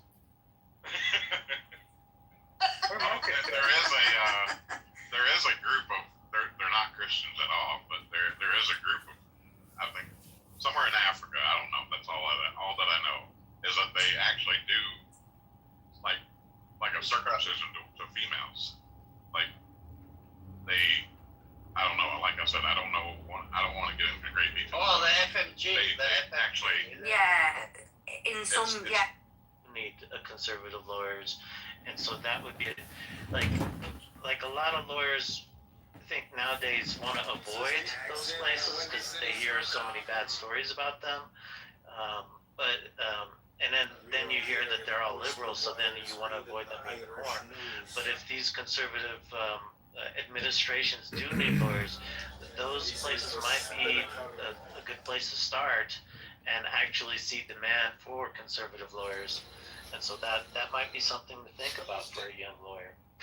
I mean, you also have a shift in if your judicial bench is leaning more conservative, like our Supreme Court currently is, right? And if you are seeing the bench overall lean a particular way, where you live, right? That could be federal, or even when you're talking about your Superior Court judges, your state judges.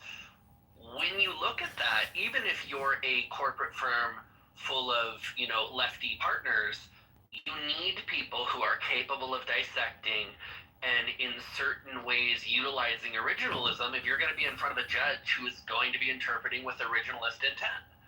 And if you just have people who think originalism is a racist cop-out, and they're not able to comprehend what the judges they're going in front of are going to be seeing, then they're going to get their asses kicked. And so you are seeing firms interested in, a handful, even very liberally driven firms with senior partners that are all super liberal.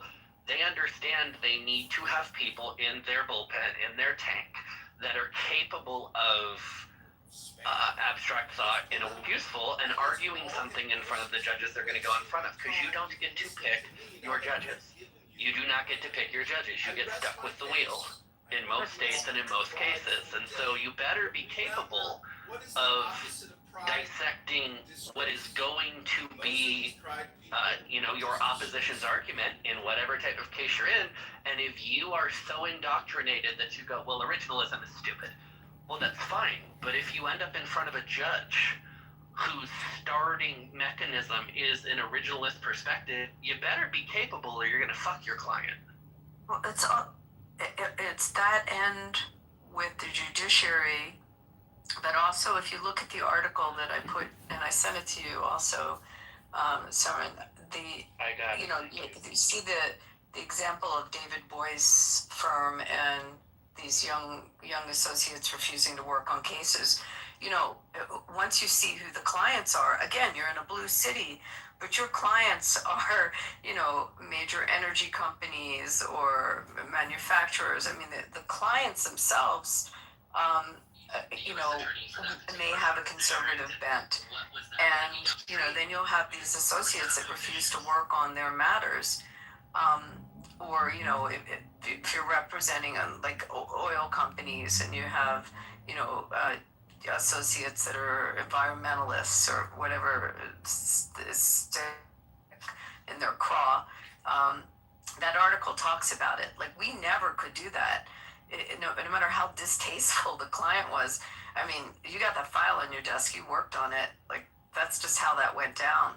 And today you see that's kind of what that article deals with.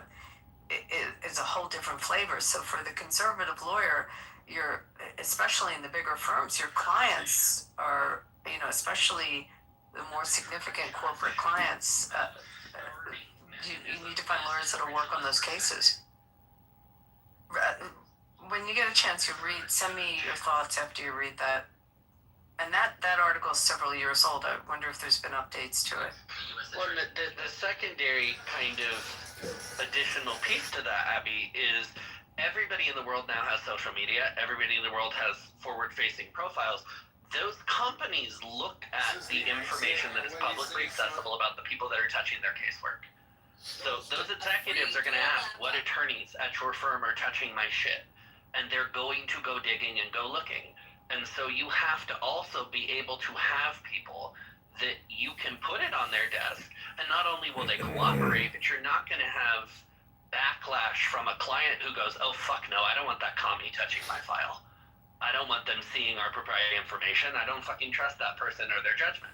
And there are instances where firms are running into that. Because like you said, you can be in a blue city, you can be a blue county. There's still a Raytheon office. There's still a Halliburton office. There's still a Northrop Grumman office. There's still, Monsanto. There's still these corporate entities that are hiring the same major firms or hiring out for secondary consulting. And your firm needs people to work on things.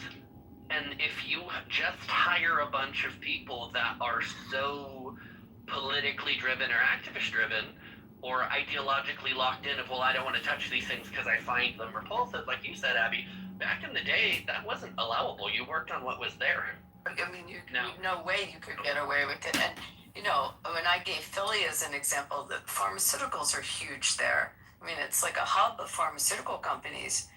And those are your clients.